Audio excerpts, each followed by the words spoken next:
Morena tātou, welcome everybody.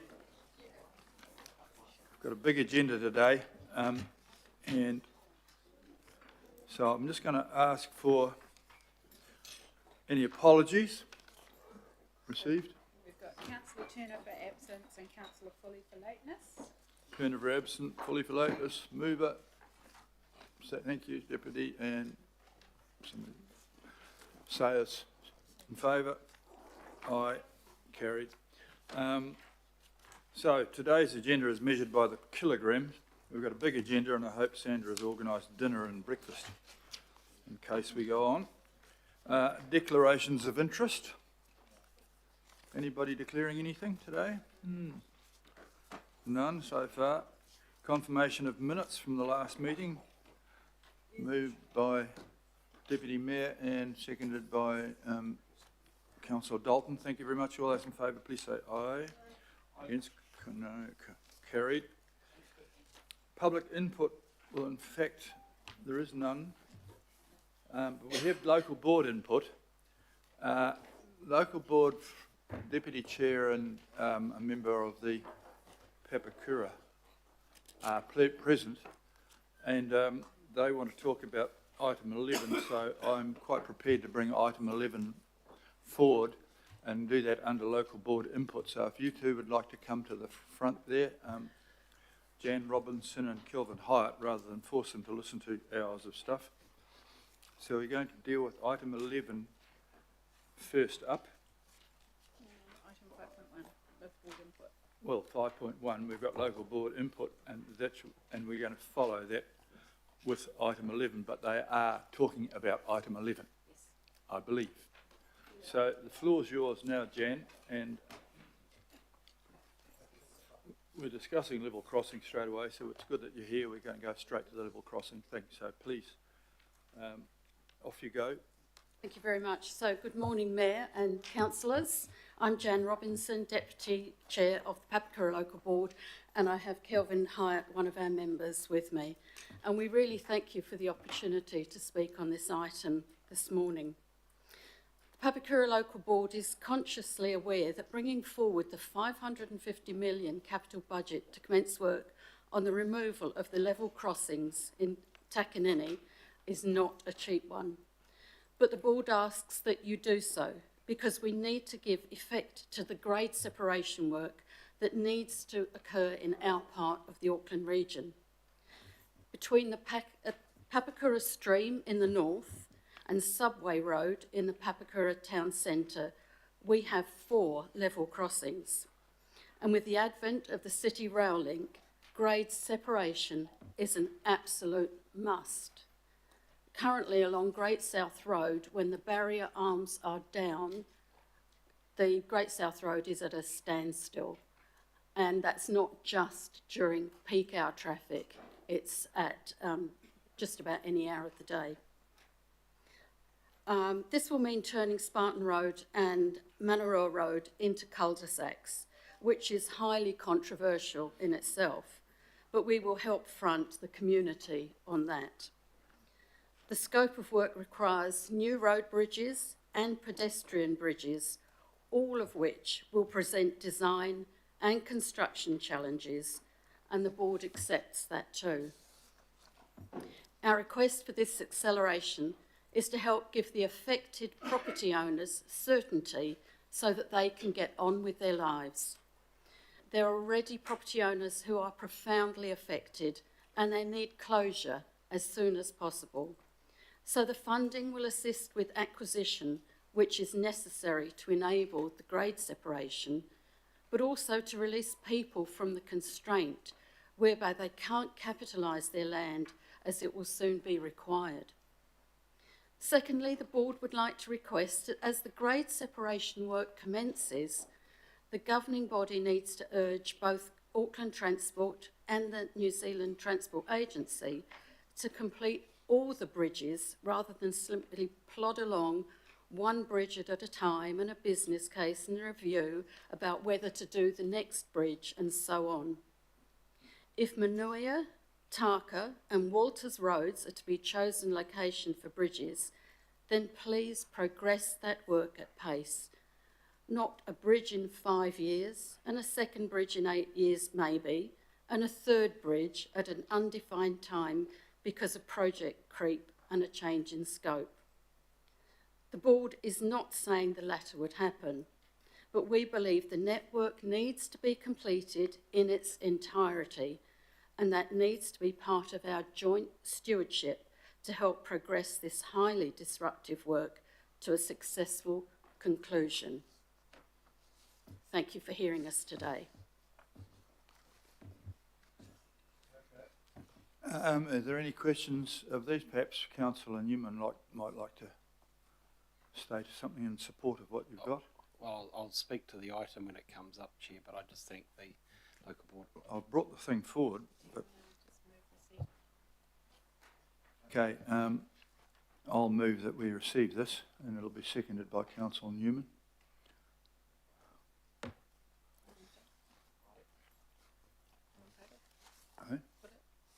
Okay, all those in favour of receiving this item from... Contrary? No, carried. Thank you very much for that. Are there any questions of these two fine people from Papakura? I think we're all fairly keen on it, and I did bring it forward, but we didn't actually tell Barry and Murray that they're going to be here for it. They're on the way? Barry knows. I can't see him. They're on the way. He must be already. Is he on his way? They're on the way. Barry's coming, but I'll lead into item 11 anyhow. Last month, the Minister of Transport, you can, thank you very much. Here's Murray here anyhow. Okay, there. Last month, the Transport Minister announced $200 million to bring forward work on the Takaanini Point of order, crossings. Chair. I'm happy to move the reordering of the business to take item 11 if you want to do it now. I'm happy to second order of precedence. Precedence, that's fine. Just keep going. Yeah, I'll get to that. I'm just introducing this. Council, the AT and government agencies all agree that these are the highest priorities, with 20 trains an hour crossing when the CRL opens. And I'm aware that there are many level crossings in the Western Line to address, and that's a discussion for the integrated transport plan. Today, Council is bringing forward funding we have allocated in the LTP to match the government's funding. In the short term, we're just asking to match the government $200 million, but staff advise the prudent approach is to bring forward all of our funding.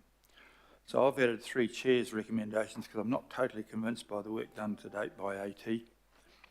The current plans involve taking large areas of commercial and residential property, which is both very expensive as well as damaging to the current businesses and residents. And I've raised the issue of perhaps renting land rather than buying it and minimising the land input. I want to be sure that final plans offer the best value for money and the best community outcomes. So I also want to ensure that when we do take property, we're able to sell it in sensible passes so that we can recoup costs. This is something we haven't done at all well out in the Eastern Busway. And AT have assured me on both these points that this is part of the process, but including these recommendations sends them a formal message and ensures they will share their findings with us. And the recommendation is there in front of you, which I'm prepared to move. And if you read F, G and H, it's about ensuring that we get the best value and limit the land purchases to the dead minimum and keep the cost of that down to the dead minimum, which will help in achieving what we're trying to do. So I'm going to move this. Will you second this, Councillor Newman? Okay, now I'll ask Barry and your team, Murray, to speak to us about this.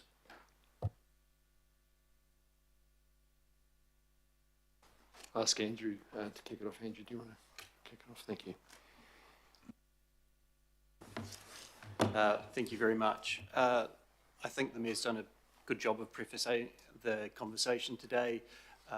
We have the opportunity to bring these crossings forward. They're much needed by the community in terms of the impacts of barrier arm downtimes and those sorts of things. We are also very conscious of the need to ensure that we deliver value for the community, taking into account the 10 value points that have been given to AT in recent times. So we'll be working very closely with our team and the constructors that we take on board to make sure that we realise all of the opportunities that we can, and to make the best use of the land that's available, and make sure that we have available land that can be appropriately utilised in the future and minimise the land take required. Yeah, well, that's good. I was a bit grumpy about the Eastern Busway. I don't think we've quite maximised our opportunity out there, so I want to make sure that we are thinking about minimising the amount of land that we have to get for this. I mean, there's a lot of money tied up in that part of it, and we really want the money to go into the bridges rather than the land, if we could. So, do you want to add something to this, please, Barry? I'll just certainly reinforce that point, and that has been discussed with Auckland Transport, so thank you for raising that, Mayor. A couple of other things as well. We have a block of line, as members of all councils will be aware, a substantial block of line at the end of this year, following Christmas and through January, and the intention would be to do as much of the critical work, particularly around footbridges and so forth, talking about foundations and so forth, during that time to capture the opportunity. The works won't be completed, obviously, for the opening day of CRL. But hopefully the paper's self-explanatory, and the opportunity to bring this work forward and get some pretty important stuff done early is clear. And Michael, will you just remind everybody that we are bringing forward some expenditure, but we need to remind them when they come to the years when that expenditure was supposed to be ahead that we've already spent it. Because I don't want to bring forward and then have spend that money twice. So this is an early spend, so there'll be some initial early borrowings, but in the long term, it's no worse off than if we just delayed. Am I right about that? That's correct, in the long term, yes. Okay, well, I just want somehow or other to note that when we get round to the long term, that the people remember that they've already spent something out of the long term, because we tend to forget that. Okay, other questions? Councillor Ferry has a question. Yeah, kia ora, thank you. That was useful, Barry, to hear you say that it won't be done for day one CRLs. That's correct? That's correct. Works will be done, but these won't be completed by any means by day one. Okay, thank you. That was my key thing I wanted to clarify. So useful, you got ahead of me there. Great. The other thing I wanted to understand a bit more is the interaction with the appeals that have been lodged against the notice of requirement, and what impact that has on the timeframes as well. Thank you.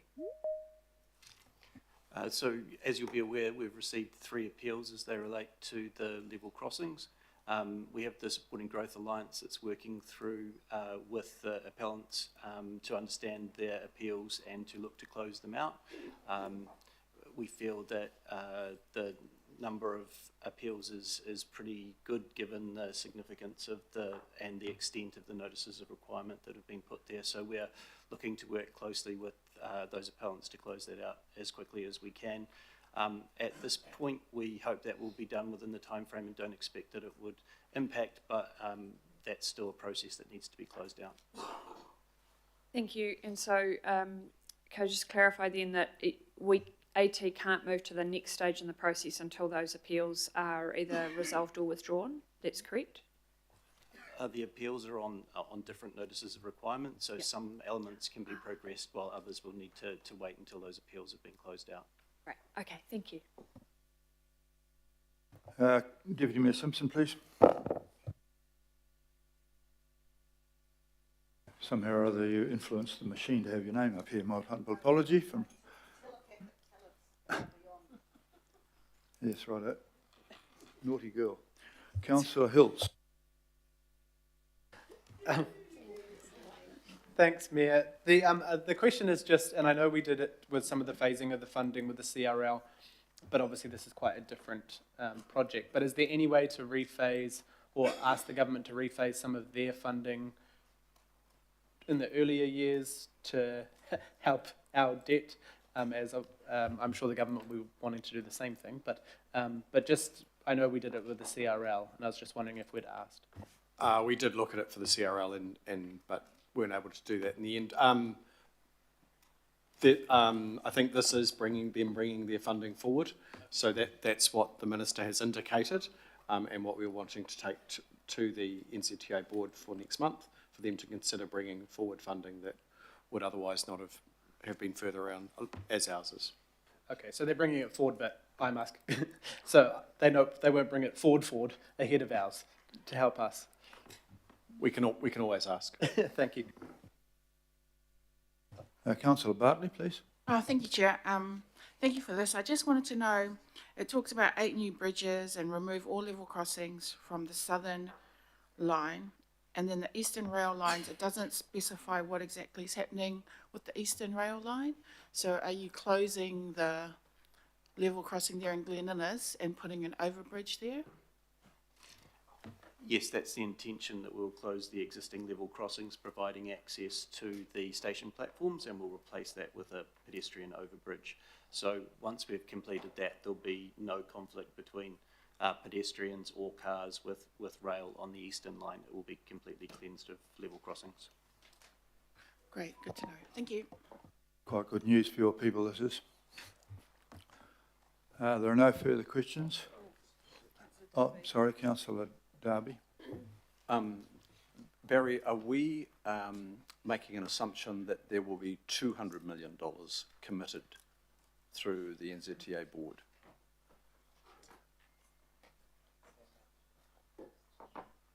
So, by government, yeah. So the announcement from Minister Bishop was 200 million, and so that on the basis of that, we are taking this. We're looking for approval to take this project to the NZTA board next month for their approval of 200. So Minister Bishop didn't say $200 million was approved. His words were couched up to 200, and I'm looking at his statement, and it's quite specific. And you know what politicians do?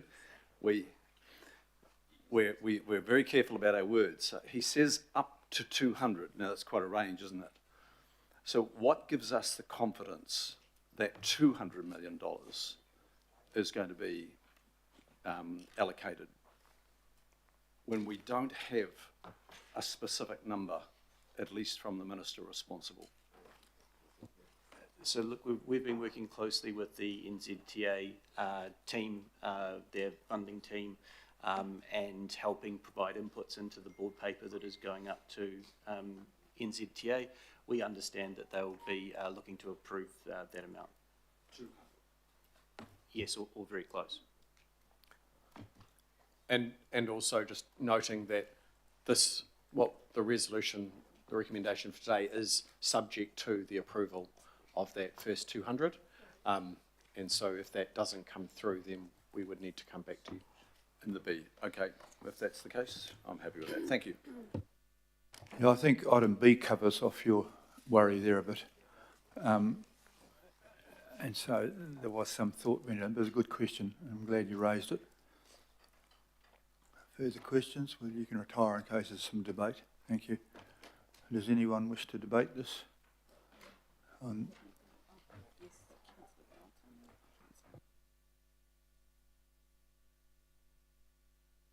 Councillor Dalton, would you like to comment on this, and then Councillor Newman? Thank you. And thank you for this paper. Thank you for the chair's recs that have come up as well. The original recommendations, of course, were preempted by our workshop on the 5th of March. And so it's good to see this going through a business meeting now. I particularly like your G around using the land, looking at urban design and development with the land. And in terms of the land, just note what a blunt tool notice of requirements are for businesses and for residential homeowners. And I'm currently meeting with residents who are experiencing that blunt tool of the NOR for the FTN in Takaanini as well. And it just leaves people in a really awkward situation when they want to sell their house and move down the line, and it's hard. And for Takaanini, the local businesses that have been impacted by the notice of requirements through the level crossing process as well. What has been important to Takaanini is that some of the bridges that are going to be designed do meet their expectations, and that's not looking favourable at all. It looks like it's going to be a bridge and it's going to be the best cost bridge, but it's not going to fit in with the urban design of the significant investment that has gone into Takaanini village to bring that community together, a community whose population has, you know, it's exceeded populations in other areas of Auckland, and there's quite a community growing out there. And there's different parts of the community along all of those crossings. You know, we have a strong Indian community. We have an older residential community that have been there building their particular place. And they have, younger communities as well. So Takaanini is an interesting place. It was always the forgotten suburb between Manukau City and Papakura City District Councils back in the day. It sort of was in limbo, getting pushed from one council to another. And while it's experienced all of this growth, it has continued to feel a bit isolated on its own. So I've been really enjoying spending time down there, albeit there have been difficult conversations around the land acquisitions for this particular project and now for the frequent traveller network that's going to be implemented. So I appreciate the Chair's recs that you've put up and appreciate the projects being put forward. I know we'd like to see those level crossings done a lot sooner, but, you know, some things are not financially doable and other things aren't physically doable. But, you know, the stars may align and they may get brought forward again. So thank you. Thank you for that, Councillor Newman, please. Councillor Bartley is rightly raising the issue of the Glen Innes station, but in terms of the sequencing of this, really it's the station access opportunities that would come first, and I think I think Councillor Bartley can take some comfort, and she should, because Glen Innes does need this support as well, and this will be part of that, and I think that's a good outcome for the people on the eastern line of Glen Innes.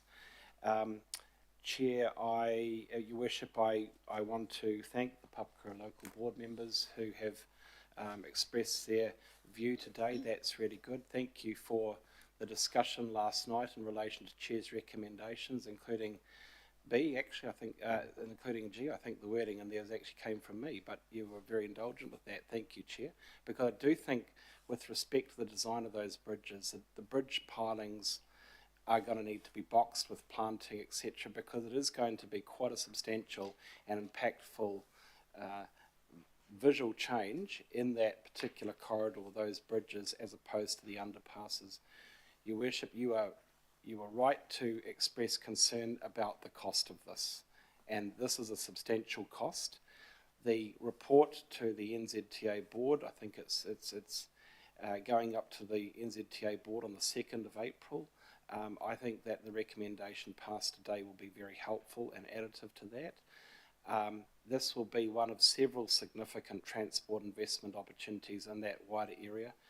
There's another project that you might be familiar with too in Mill Road that we obviously want to proceed. But I do think that there is a need, because I know that Grant Sexton and Peter Beckley from Auckland Transport are already in discussion with those affected property owners. I think that after the 2nd of April, if that goes well, that will allow for hopefully prompt closure, which is quite important to those affected property owners, and obviously with any surplus land to be able to hopefully offer back so that we can hopefully reduce some of the costs that incurred on us. So thank you very much for your support, Chair.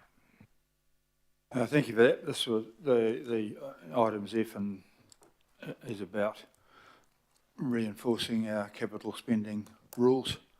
We just want to get things done that are of good value. So, Councillor Darby.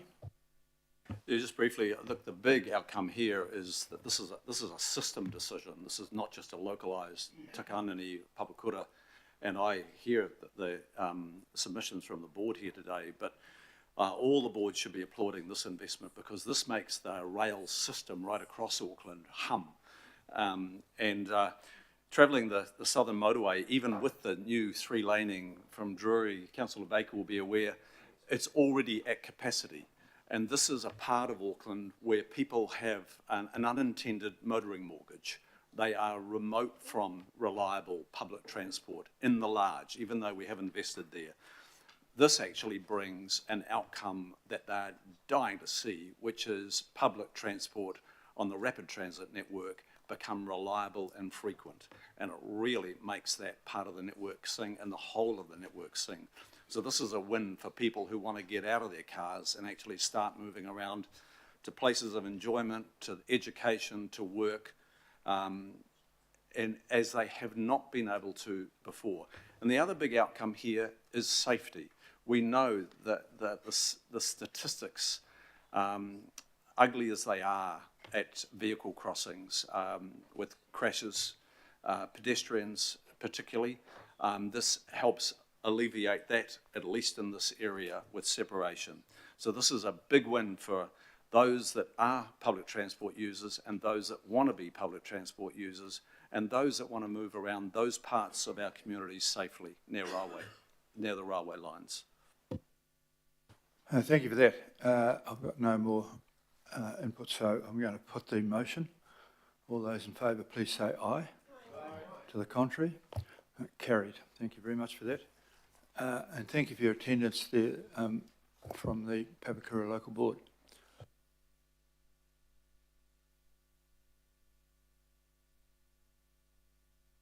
Diving back to item 6, which is extraordinary items, I've none raised. Item 7 is the status update on action decisions from the governing body. It's information paper, really. We're all shuttling backwards and forwards, but anyhow, where are we? Do I have a mover and a seconder for that, Deputy Mayor and Alf Filippino? Thank you. All those in favour, please say aye. No, contrary, carried. At which stage we go to item 8, and I'll welcome back the Chief Executive, who hasn't been all that crisp of late, but it's nice to see you here. And I'm welcoming you and your Chief Financial Officer, Ross Tucker, to the forum, and I'll hand it over to you, Chief Executive Wilson. Yes, thank you, Your Worship. Kia ora, morning, councillors. Yeah, rumours of my demise might have been slightly premature, although in the event that my wife watches this recording, I'd just like to say she was right. She's very wise, and I should have listened to the doctor earlier. Listen to your wife, very important. Look, I'll start with the CCO change program, just to update you in that regard.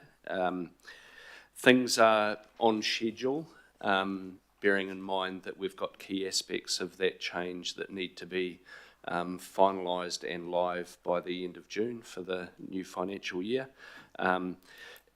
Specifically, the consultation process that's required for staff changes in relation to this is live right now. The consultation document was released on the 20th of March, and the feedback closes off next week on the 2nd of April.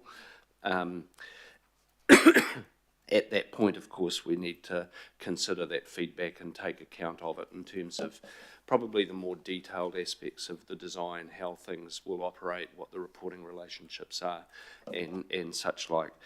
I think for the purposes of this discussion with you today, it's important just to say that I will summarise this, we will summarise this for you and come back to you with clarity of around any adjustments.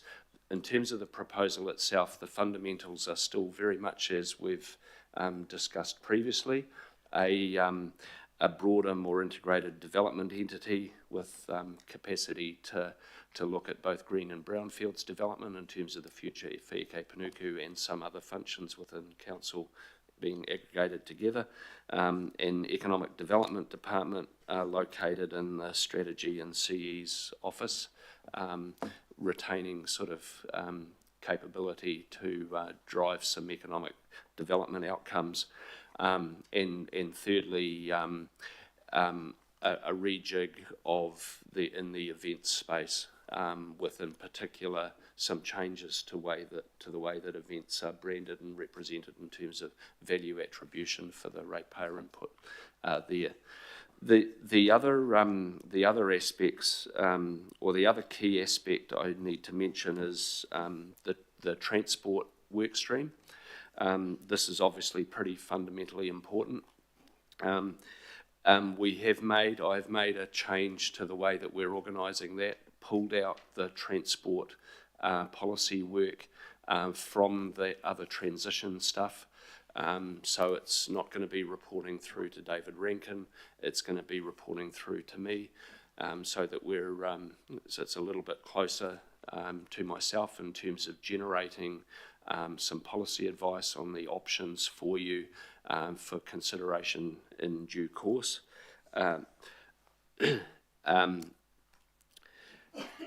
We need to progress, make real, if you like, that shift in terms of council having the direction setting responsibility in terms of the transport agenda and how that will operate in terms of the Regional Transport Committee.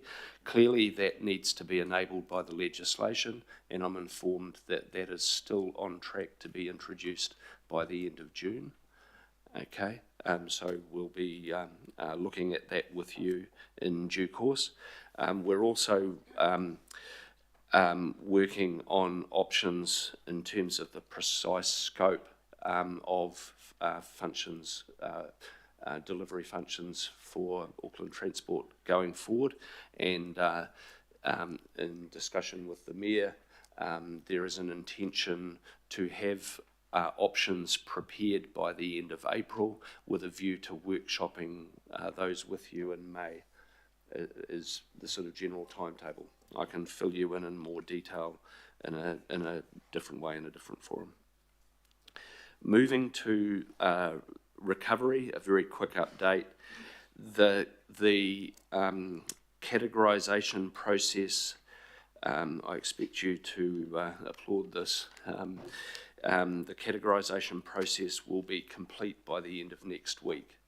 So yeah, that represents 3,500 properties being assessed.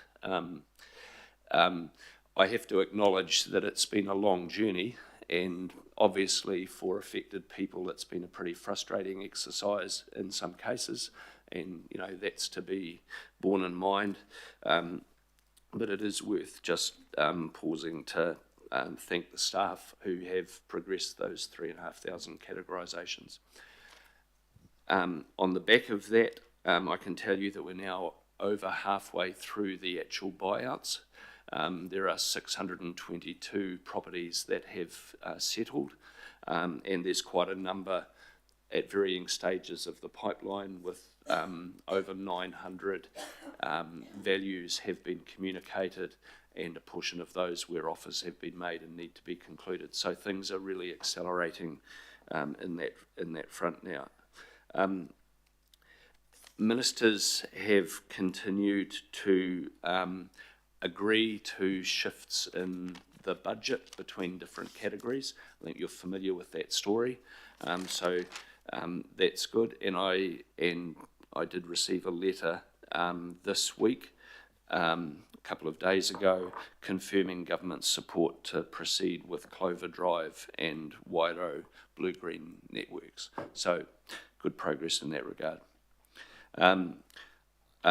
Just acknowledge, we don't need to go into this because there's not much more to say, but you know, the regional deal proposal is sitting with government now, and we're awaiting feedback. We expect that in the reasonably near future.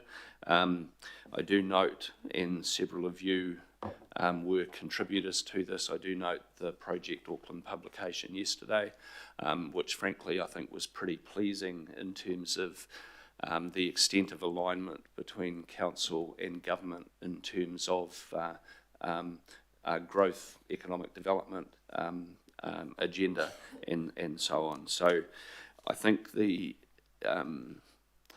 it feels like a few things are coming together now in terms of our advocacy, our positioning around that growth agenda, and what the government is talking about. I'll leave it there in terms of the regional deal. They've got a challenge to navigate there in terms of having 18 or 17 other proposals around the country to consider and a commitment to progress one. So not an enviable task. Just a note in terms of value for money related activity. I'm mindful this is getting a lot of focus within the Rev committee, but of course quite a number of you are not on the Rev committee, so it's worth just keeping you in touch with some stuff that's happening in that space.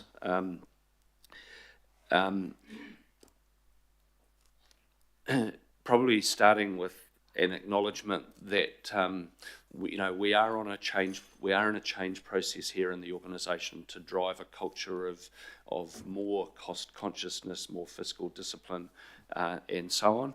And I think we're making good progress. Recently, we've been focused on making sure that in the capital program space, we're delivering value for money, and that's requiring us to look differently right through the value chain there in terms of how projects are scoped and designed, how they're procured, and downstream how they're managed to best effect. I just make the point that we're putting some systems and changes in place in that regard, but it's part of a sort of broader culture change in the organisation. And related, we've also started, as part of driving accountability at a general manager level, we've started bringing general managers through the revenue committee, talking to that aspect of their business and how they're achieving value. So I just note for councillors who aren't on the Rev committee that over the next year, there will be an opportunity to dig deeper into different service areas within the organisation. And it's useful for us because it represents a good governance discipline and creative tension for the general managers there. Just related and Ross will talk to the detail in terms of finances, just to say we remain on track in terms of savings, revenue, expenditure and the capital program. Operationally, we're $49 million favourable to budget to the end of February. So we're in a good position as we close towards the end of the financial year. And it's not unimportant when we contemplate some of the budget challenges for the annual plan, and Ross will mention that when he comes to his bit in a second. In terms of service performance, not a lot to say there. Ongoing pattern of growth in usage, for example, 6% year-on-year increase in visits to pools and leisure, 8% increase in memberships in that regard. Libraries, pretty stable, slight increase there. Interestingly, my notes tell me that a third of all issues out of the libraries are now electronic. So people uptaking the electronic option in terms of library resources. It's a big shift in terms of the way that people are utilising that service. In terms of overall customer satisfaction, which is something we are monitoring quite carefully, we're sitting at 77% satisfaction in terms of customer interaction with the organisation. That's a 2% increase on where we were at the middle of last year, which might not sound like much, but it is pleasing and the trajectory is good. And I just note that we now have quite targeted customer satisfaction improvement initiatives in each of the main service areas in the organisation. So that's again part of the culture drive in the organisation in that regard. Volumes are stable in terms of building consents and resource consents. I do note that there was a 30% increase in resource consents between January and February. That'll be partly seasonal, but it'll also be to do with potentially people getting in before development contribution changes. Just Very finally, I note the Pukekohe Dog Adoption Centre opened in the last month. The Auckland Domain Rotunda revamp got a Heritage Award. The Arataki Visitor Centre won an award for its environmental education work. And a staff member, Meg Spittle from the Botanic Gardens, won a very prestigious internship to Pennsylvania in the US. So good sort of acknowledgement of the calibre of people out there. I'll leave it there, Your Worship, and hand over to Ross. Thank you. Good morning, councillors. So yes, we're in the tail end of the annual plan process at the moment. Submissions close 1 minute to midnight tomorrow night, so there's still time for people to get their submissions in. Submissions numbers are kind of tracking in line with expectations. We always want more, want to hear from more people. There's been over 80 engagement events scheduled and some really good engaging discussions with a range of diverse communities as part of that process. The other part of the annual plan process is working through budgets. So the finance team's working across the council group, looking at budget pressures, challenges, and ways to mitigate that. And we'll bring through an update to the budget committee in mid-April. There are a range of pressures that have been discussed previously, things like utility costs and maintenance costs and a range of other things. So we're working through those as well as decisions that you've made, such as approving more buyouts, which has more interest costs. So there's a range of pressures, there's also a range of mitigations, and we'll give you a firm view through the budget committee in mid-April on that. One part of that relates to local cost pressures in the local board space. We have advised local boards, and you will have seen that in terms of dealing with those cost pressures for next financial year, we'll treat that as a transition year, which means that we'll deal with those pressures. We'll find other mitigations to deal with those pressures. Local boards won't be required to change service levels or use their discretionary fair funding top-up for this year. There is still a challenge. What do we do longer term? How do we manage that stuff? And some of that will require staff to provide advice. We'll have to find new ways to provide more advice, more information, analysis to support boards in making decisions that enables them to flex their budgets over time to deal with cost variations. So we've got a one-year solution for that, but more work to do for the future. So that's the annual budget process, and I guess also in the report we do talk about credit rating frameworks. So Standard & Poor's have announced recently a new framework for how they rate local government entities in New Zealand in terms of the institutional settings that their view of how they see those settings. So it's gone from extremely predictable and supportive to just very predictable and well balanced. So they've got a different view on how much support central government is providing to local government. There's not as much predictability, there's not as much funding support coming through, and at the same time they're seeing local boards having to spend a lot more on capex, taking on more debt, and without the revenue rates increases to support that in a way that makes the credit metrics, the debt metrics be at levels that they're comfortable with. And so as a consequence of that, they've now downgraded the credit ratings of 18 councils and three council-controlled organisations. That hasn't applied to Auckland Council. Auckland Council is in a bit of a different position. With the adoption of the long-term plan, our debt metrics look a lot better. Our debt to revenue is low, and tracks down. It's well within prudential limits because of some decisions made through the long-term plan, and particularly because of the water care financial separation that enables water care to get on with investing in the infrastructure that Auckland needs to support growth and deal with critical renewals without putting that pressure on the group debt. So for those reasons, Auckland Council is in a different situation to the rest of the sector, and so our credit rating is not impacted at the moment. In terms of the financial numbers, so as Phil's indicated, things are looking good. We're tracking very well for the current year. So across the group, in terms of operating performance, about 133 million favourable year to date in terms of group operating numbers. That's driven by revenue being 1% favourable to budget, and direct expenditure being 4% favourable. The revenue is supported by higher regulatory revenue, including more demand for LIM reports, as well as strong revenues through the ports. That's both container volumes and importantly cruise. They've had a good cruise season, so that's improved cruise revenue stronger than expected.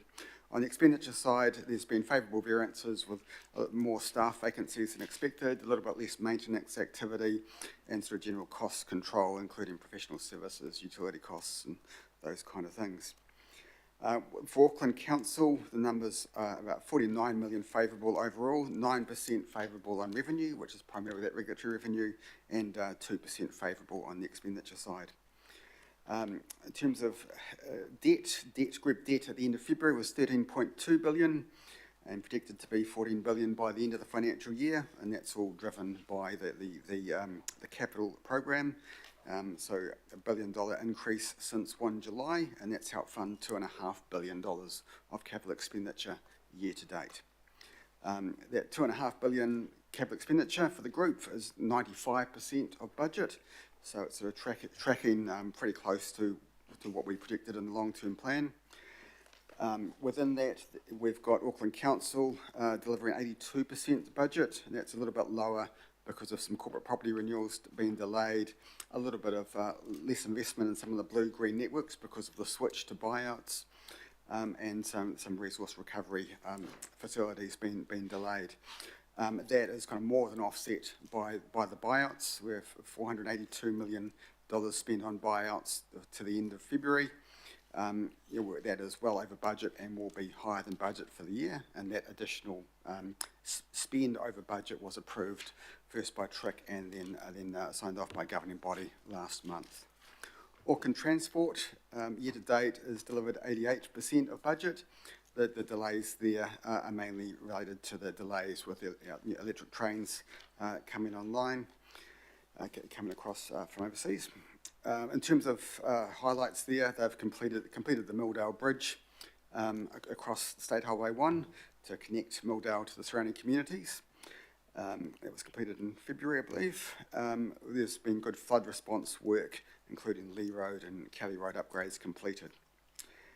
Watercare delivering 78% of budget year to date. Key highlights including the southern part of the Central Interceptor Tunnel now becoming operational, going live.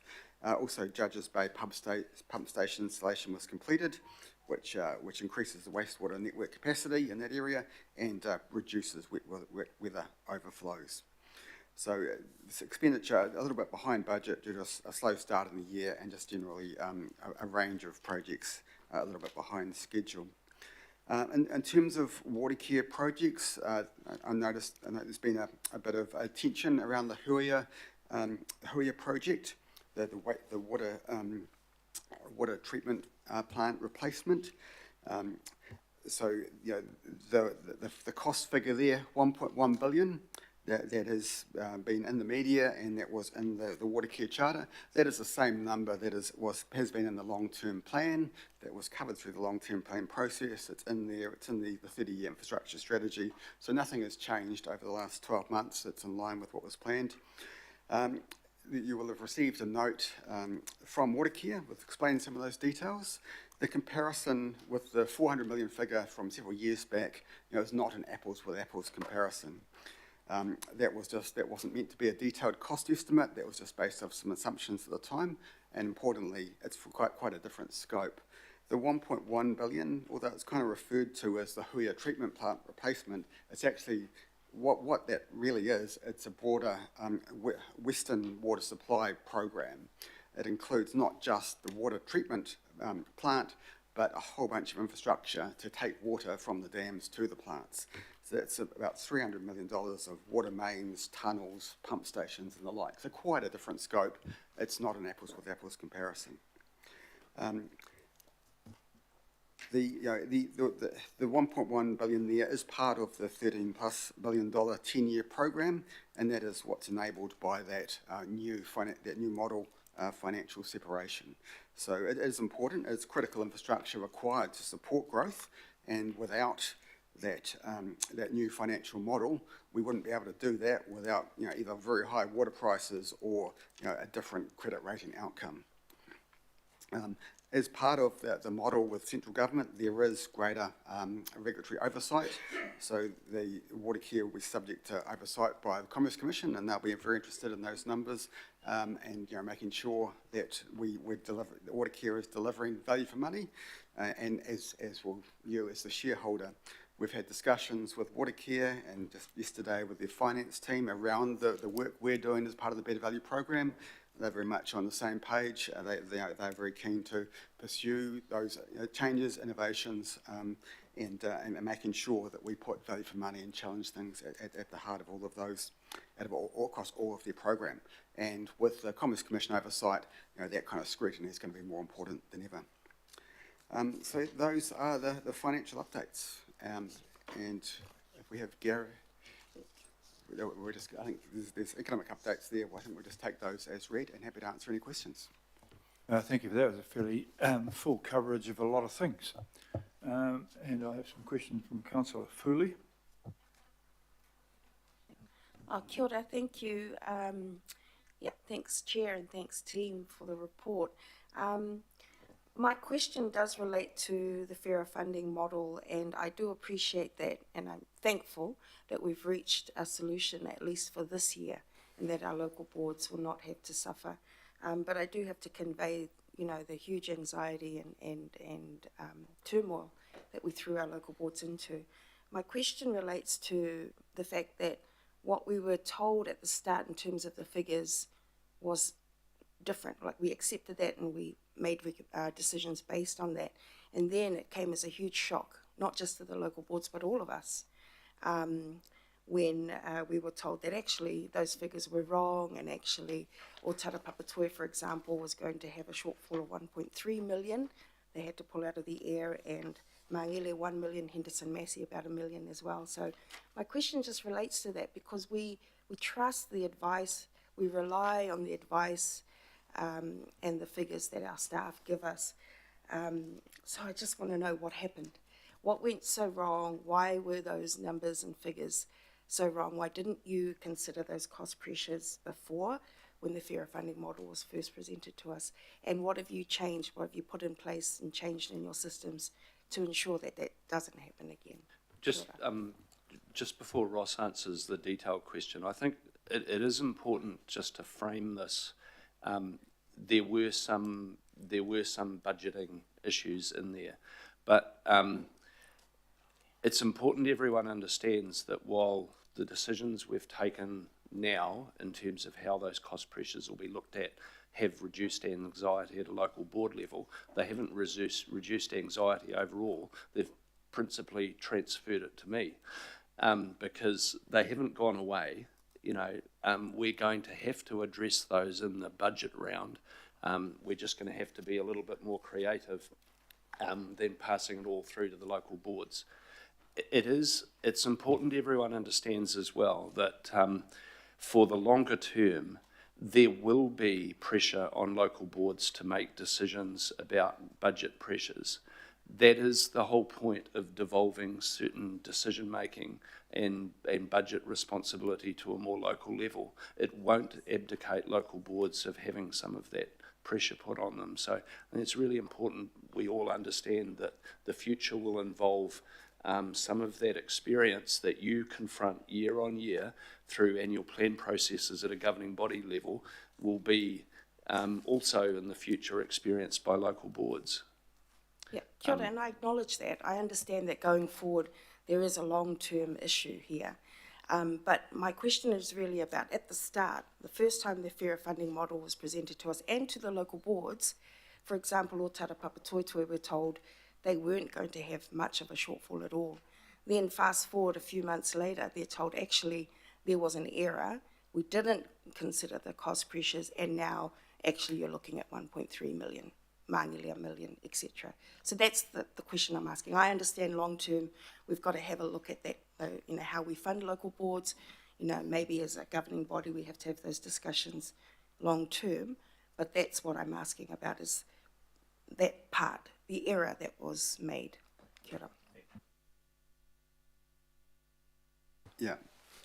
Yeah, so I think there's a number of things here. So when, I think, when the work and analysis was done on fairer funding over several years, it was kind of based off a set of information at a point in time, and probably didn't really consider enough that there is always sort of variations and change. Things move, and that's part of, that we've got that with this budget refresh, and the governing body always has to face that issues. In every budget, there's lots of moving parts. This is a big organisation, a big group. There's always things that are moving, and some of these things are driven by gas prices and electricity prices that have moved rapidly.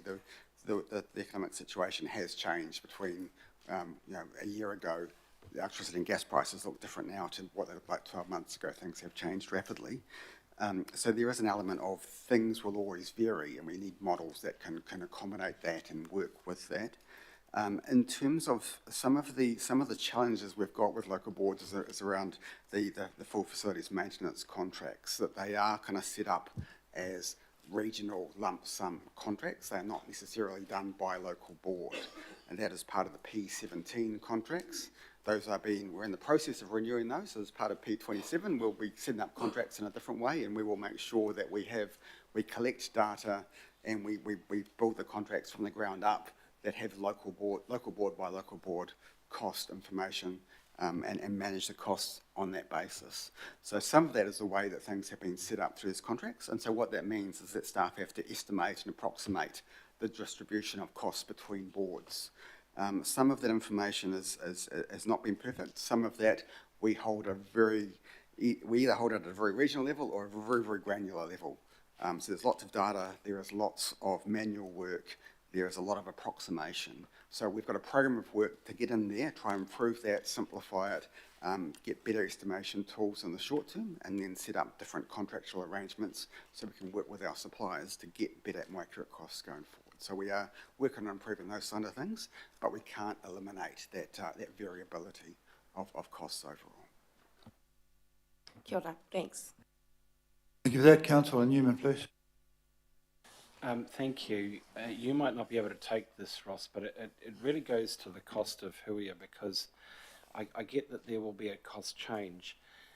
The issue is that what Watercare appears to have said is that, a bit like we found out with the Tasman tempest, that taking turbid water after a storm requires further treatment before it can go into the plant, which is something that we found out with the Hunua dams, and that was a cost that was accounted for at that time.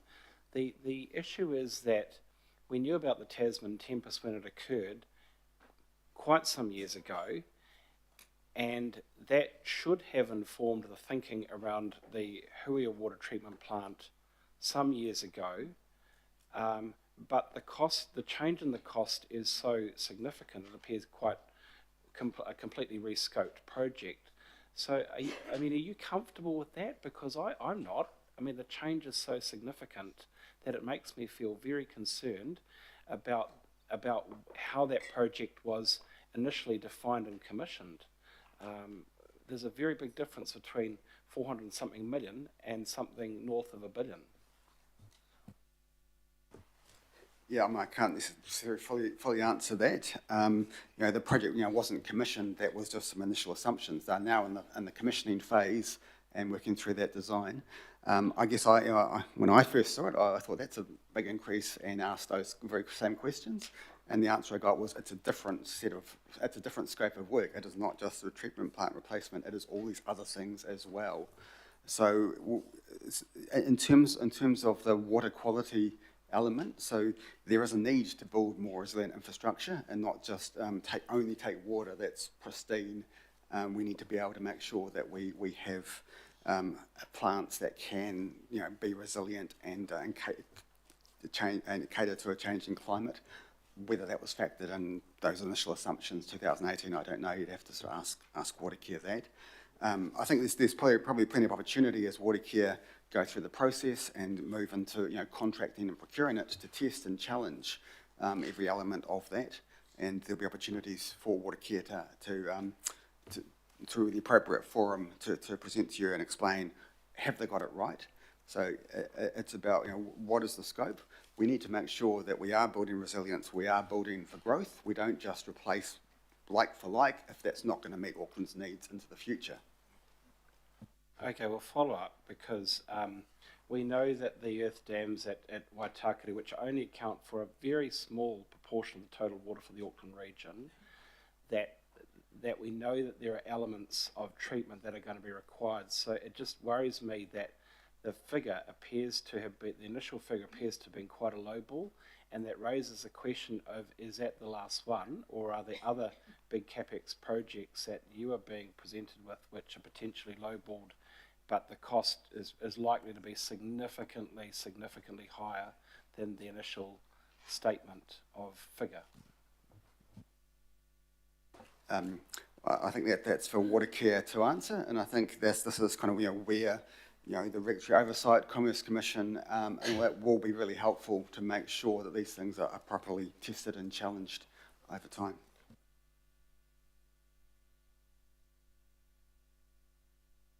Could I have Councillor Ferry, please? Kia ora. Thank you. My questions are going back to the fairer funding issue. So as the chair of the Joint Governance Working Party, we expected to have oversight of the transition, and it really wasn't brought to us until it became apparent already that there was a problem. We found out at the same time as local boards. So can I just get some assurance that as we work through for next year and the year after that, because it's a 4-year transition, that the Joint Governance Working Party, which includes local board reps as well as governing body reps and someone from Haukura, will be part of that process?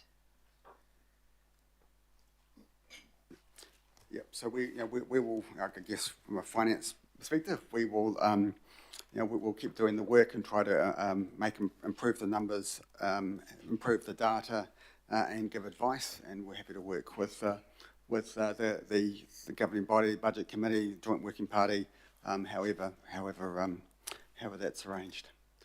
In terms of roles between different parties, that's I guess a political question. Okay, it's just that is the democratic oversight for the transition. So it's important, I think, that be noted and reinforced. The other thing about that that has become apparent, I think, is and something that was a challenge when we were working on fairer funding before it was finalised as well, is the impact of pools. And so for those boards who have more pools or bigger pools, they had a bigger impact because the utility costs of running pools in particular are high and have become a lot higher. And so one of the things that the Joint Governance Working Party is potentially, or was hopefully looking at soon, is whether in some cases some of those pools, particularly the ones that are heritage buildings, which are also facilities that have had a higher increase in cost, could be in some way recognised partly as regional or sub-regional assets in the way that they're funded. So is that something that could be looking at through the Delivering Done Differently Fund? So the question of managing some of these assets and pressures sub-regionally has come up a few times. I understand that was considered throughout the fairer funding model, but it all got very complicated. So I understand there's been lots of discussion around that and not a lot of agreement. So we can keep looking at that. But it does. I wasn't involved in those discussions personally, but I understand it's been a tricky thing, a tricky nut to crack. Yeah. Cool. Okay, I think we are, the Joint Governance Working Party is coming back to what has been referred to historically as multi-board services, which is those, I think there was a list of something like 13 facilities that were recognised as possibly having a sub-regional or regional role, which may mean, and it was actually Councillor Baker who brought up the idea of potentially some regional funding for some of those, so we'll explore that further through the Working Party. Thank you. Thank you for that. Councillor Fletcher, please. Thank you. It's good to see you here today, Phil, and I hope you have a speedy recovery. And whether you should be here today or not, I don't want to pose too many difficult questions, but I do think you should take some pleasure out of the report, particularly that area of public support trending in favour of the council, and that's quite a turnaround. And it's on that note I want to ask a question that will possibly have reputational risks if it's not handled appropriately. And in asking this question, I am indebted to David Long from Stuff for asking some questions that forced me to actually go and do a bit of a deep dive into the area of conflict, not just for elected members, but also for staff and management. And that relates to the contracts that we have with a whole range of organisations. We've got a RAFA here today, and we'll have to sign off, but, you know, there's things like the Auckland Festival Trust, the APO, New Zealand Opera, then we get to areas like, you know, some of the CCOs and the zoos and the museums, Go Media Stadium, and all manner of events where, as I understand it, it's standard practice that council request as part of contracts that tickets be provided. I don't think it specifies whether it's staff or elected members. So I just want to know what the guidelines that you are putting in place in terms of handling conflict. Now, this relates primarily in my question to you today to staff and management. I for one believe, you know, as somebody who's been very pro Eden Park being financially sustainable, that concerts are important, so it's important we actually see how these things are managed. However, there are issues around should we be taking decisions whether it's funding for the Auckland Festival if we're accepting tickets. So I know that we've got officers who are attending these sorts of events that are writing policy papers for us. So it's really just to ensure, in terms of probity, that we have some guidelines that are very clear and transparent so that nobody is left to feel uncomfortable. Yeah, thank you, Councillor. I do believe, you know, we've got existing policies, processes, approaches around declarations, gifts, conflict management. They are generally well known, but require to be regularly communicated into the organisation and kind of reinforced when we come to particular decision times. So I'm That's for staff as well as... That's for staff as well as for elected members. So I don't have concerns in that regard. I think there's the sort of proactive publication of declarations and gifts on the website is also an investment in transparency. So I don't really have concerns about that. I think we're pretty transparent in terms of this. I do think, and I'm not particularly referencing any decisions today, I'm talking generalities here, but we do always have to be mindful when we're coming up to decisions that, or where there are procurement type processes. Again, that's not the type of situation we're in today. For staff, there is an absolute bit of guidance that we avoid that type of contact, hospitality and what have you with any vendors in the lead up to contracts and tender processes running and so on. So I think we've got a bit of stuff we can reinforce in that regard. I will need to take away and have a look at that requirement if it exists in funding agreements and contracts, and I think we should have a discussion about whether that's appropriate. But I do caveat this, and sorry for the long answer, but I do make the point that actually I think it's really important that councillors, elected members, and sometimes senior staff are active in those relationships and take the opportunity from time to time to be hosted. They do represent opportunities to talk to external stakeholders, and those relationships are not unimportant. So it is wrong to think that somehow all of that is bad, despite, you know, perhaps some public sentiment from time to time. So I would approach it very cautiously, yes, but not fearfully. Thank you for that, Phil.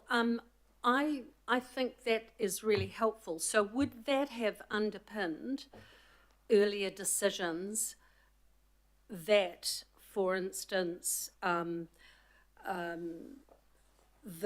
the requirement for tickets for Auckland Council without specifying staff or elected members, that might have been the case in order that people had greater knowledge on the activities of organisations and so forth? I have to presume that's the case. I have not been involved in the construction of any of those contracts or putting those types of requirements in there. I think we've got to familiarise ourselves. Where are those requirements? How often, in how many of our funding arrangements do they play? Is that all appropriate? And might there be some exceptions from time to time?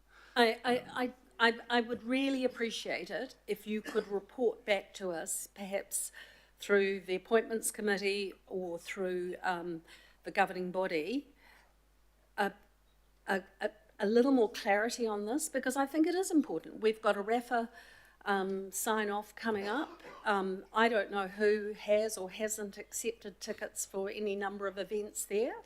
And I just think it's important that we are approaching these sorts of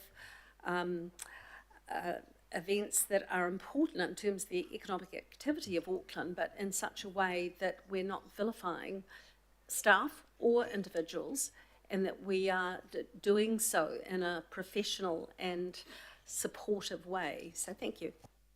Yeah, I'm very happy to take that away.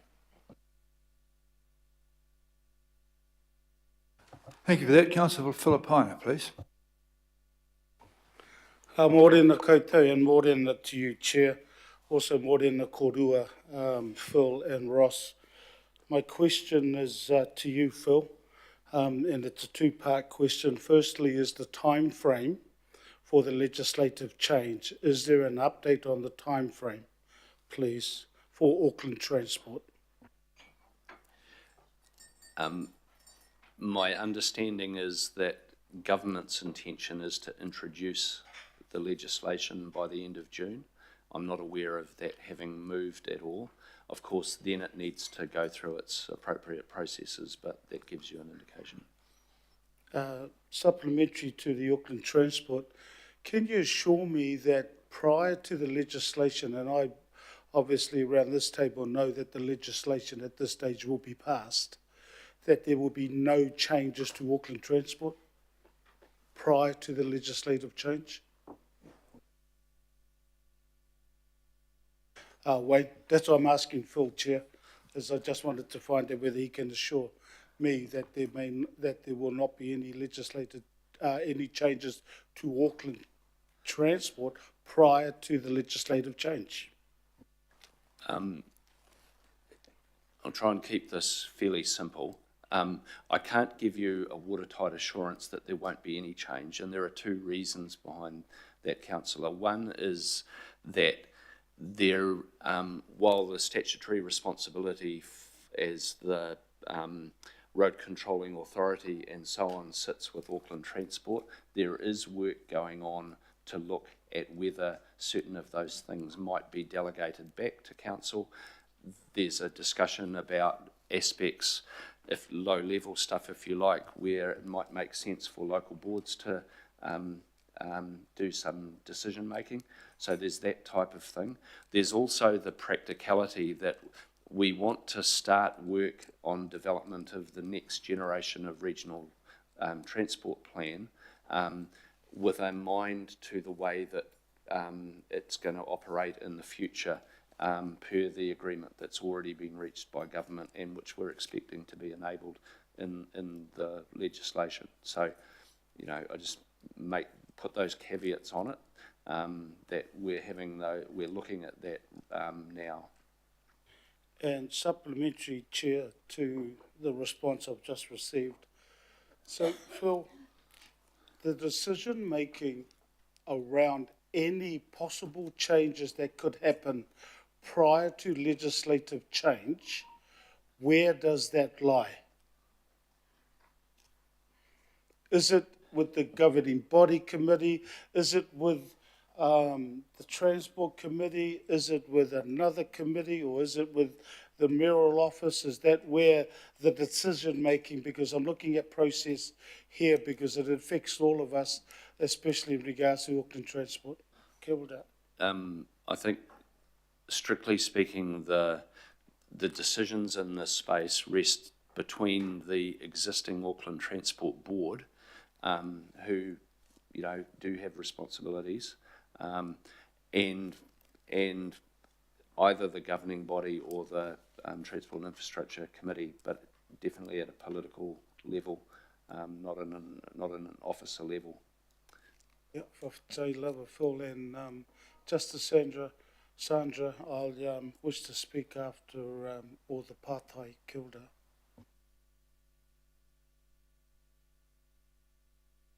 Thank you. Councillor Hills, please. Thank you very much. Just on the water care issue, it was in our long-term plan documents very clearly, because I remember asking about why it had increased. So I guess if that was over a year ago, so I think if we may need more discussions with water care about, but it was on the list of 10 at that price. The question, and thank you for Julie, Councillor Ferry, for working with the finance team on the local board fairer funding. I guess my concern, and I said it in December, was that the numbers could be so out in such a short time. You know, if the 84 million of it was supposed to keep local boards not losing out over that 3-year period, and it seems still a bit confusing that it could change so much.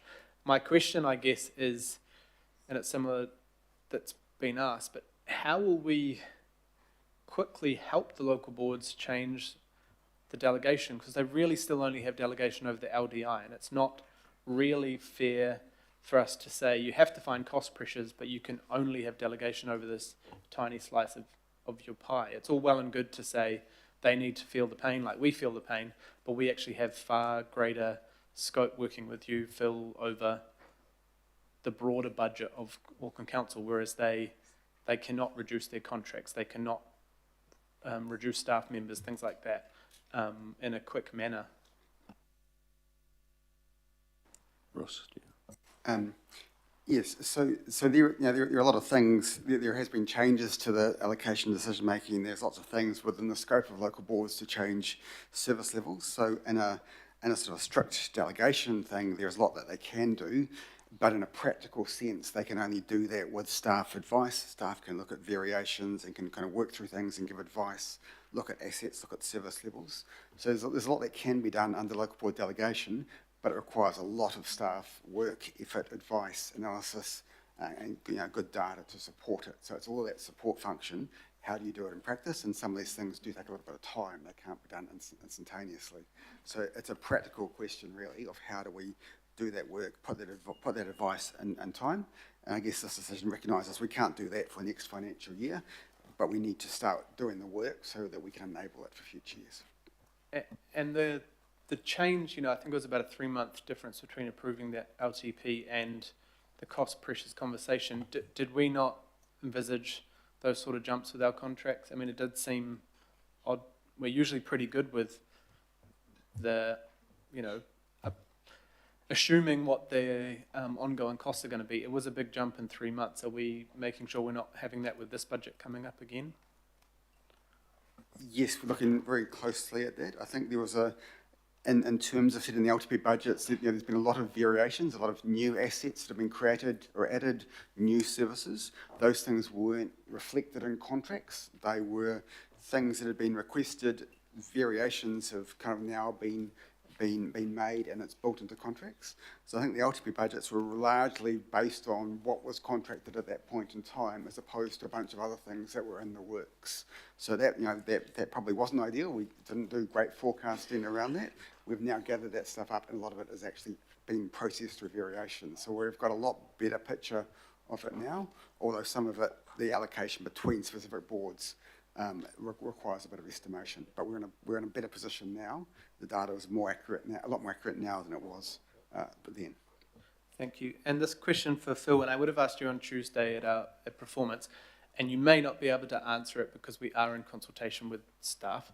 and I know you've warned me about not getting involved in operations, but just on the, it's great to see that you've kept to your word around the development together and the, not targeting dropping staff numbers and things. But I do still worry, and do you have concerns around just where the leadership of the development, we're sort of saying one thing, we want to see this ramped up development, we want to go out there and have empower these teams to do this work, but technically the dropping down of the management, or I guess the leadership, does that come into any problems when you're talking to developers, when you're coming into a room with mana whenua? Like, how do you perceive that will be dealt with compared to, say, the agency with a CEO and a board and execs? It'll be, I'm just a bit confused how we say one thing but it might not roll out the same way.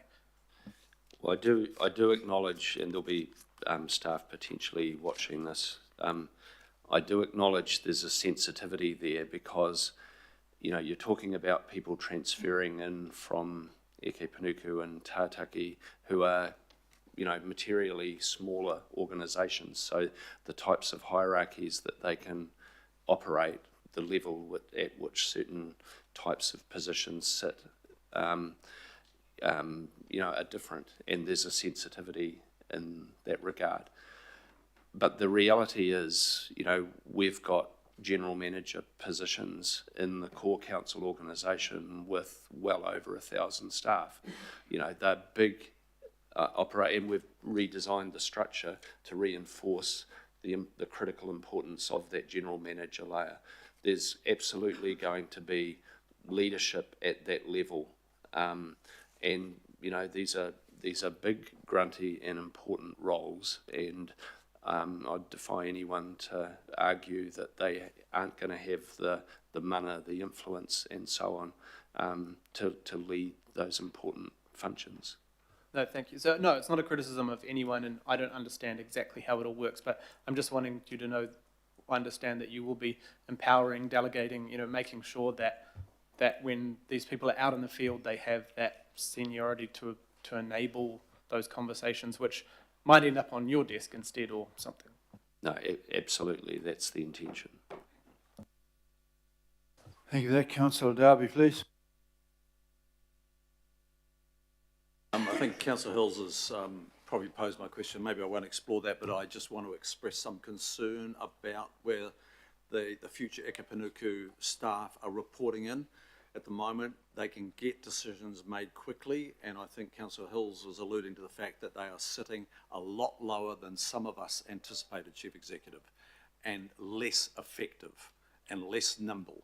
And that is something I highlighted when I opposed this reform, and I'm going to highlight it again now. I think we're going down the very track that I was concerned about, a depowered urban regeneration unit. But I'll leave that there. Councillor, I do need to respond. Most of what you're talking about we can handle by giving people adequate delegations. And this is not about depowering people's ability to make decisions quickly at all. That people are not going to have reduced delegation scope in terms of financial commitments and such like. Okay, and I appreciate the reply as well. Thank you. I just want to focus on transport reforms. You've assumed direct reporting on the transport reform part, Chief Executive, and I see that at paragraph 31 of your attachment A of a week ago. Can I just check that that decision is made according to this, acknowledges the need for direction from the governing body? What is the difference between the transition director making sure that there was engagement with the governing body versus yourself? And my second part to that is there's no question of the capacity of the transition director in addressing transport reform, which was the earlier intention. Is there not? First part of the question.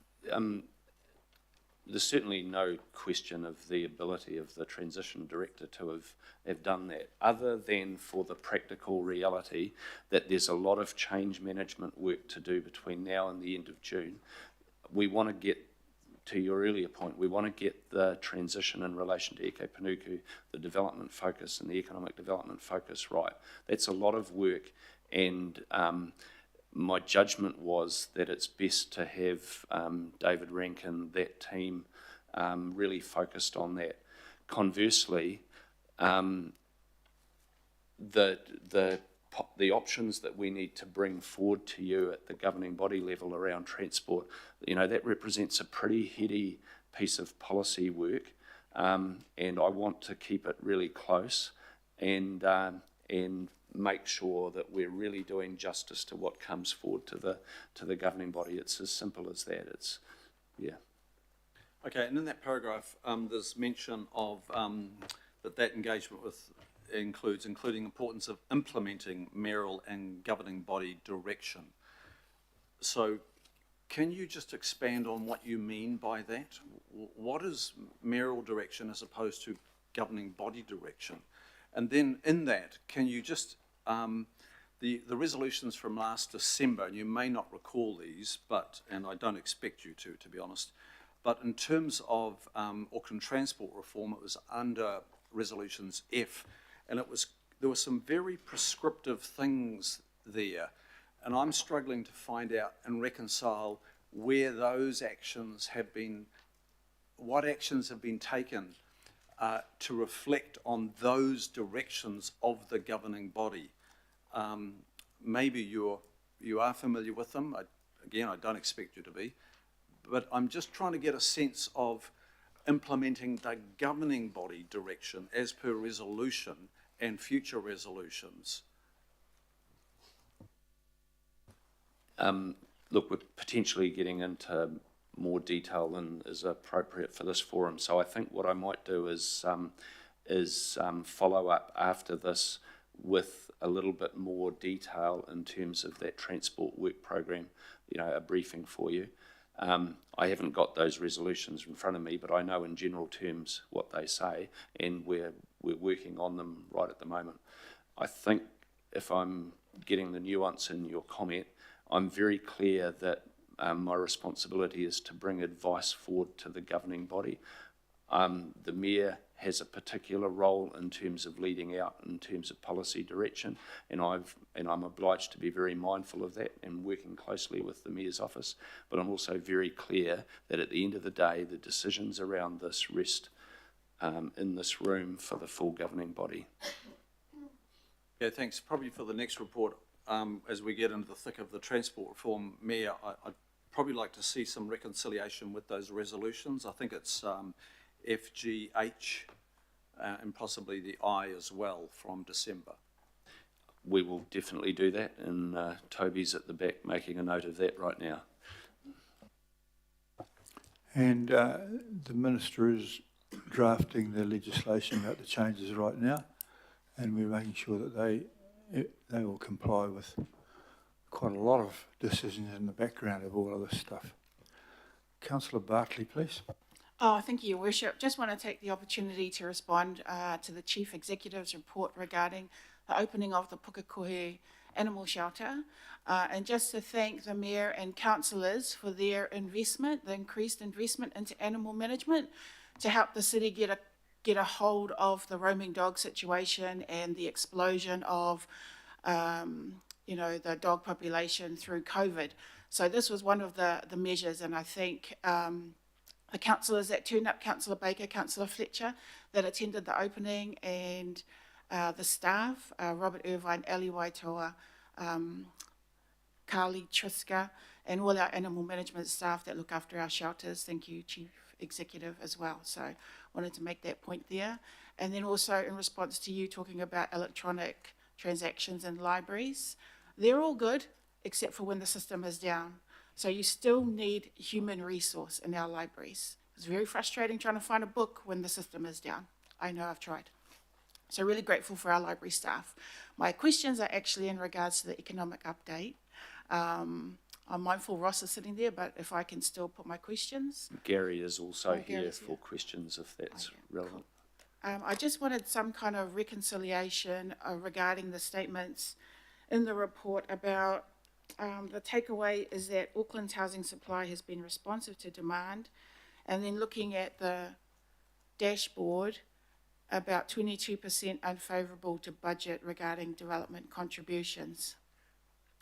So I'm just wondering, is that, how do we reconcile those two comments or statements? And is that signalling anything to us that we need to be mindful of, given that we're working on the development contributions policy? Thank you, Councillor, for the question. I think I can ask the first part regarding the statement about the responsiveness of the housing supply to demand.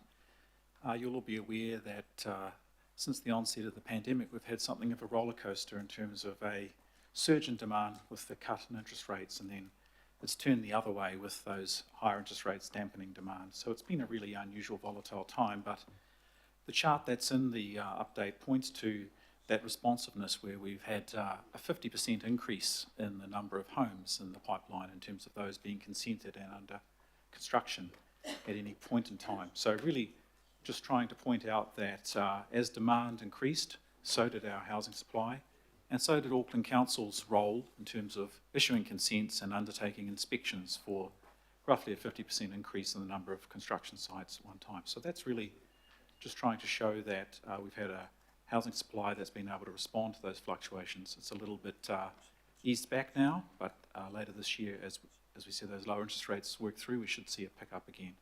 Now, with respect to the development contributions, I'll pass to Ross.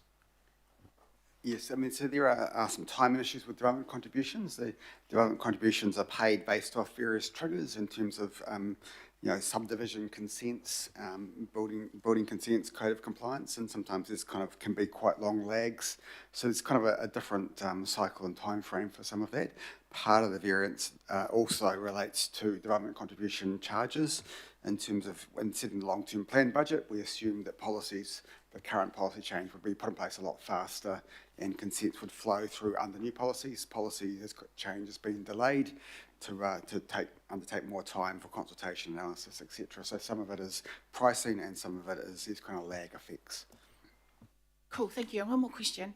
Why do we measure city centre activity in terms of you know, the current state of the economy when we know that a lot of our residents shop in the suburbs, suburban shopping? So I'm just questioning whether that's an accurate reflection. Matrix. Thank you, Councillor, for your question. The reason we included that, I think there was some interest last year in just keeping an eye on the city centre during this recent downturn. I do think you raise a very good point that most of the household spending on essentials like groceries and fuel, that takes place, you know, across the region. The spending in the city centre is weighted more to, should we say, hospitality and discretionary spending. And I think the indicator there was really just in response to the interest here to keep an eye on it as we were through that downturn. Okay, since we did it for the city centre, are we able to keep a track of spending in our suburbs? We do monitor spending at a regional level, and we do have a look at the city centre in particular. I think we have a couple of other centres that we regularly have insight into, but we don't keep a track on them all. It's just a matter of getting hold of the data, and that comes with a cost as well. So it just really depends on what the interest is and what that would tell us. Centrix publish monthly reports on retail sales in all of our districts, and it might be helpful just to have that in the addendum. You'll be have access to that. I know that it's an important thing. It's discussed at most BIDs, most business associations have a standing item about what the Centrix reports are for their last month within their areas. It's very interesting, really. There is a displacement if you look at figure 1 on the housing quarterly snapshot. That's a very good indication of what's going on with the economy because it's shrinking, and there is actually a transfer of purchasing from the city to some of the cheaper suburbs. Some of the suburbs like Otahu are doing better than normal, and the new market's doing worse, and that's possibly the chasing of the bargain hunting that goes on when times are tough, which they are at the moment. So I'll just get you to add Centrix stuff. If you're interested in your area, you can approach them and get that stuff from them if you haven't got access to it already. But there is a lot of information there available. Okay. All the local boards get it, Mayor, for the bids? Eh? All the local boards get their bid information, so it's actually done, the work's done. Okay, we'll spread Centric's around, and we're going to spread around Morris Williamson's good questions right now. Thanks, Mayor. Just quickly to both Phil and to Ross. I know it's a brief snapshot of things, but I really would be really happy if the group net debt report had a little bit more than just looks like 14 billion by 30 June. For example, I'd like to know how much our net debt has grown as a group net debt since this iteration of the council got elected, because my figures is it was 11.1. If it's going to be 14 for that same year, 13, 3 years on, had a 26% increase in the debt.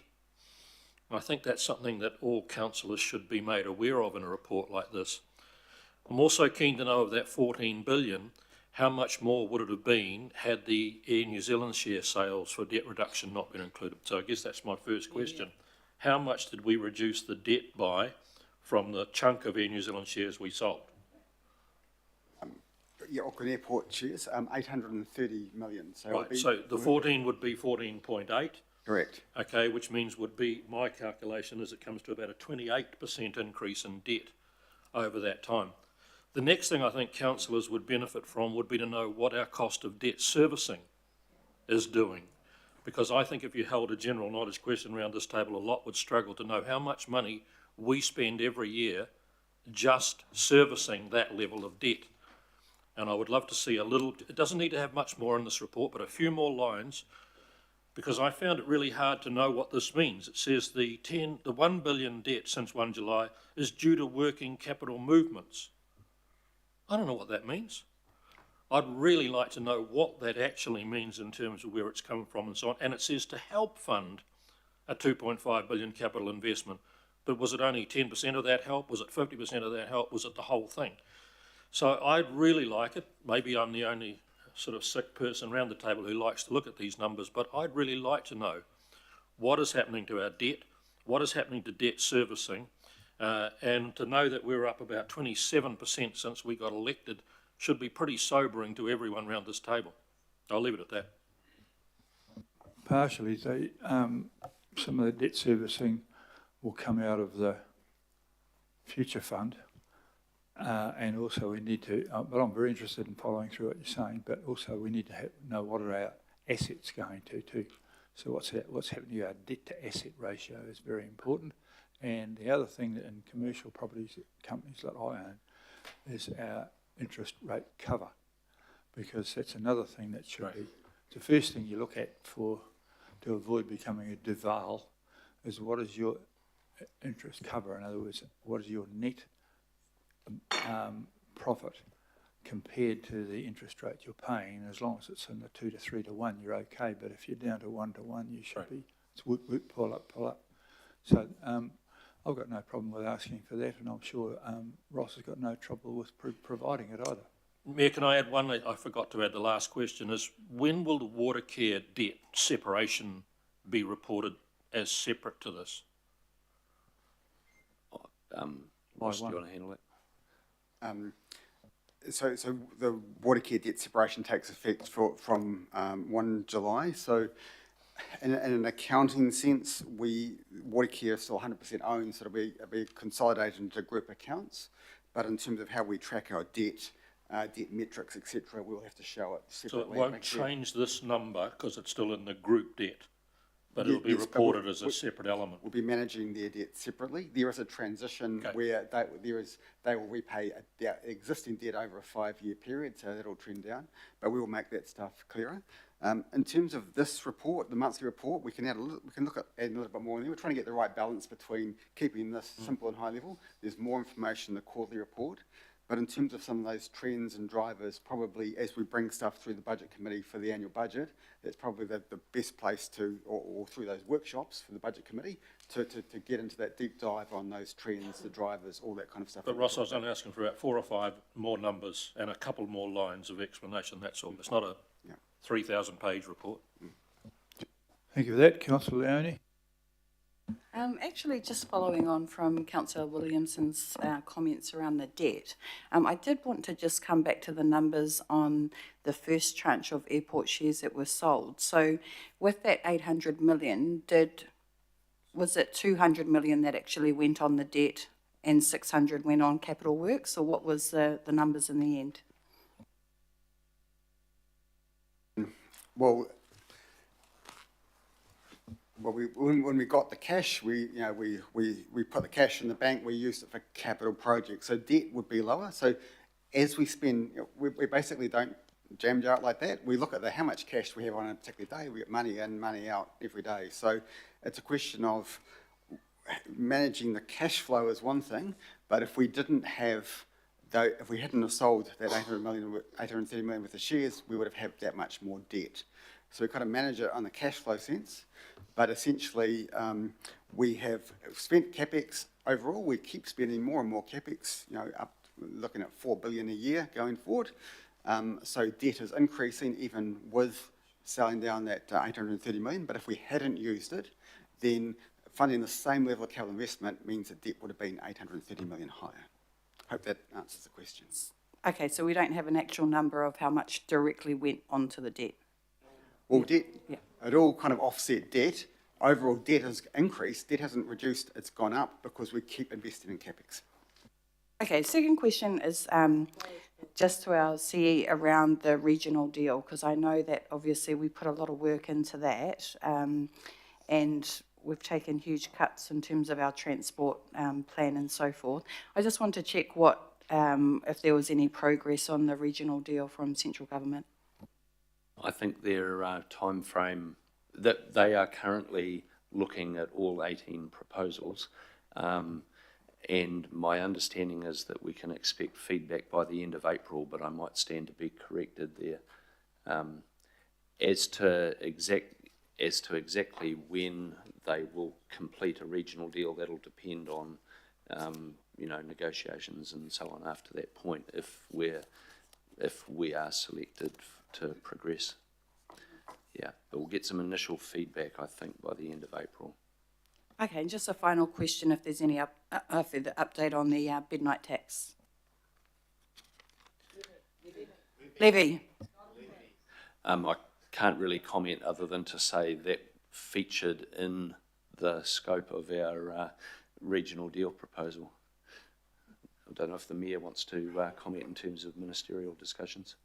I just think we're waiting to see what the public response from the feedback on the annual plan is. And once we get that, in the hope that it's very supportive from the public, we'll go back to the well and say, come on.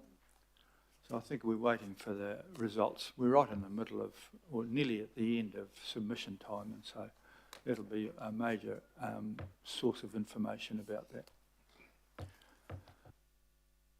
Councillor Sayers, please. Yeah, thank you, Worship. I was just really picking up on the points made by Councillor Williamson. I thought they were very good additional information, important information. And immediately I thought about the need for us to follow the trends of the debt to asset ratio, which you jumped in and also mentioned. So really need to reinforce that, but probably looking at the trend in that would be helpful. So if we're going to report on that, Ross, potentially we can get that historic trend on it. And also, is it worth benchmarking it with any other organisations, councils in the country, or just I think trend? Probably it might be worthwhile having a little debate about this at some stage or other too, because its debt to asset ratio is the most important figure, and interest cover. You'll find that some of the biggest companies in the world that we all regard as enormously possible have enormous debt because they're running on debt to asset ratio. So it's the figures that you should be alarmed about are not just the debt itself, how you're covering it.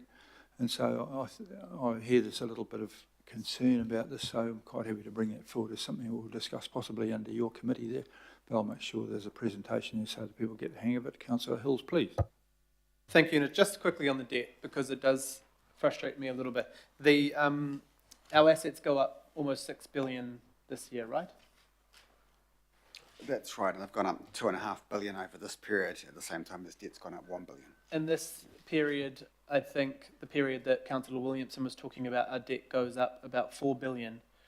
Our total rate take is about 3 billion this year, but if we wanted to rate fund all that capital instead of debt fund, is it correct we would have to put up rates 125%?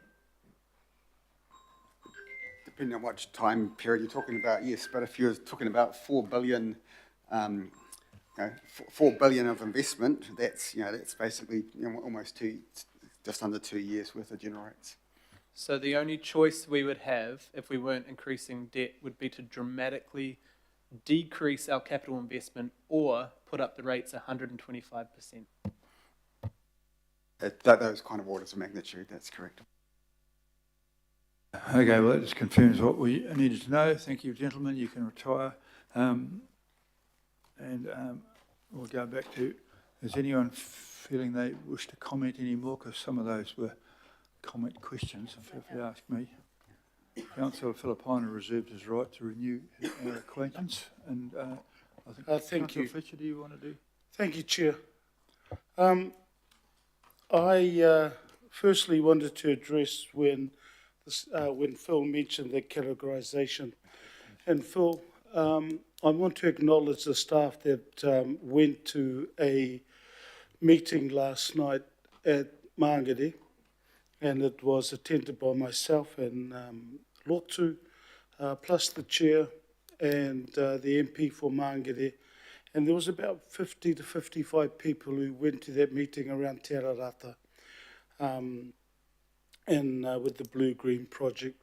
Can I tell you that the response from the group there was positive, but more importantly, with some of the comments, was just acknowledging the staff from Recovery Office, acknowledging the staff from Healthy Waters, and just the team that comes through. So I want to acknowledge all the staff that attended that meeting. We have another one tonight with the Blue-Green project for Haranea. So look, I just wanted to sort of please get a message to the staff around the thanks from not only those attended, but myself and Councillor Fully. The last one, Ross mentioned the annual plan, and when I was playing representative league and senior rugby in Auckland, when I saw a gap, I took it. So, I obviously went through. It was like Councillor Baker said, and indicated it was a wide gap. But look, I want to thank Nathaniel Yalemawai. I want to thank Angeline Barlow and their teams. Why? Because I attended 3 of the Pacifica whono, South Auckland, Tokelau, Niue, and I know people around this table attended other Pacifica whono. At the Niuean whono, there was a comment by the liaison officer for Niue saying this is the first time that council has engaged with them as a Niue community. So to get that, and from there needs, and again, please give our feedback to them, to the staff and our engagement team. So it's just kudos to the staff. Kia ora. Thank you, Chair. Thanks, Councillor. They'll be pleased to hear that. I forgot to get I'll move the receipt of this report, and it'll be seconded by Councillor Fletcher, who has a question on it. Or It's not a question. she seconded it. I want to follow on from Councillor Filipina. I do want to record my delight that we have made progress since Mace Ward has been appointed General Manager Group Recovery, and I would like it conveyed to him just the gratitude that particularly those that live in the ward that Julie Ferry and I represent. It has been pleasing to see some better progress, and Mace has driven that, and for that I'm very, very grateful. Thanks. I've got no others, so I'll put the motion. All those in favour, please say aye. Contrary, carried. Thank you very much for that and the good discussion about it and questions. We are moving to item 9, which is a RAFA, Auckland Regional Amenities Funding. We're required by law to fund things like opera, and I have had no free tickets from opera, and I don't want them, thanks. But and this year's report shows a lot more detail about how much we're funding and what percentage of their income comes from the levy. This is a very important thing to read. I'd like to see more progress on legislation to repeal this questionable law that predates the super city. And we have Victoria Carter here. Welcome, Victoria, Chair of the Funding Board, who's here to justify the increases and answer the questions about some of these outfits actually do. Victoria is the first RAFA Chair to actually turn up in person for some time. So welcome, Victoria. Deputy Mayor, would you like to move this? Okay. And it'll be seconded by Councillor Dalton. And off we go. In your hands, Victoria. I'll just briefly introduce this item. So you're being asked to approve the Auckland Regional Amenities Funding Board's levy request for the year of just over $18.5 million. The Funding Board distributes that levy to the amenities listed in the legislation, and those amenities and the distribution is set out in the report. The Council's role under the legislation is to approve the entire levy, having received a recommendation from the Funding Board. The Funding Board has provided evidence that the funding plan and the levy request is in accordance with the law. It's within Council's budget set in the LTP, and it's in line with the previous year's request. Therefore, we recommend approving it. The other decision you have is setting the board remuneration, and we recommend that the remuneration stay at the amounts that it currently is set at. Also, just following on from the Mayor, acknowledged that this governing body did ask staff to progress law change for this Act and the wider sector. This work is progressing, and there is an update on that work at paragraph 49 of the report. So with that, I'll hand over to Victoria, and then happy to take questions afterwards. Thank you. Tēnā tātou katoa Mayor, Deputy Mayor and fellow councillors. Kua raranga, tahi tātou, he whariki, he hapu ake, ngā whānau o Tamaki Makaurau. Collectively, we weave a mat that elevates the people of Auckland. Thank you for granting the levy that enabled all the amenities to do the wonderful work that they do for Auckland in the last 12 months. I've been in this role for just under a year, but I've been on the Funding Board since 2018. We're very sensitive to the burden on ratepayers, and in recent times have encouraged our amenities to think about the alliances, their ways of working together that might reduce costs and collaborate. And we've also encouraged the amenities to focus on their core activities rather than looking to expand their businesses and adding new initiatives. The Funding Board's very aware of all the financial pressures we face, in particular ratepayers, and with this in mind, we have proposed what we think is a modest increase for this year.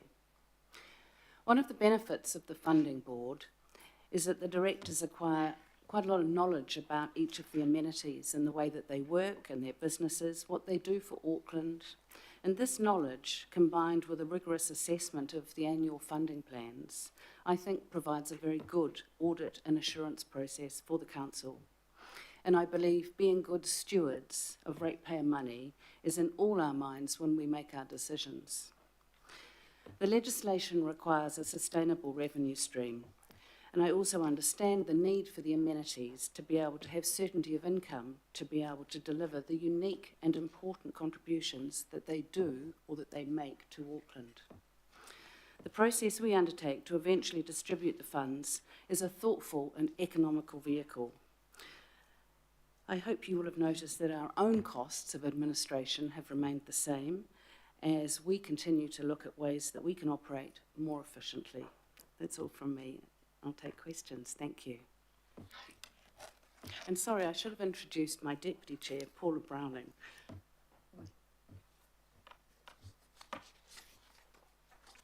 Questions? Councillor Simpson, please. Oh, Deputy Mayor Simpson, apologies. Thanks, Mayor. I have no questions for the chair or deputy or staff on this item because obviously I've been quite involved, but my question probably is to you, Phil, and it applies to both this item and the next item, and it's around the legislation. So as part of the political working group on cultural institution, we've asked for legislation to be looked at. If we get this advice mid-2025, I think it's about June, on a possible structure to put into law, would we look to get legislation prepared and introduced early next term of council and before the central government election? Is that a reasonable assumption? Yes, I do think it's reasonable. Obviously, we're not in any sense in direct control of the legislative program, but I think firstly we can have the preparatory work, advice, even draft something in that time frame, and it's probably realistic to work with government to try and progress it in that time frame. Yes. Or else we just do this year after we've done for 15 years. Well, we need I'd like to bring to it to speak. a head. Yeah. Yes, that's right. So I'd like to reserve my right to speak, but that was my only question. Thank you. With regard to the progressing the legislation, we'll make sure that's part of the whatever regional deal we get to discuss. There'll be a whole lot of legislation. We're waiting for it to be coming through. I've got a couple of questions myself. I found it quite interesting to read the funding as a percentage. And I'm familiar and particularly with life-saving and water. And the water safe, I mean, life-saving in itself is a very popular, almost cannot touch motherhood and apple pie thing. But even in that, you know, you've got to admire the lifesavers at PR and North PR and Karikari and Muriwai, but not particularly dry. You know, the justification for Mairangi Bay and Red Beach and those places that don't have SEF has always been a question of mine, because it's more like babysitting rather than actually life-saving. And then as far as Auckland water safety, we've never really had a good presentation to justify 69% of their revenue for this, because, again, I've looked at some of the stuff they've published, and they had a photo of a young kid on a stand-up paddleboard wearing a life jacket. The missing thing, you don't need a life jacket on a stand-up paddleboard, you need a leg rope. So that the basic requirement for water safety was missing in their advertisement. There's 130 kilograms of buoyancy, litres of buoyancy associated with that. There's no leg rope. And so I would like to arrange for us, Water Safe, to come and justify that if you're at 69%, in other words, nobody else believes in you, that's what that's saying. Some of these other ones are getting quite good. Opera is down to, if they just put their prices up 20%, we could wipe that out. That's a good sign as well. So I think it's up to us to be fairly caustic about this. These are large sums of money. And the money that's not going somewhere else. I realise that legislatively we have to do some of these things, but there's no particular reason why. And WaterSafe have jumped the largest percentage. Exactly what's happened this year. You know, more people are swimming in the pool down at which is very hard to drown in that. It's in front of lots of people. So just being difficult, but that's my role. Would you like me to answer a couple of those points? With SURF, SURF make the decision on where they allocate people and where they put their lifeguards. But one of the most interesting things that I've learned is that Red Beach is over 80 years old. It's one of the oldest surf clubs in Auckland.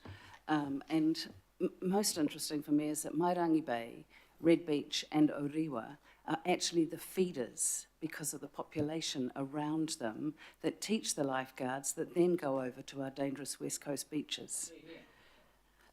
Yeah, well, they're very good at justifying themselves. We're at Omaha, and there's 700 members of the Omaha Surf Club, and and I've never seen 700 people in the surf there.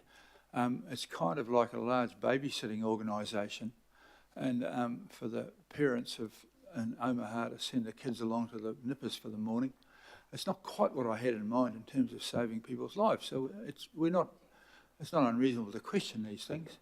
As I say, I'm a great admirer of the people on the West Coast. Yeah.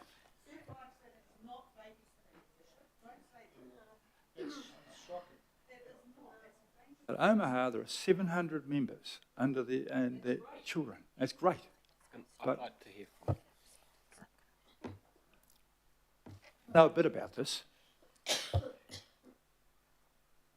Your Worship, it's also noteworthy that when we had the anniversary weekend floods, Mairangi Bay was able to deploy all of its assets to other parts of Auckland when the West Coast was unable to. I accept that they're well-intentioned and they're good and everything like that there, but I just, if it's Mairangi Bay flood pretension, that's fine as well, but it's not.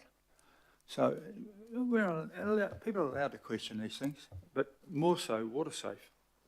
Water safety come off a very small base. They are in the business of preventative education. One of the things that's been drawn to my attention as a result of this process is that none of the amenities have actually come to present to the council for a while. So I think that is a really good opportunity, and Chris Levitt and I are now talking about which is the appropriate committee for the amenities to come and present to, so that you can know the good works that we think they are doing, which is why we supported their funding.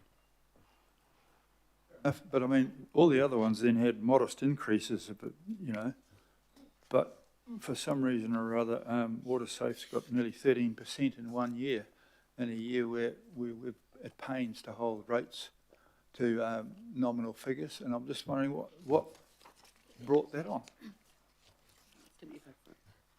Your Worship, perhaps I can answer that. WaterSafe needed a workforce management system in order to be able to comply with legislation and regulation around health and safety. So it's a compliance obligation rather than anything exceptional or something that they actually had a choice in. So that 12.8% is to make WaterSafe safe, not actually us. That's an excellent way to put it. That's not quite what I had in mind.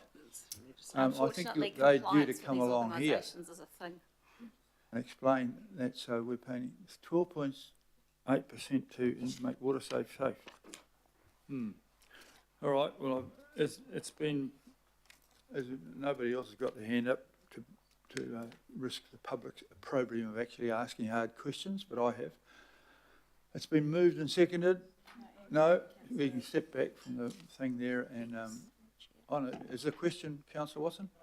Speak to the item at the appropriate time. You can sit back and now we'll have discussion. But thank you for your attendance, Victoria, and your deputy. It's nice to see them. Deputy Mayor. Thanks, Mayor. Victoria, I'd like to thank you, your Deputy Chair and the Board for your findings and recommendations. So we're both balanced and reasonable, and one of the reasons you are here is to give that independent advice, which isn't political, and I think you've done a very good job. I think we should also acknowledge the staff who in the report have anticipated questions in their report about how we're going with the law change and things like the ATC and its ground lease. I do want to talk a little bit about the law change. I mean, if these were easy issues to solve, we wouldn't be here 15 years later. All right. The government declined to do the work during amalgamation, and we are still dealing with the impact of that now.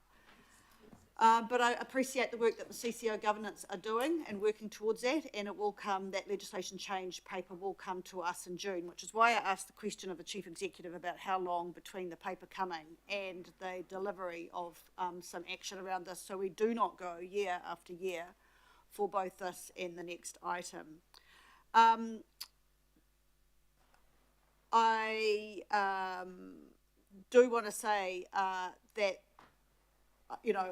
I'm one of these people that really appreciate each and every one of the amenities that are receiving funding. I do believe Surf Lifesaving do a great job, and without them, I think our young people, our rangatiki tahi rather, could potentially get in trouble in the water. Our drowning statistics are not attractive in Auckland, and so all power to the Surf Lifesaving people for what they do. They certainly aren't babysitters in my opinion. I would just reiterate in conclusion that the RAFA board have been mandated to explore, investigate and delve into these amenities and independently assess them for funding. And I urge you support their recommendations. Thank you.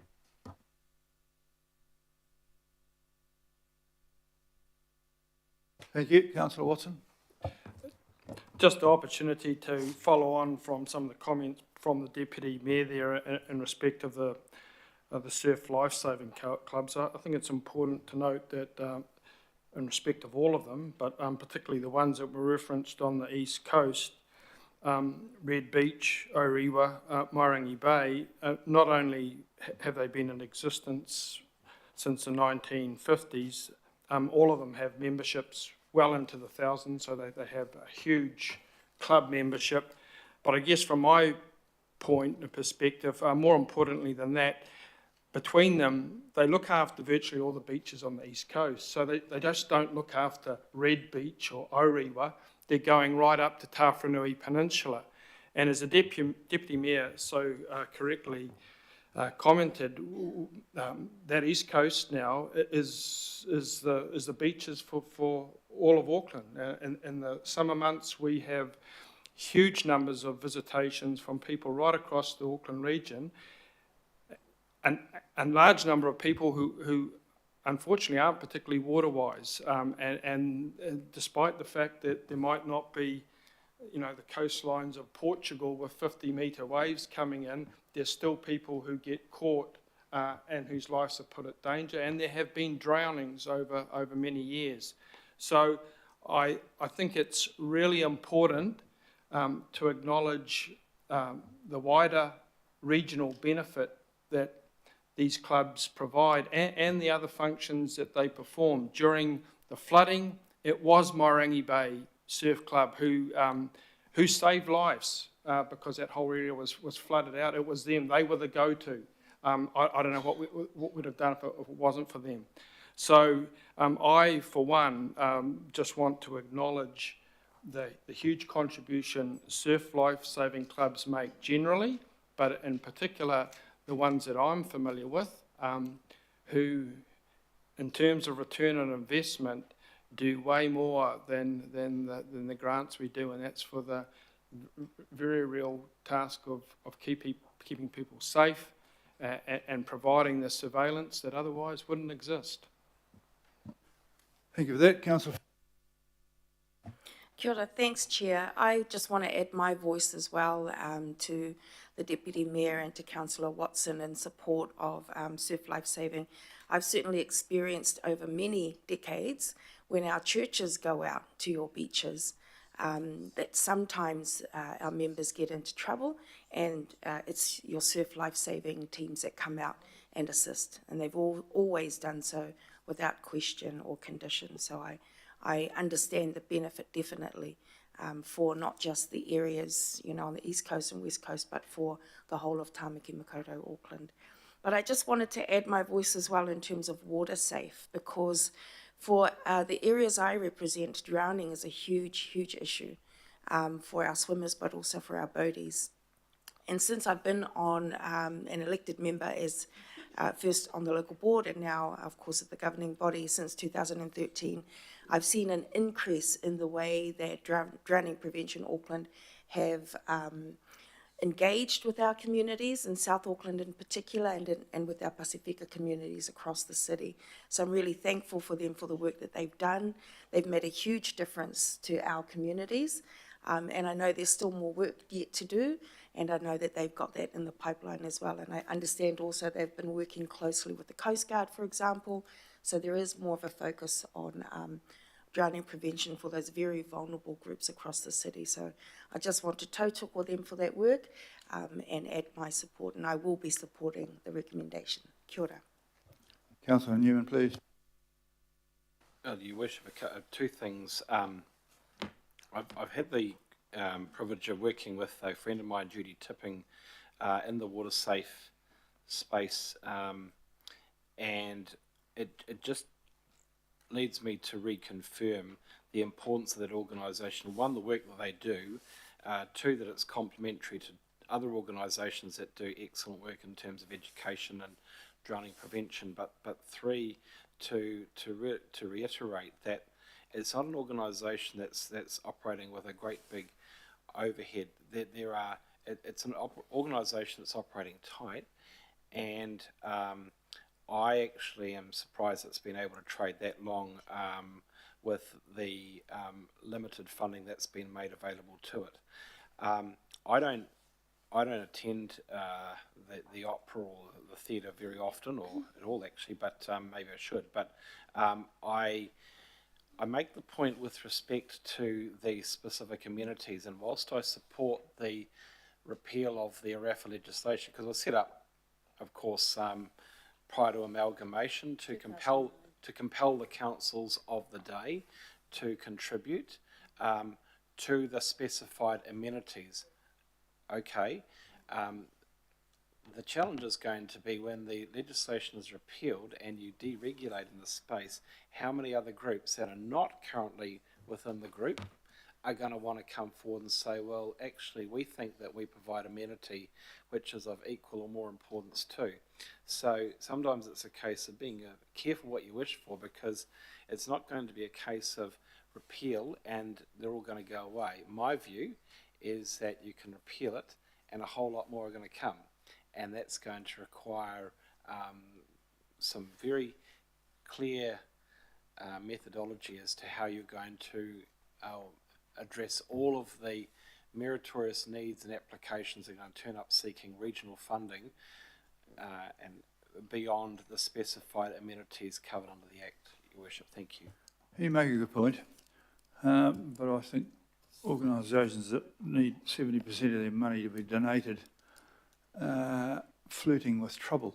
There are plenty more out there, and whilst it's probably very electorally dangerous for me to question any of these things, I'll do so. I mean, I've surfed many times this season at Tawharanui, and there's never been anyone there either drowning or a lifesaver, because the surface fish them out.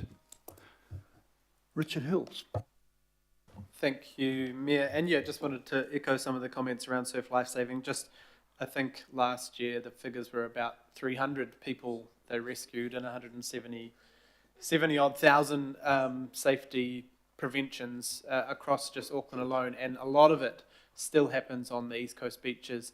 And as Councillor Watson says, they support the beaches down lower of the clubs. And I'm going to speak about next week when we discuss Waido Valley. 69 people were saved that night just in the Waido Valley by the Mairangi Bay Surf Club. And, you know, we did have 2 tragic deaths in the Waido Valley that night, but the 69 that were saved, who knows what would have happened if they didn't jump into action. I'm not going to list all the funding. Obviously, a lot of what happens in here is supported by our communities, but I just want to acknowledge the Arts Festival the last month or 4 weeks, the phenomenal amount of work that goes into that, but also the fact that it filled all our theatres, filled our car parks, filled our buses, trains. You know, we are getting a lot of that revenue back through the door. A lot of our major events, we can't measure that we are getting physical funds back to the council, but we know that the Arts Festival helps fill up the Civic and Aotea Centre and all our public transport as well. It was full, hundreds of events across the city, and it was a really good you know, showcase of talent from New Zealand and from Auckland and from overseas. So it's a really important thing that we put funding into, and we get a lot back as a city, as one example. Thank you. Well, there's a very impassioned plea for the midnight levy, I think. It does fill the hotels rather than the ratepayers' pockets. Councillor Ward. Sure. So I'll also endorse my thanks to the ARAFA team and commend them for the work that they do. Like Councillor Hills, I attended some of the Auckland Festival events. Not too many, but enough to impress on me, in no particular order. 1, the subsidies we received from other organisations, which were significant, particularly from international collaboration. So, for example, the Scottish Ballet, who were outstanding, and they performed at the Aotea Centre, and I would suggest contributed to the revenue of that centre. So it isn't just the arts festival, but it's the enhancement in the capacity that we get in these venues that we own, or if we don't own, that we fund. I also think that the way the Arts Festival approaches the new talent that they bring on, that goes to content, was outstanding, of international quality, and some of these shows, for example, the Toireri, I don't know whether I'm pronouncing that correctly, but it was a form of opera with te reo. That has the potential to go elsewhere around New Zealand and also overseas, and it brings on talent. So I was particularly impressed with this year's Arts Festival. The other matter that I want to speak to is drowning prevention and surf life saving. They are both critically important, and I also endorse the role that the surf life saving played in the floods. That was critical in some parts of Auckland, their ability to be able to respond more quickly than many other components of civil defence was highly commendable. I also make the observation that surf life saving, certainly in the Albany ward, and I'm referring to in particular Mairangi Bay and Orewa, still suffer from the delays in clubhouse construction. Surf life saving is also significantly impinged by storm surges and coastal erosion. So if ever there was a time where surf life saving needs some support, in my view, that's now, and we don't adequately factor these things in. So again, I'm supportive of ARAFA and their recommendations. Thank you very much. Okay, that's it. I'll put the motion. All those in favour, please say aye. Aye.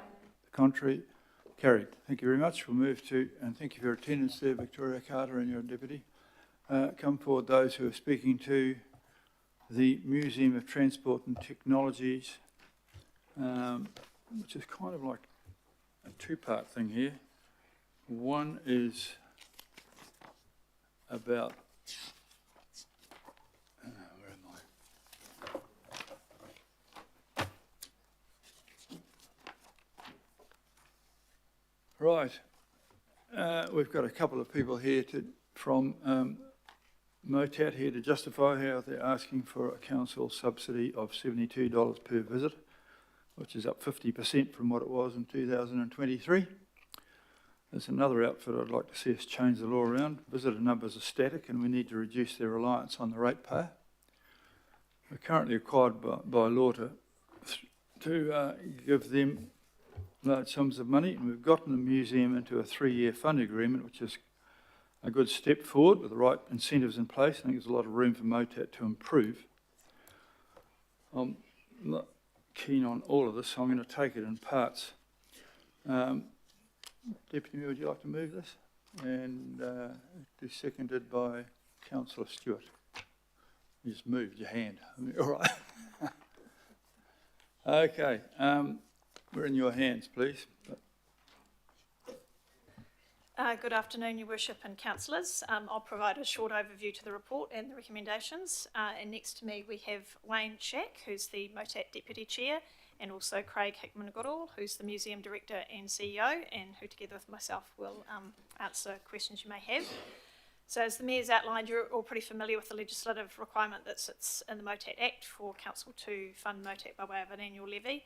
I would point out that unlike the ARAFA legislation that governed the previous item, there's no provisions in that Act around sustainable funding or an ability for Council to assess the proposed levy against funding principles. They don't exist in the Act.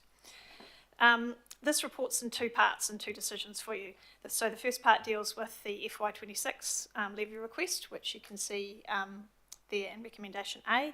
Each year MOTAT provide their draft levy request to TAU and council staff from myself from governance and the finance team, and we scrutinise those budgets and forecasts that are put forward, and we seek clarifications and explanations on those key aspects. So MOTAT's FY26 request represents a 3.3% increase on the last financial year. Originally MOTAT had been seeking a 4.3% increase, but they reduced this considering council's financial pressures and following discussions with staff and with the Deputy Mayor. So TAU's council's advisor on this process, and they recommend that the request be approved. If the levy is not approved, the default position that's provided for in the Act is for the levy to be determined by arbitration. The second part of this report deals with the longer term issues at MOTAT and a proposal for a 3-year funding agreement, which, as the Mayor's outlined, is similar to what we already have in place for the Auckland War Memorial Museum. So you'll see that the report contains data that staff have been collating and monitoring around some long-term trends and issues that MOTAT will be working to address, particularly around the visitation numbers and an increasing dependence on the levy as a percentage of its total revenue. So as staff, we consider these issues can't be easily addressed in annual funding rounds, and it requires the MOTAT board to adopt a number of short and long-term strategies and actions to address them. So given the tools that are available to council in the current legislative framework are limited, we're proposing council enters into a 3-year funding agreement, and then this year's levy, if approved, would be year 1 of that agreement, and then the year 2 and 3 funding amounts could not exceed those provided for in the current long-term plan. So this approach enables council to put in place some terms and conditions, which are set out in paragraph 37 of this report, and we think that will enable more effective progress on the recommendations of the political working group in regards to MOTAT, more engagement with MOTAT on its strategy and vision, and give good visibility of action plans that they are working on to address these trends. So it also provides greater financial certainty to MOTAT to enable them to plan and budget more effectively. So taking a multi-year approach like this enables improvements to be planned, tracked, and then evaluated. And this can be concurrent to progressing legislative change, as the Mayor's already outlined. So if you do approve that, we propose a delegation to the Mayor and Deputy Mayor to approve and sign the final version of any 3-year funding agreement. However, if you don't choose to do that, if we don't do that, or if we can't reach agreement by 30 June, the annual process will just continue to apply. So happy to take your questions, and Wayne and Craig are here as well. Do you wish to speak, gentlemen? Thank you, Mr. Mayor. Firstly, thank you to our colleagues at Council and at Tataki Auckland Unlimited for the enormous amount of work that they've put in with us to try and improve our situation, particularly since the November governing body and the PWG moving forward. The work with the Regional Cultural Alliance is going extremely well, and we're really open to all ideas with that. We should be working for the betterment of Auckland and our ratepayers. The work with Tataki is going extremely well, particularly for us with Western Springs Precinct, with the zoo, because we see that's where our natural fit is for the precinct, with our tram and many, many people who enjoy travelling between MOTAT 1 on Great North Road, MOTAT 2 on Motions Road, and the zoo stop as well, including all the wonderful school children who are travelling as well for free. So we're grateful for all of this work. We're sorry that we have to come to you for, requesting 3.3%. We're sorry about the $72 and so on. We don't want to be in this position either. We're looking forward to continuing to work with Council and with Tataki in terms of how we can reduce that reliance as much as possible. Our core foundation of MOTAT was for the collective public good, and our conservation and work results in largely intangible cross-generational public benefit for Auckland. We will continue to try and do our best to keep to that and to the remit from the Act. Thank you.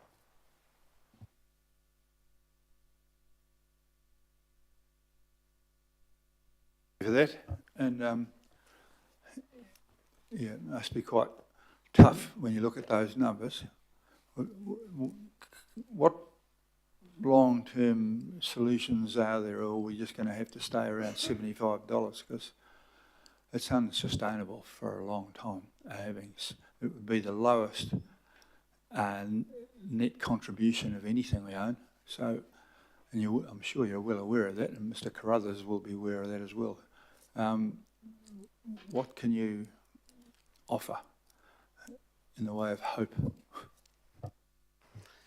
Thank you, Mr. Mayor and councillors. The fact is actually Western Springs Precinct gives an opportunity for greater visitation, and that's what we have to work on, is increasing our visitation. We are undertaking a pricing review as we speak, which we'll work with Tataki and the zoo on to make sure that the buckets remain the same and we align. But we are well aware, of course, that we've just apparently come out of a recession and of the geopolitical dangers ahead. So we want to be smart about that. It's about increasing that paid visitation. The other areas of increasing revenue are also extremely important to us, whether it's through our retail, through events, special experiences that we can ticket, whether or not it's... we are working, by the way, with Auckland Conventions. They are selling particularly our wonderful aviation hall again, which is fantastic, and that means that we've been able to do that with no increase in our staffing. In terms of cost controls, just to remind everybody, if you don't mind, that our real costs here that we're asking for money for is the capital renewal costs. We have 13 hectares at MOTAT 1 and 2, 11 hectares of which are on landfill, terrifying for all engineers with any project that occurs, and we have buildings which some go back to World War II, even though we were founded in 1964 and they came to us at that point.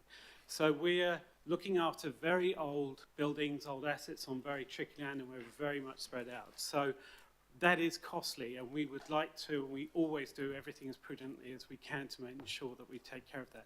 Te Puananga, which is our science and technology centre, which 33 years ago, the building it is in was set up as science and technology. That is that part of MOTAT. The roof, after 33 years, was leaking, falling down. So we had to refurbish it. In doing that, we then said, how can we do this smartly so that we'll have something that will increase visitation? That's just an example. That has so far been incredibly successful, 49% increase in visitation coming through there. And that's to do with education and through visitors. So we will continue to always try and lift visitation. The big challenge, and where Western Springs Precinct comes in, and our alignment with the zoo, an ever closer alignment with the zoo, with looking at legislation and all the rest of it, is the fact that we don't have a huge international visitation yet. Neither does the zoo. People do not get off a cruise ship and think we'll go and have a look at the zoo or look at some trains and trams and so on. But by creating the precinct with the park and making it a one, we have the opportunity to actually create something quite special that would increase that visitation as well. I hope that goes some way into answering your question, but that is a core fundamental focus for us, is increasing our revenues whilst controlling our costs. I would like to also say that Mr. Shash here, who's our deputy chair, is a chartered accountant. Amit Prasad, our chair, who is unfortunately in Cargill today and sends his apologies, he's with the St John's Board, he's a chartered accountant. So financially, we have some tight fiscal control now with our chair and deputy chair. Not that we didn't in the past, but we actually do have two chartered accountants that I report to now. If I could just also say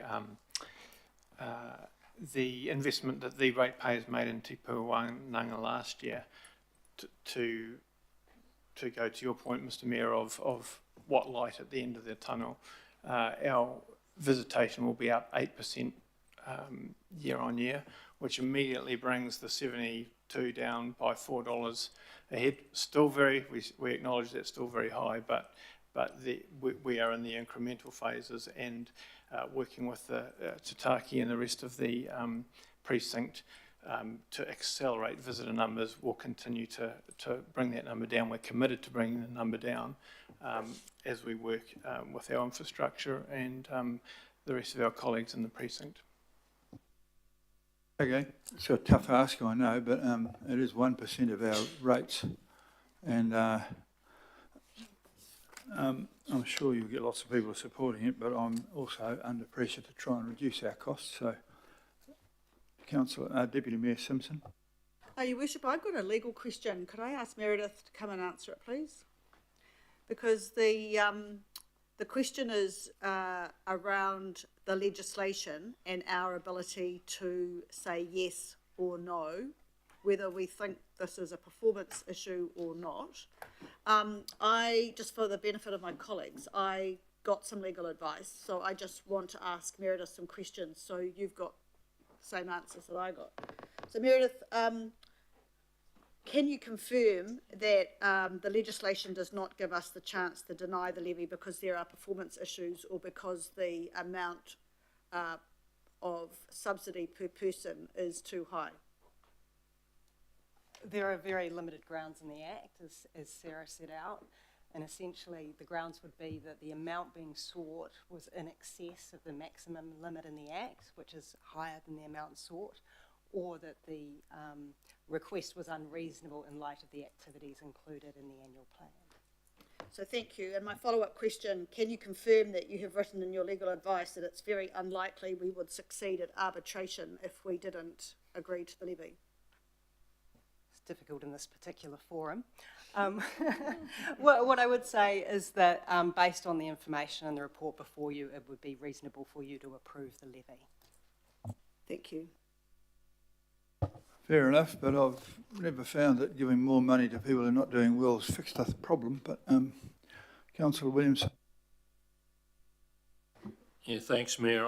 I'm very concerned about this, and it dates back to something I had a bit of a stoush with previous people from MOTAT about, because I have been briefed by a number of MOTAT enthusiasts. I think it's a great place, I love it and so on, but how it used to be a terribly driven by the number of volunteers, around 400 volunteers running it, and a staff of about 9.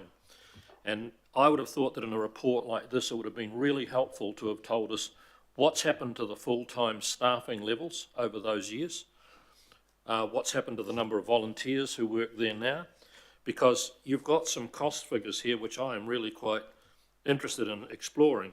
For example, your 12.2 million back in 2015-16 is now a 54% increase for this year. If you take out inflation, I've just been to the Reserve Bank calculator, 31.7% inflation during that time. You're looking at a 23% increase in the amount of money over and above inflation, and yet you've still got 248,000 total visitors coming through at a $50 levy. And so I don't know how you can have such a dramatic increase in costs over and above inflation, how you can have such an increase in full-time staff. And when I was taken for a bit of a wander around there by one of the proponents of how much the inflated staff is, he showed me a building that used to be a exhibits building and is now basically just taken up with full-time officers for staff. So I would have thought that Meredith Webb makes a good point. On the basis of this report, we'd pretty much have to support it. But this report is so thin on numbers that give us a good, as a governing body, that give us an ability to make really good decisions. It's all very well for numbers just keep exploding, as I said. 23% over and above inflation for the same number of visitors. So I'm just going to signal to you right now, I can't vote yes for this while we have such a thin set of backing numbers for it. Would you like to respond to that? Thank you. Thank you, Mr. Williamson. Thank you for your concern. I mean, they're very important. And Mr. Rayner last year, some of his questions, and he did put in a submission to the draft annual plan in this year as well. Just for your awareness, heritage operations from 2003, 2004, we had tramway passengers 51,800. 2023, 2024, we have 194,988. As our Deputy Chair just mentioned, we're on track for 270,000 visitation, which is 8% up, which is increasing back. This is a return from COVID. These are not defensive justifications, but a return from COVID, from the follow-up from COVID, from Cyclone Gabriel, and all the things that have been mentioned today, and everyone, all the councillors are very, very aware of course. So in terms of coming back, the visitation is heading in the right way. In terms of full-time staff, the real change that occurred in the past was the professionalisation that we talked about of MOTAT that we have to do because of compliance and so on. We actually have 177 volunteers currently. We're the second largest volunteer base in New Zealand and Australia to the Australian Museum. They're fabulous, they're incredible. Back in 2015-16, we did have 223 volunteers, but there was a little bit of an establishment of a volunteer agreement because we have volunteers who never came and did anything. So this happens. This is how things have changed in the world over the years and so on.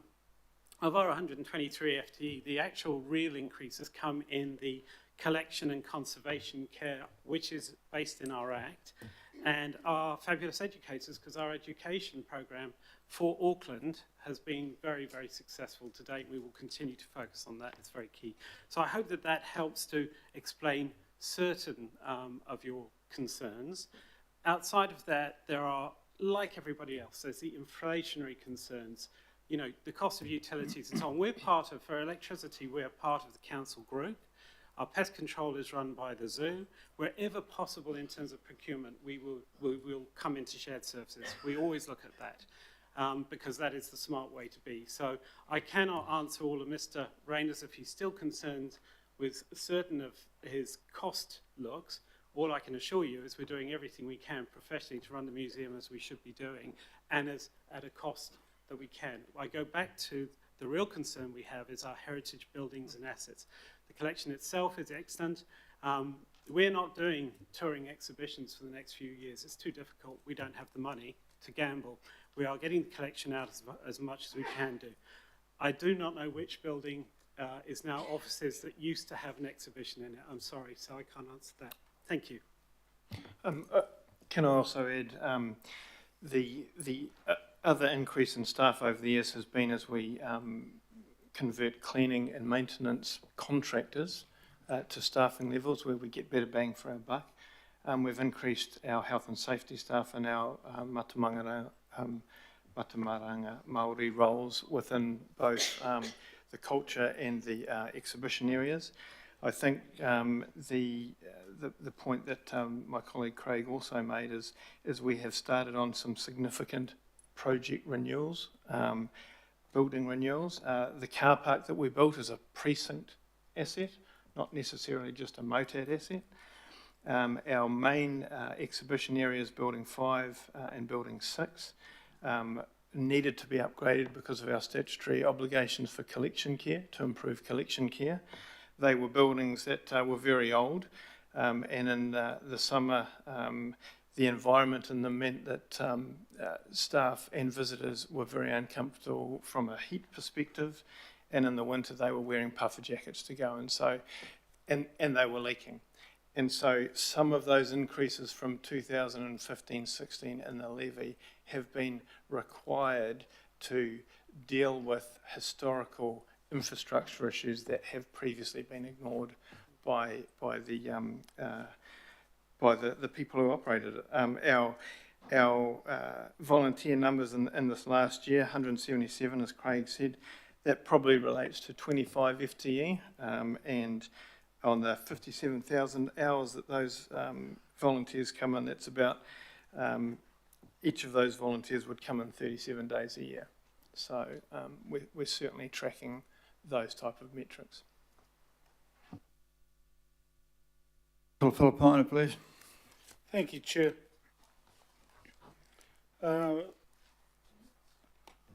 My police mind is asking me, and this may be a question to you, Chair, that if it's split, what is the reason why it's split? Because I don't have concerns about this, but I'm just trying to find out, is it split to allow people to, well, I don't know, I'll ask. Why is it split? Is it your call, Chair, or? Well, it's a call to the extent, and having listened to some of the councillors around, there are two items here. One is to approve this year's one, and the other one is to approve moves towards introducing some KPIs in order to progress a 3-year term. So they are two separate issues, which is why you separate them. Okay, so Okay, there so are then people could people- vote for one Yep, and not for sorry. another. Yep, so then people have the ability, obviously, to vote against the first one and the remaining. It allows Thank people you. to make a choice. And doubtless to say you'll call for a vote. That's right. Oh, well, I won't be at all surprised, Councillor Filipaina. Could I have Councillor Henderson, please? Yeah, thanks. Just acknowledging I love MOTAT. My kids and I are there all the time. Well done for all you're doing. Look, you've talked a lot about CapEx and kind of physical attractors for demand, but I'm wondering if I could sort of drill into something similar about barriers. Have you identified any barriers that are stopping people coming to your facility, for example, public transport or changing tastes in the market? Yes, certainly transport is a big one, particularly for our school visitors, which is why we developed over a number of years in conjunction with Samsung and other providers our stem cells which move out to schools, which go out to schools, also outside the Auckland region sometimes. I think the numbers as presented, the visitor numbers have obviously been impacted by COVID, which was, no visitors coming for periods, but also then followed by cost of living crisis and recession, and we are an optional spend to people. So those economic factors also impact. Thank you. Just one follow-up, Mayor, if I may. In terms of pricing your facility, I'm just wondering what analysis you do and if there's any insight you have for us in terms of tipping point, because obviously the higher you go, the less people can come. So, year 13 economics, wonder where your equilibrium prices are and how much analysis you do around that.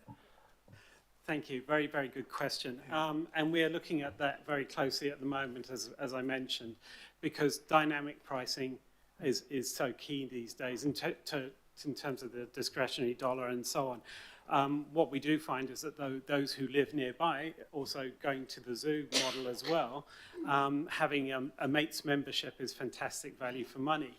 A mates membership in terms of the commercial bottom line is on one side fantastic because you have those ambassadors and return visits. On the other side, of course, it is a very good and reasonable deal, and therefore it takes away some of the extra earning.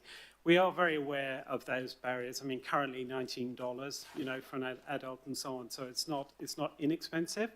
We didn't increase our admission rates and so on for a long, long time. It was 2016 last time that we did, and we went from $16 to $19. That's a big jump. But we think the sensible and smart way to look at this is look at our audience research, which we're doing, and now working with the zoo on their bucket. So, for example, one of the questions we're asking is that children under 5 are free admission. Should we change that to under 3 to be in line with the zoo and everyone else and so on? It seems like a very sensible thing to do. But of course, from a social point of view, that's quite a tricky question to ask. So that's an example. Thank you so much. Thank you, Mayor. Councillor Fully, please. Kia ora, thank you. And like Councillor Henderson, I love MOTAT too and have been going there since I was a little girl. I learned how butter was made at MOTAT back in the day. Yeah, I just want you to maybe tell us the story a little bit better about the benefits that MOTAT offers that are not easy to quantify in dollars and cents, that we can't necessarily see in terms of, the numbers and everything else. And the benefits from an equity point of view as well, because I do know that MOTAT offers certain services for areas of high deprivation in schools, Decile 1 schools, for example. And you used to also offer free days for families in different parts of Auckland. I don't know if you still do that, but if you just could, talk about that and tell us that side of the story a bit better. Kia ora. Thank you, Councillor. This goes to the value for all Aucklanders, not just the 270,000 visits that we have and so on. And it's a really great question because, Auckland is per capita the biggest city in the world, the sheer spread. And then, as you mentioned, the different levels of affordability in parts of Auckland and so on. And so therefore, from our education program particularly, we see that as a wonderful way to be able to head into those areas where there isn't the extra money to be spent by families and so on. We do have programs for families. In order to bring, we do a month where it's free for teachers as well, for example. So we are constantly looking at programs where we can afford to help and assist. The bit that's important, and it's really comes to the focus of the government at the moment, and that's STEM, of course, science and innovation. And this is part of the, if you like, debate that goes on with the first MOTAT and how we've developed over the years. I mean, MOTAT started as a colonial village, a heritage village. It wasn't even really transport. And then we moved into transport. And then we realized that actually the technology part of transport is what's so fantastic in innovation. And this goes to New Zealand and our number 8 wire and our inventiveness and so on. And so as we've moved along, we're now recognizing that the science and technology behind our collection, our overall collection, but really it's about thinking, I mean, the telecommunications exhibition that we have is just fantastic, and our volunteers who work in there, the kids have a great time with them, and adults become kids. It's quite joyful, and so on. So it's learning and questioning, and it is really about science and innovation. Quantifying that back, that's why Rocket Lab are a supporter of ours and so on. But quantifying that back is actually, it's quite intangible to suddenly be able to go, well, we came along there and as a result, I decided to become, I wanted to be a scientist. It's a bit like for all museums, the number one reasons that actually museums now are so fantastic is because of the social space, the social getting together of all types of people from everywhere. And it's that occasion in a relatively safe place and so on. Now, does that actually stop somebody goes to the museum, has a wonderful time, and we're like a punk rock museum. You come to us, and instead of saying, stand and look at something, don't touch anything, be quiet, we go, run around, be noisy. Unless we tell you it's unsafe, we want you to touch things. We want you to engage with the collection. And from that point of view, does somebody go back and then go, oh, I feel so good about life now, I'm not going to go and commit a crime or be angry or frustrated? It's intangible. However, it is a part of what we're there, we exist for, and how we want to look after our Aucklanders, really. We never forget that the Auckland ratepayers are our major shareholders. They are our shareholders. We respond to them. Thank you, Mayor. I think one of our major visions is to educate, inspire the innovators of tomorrow.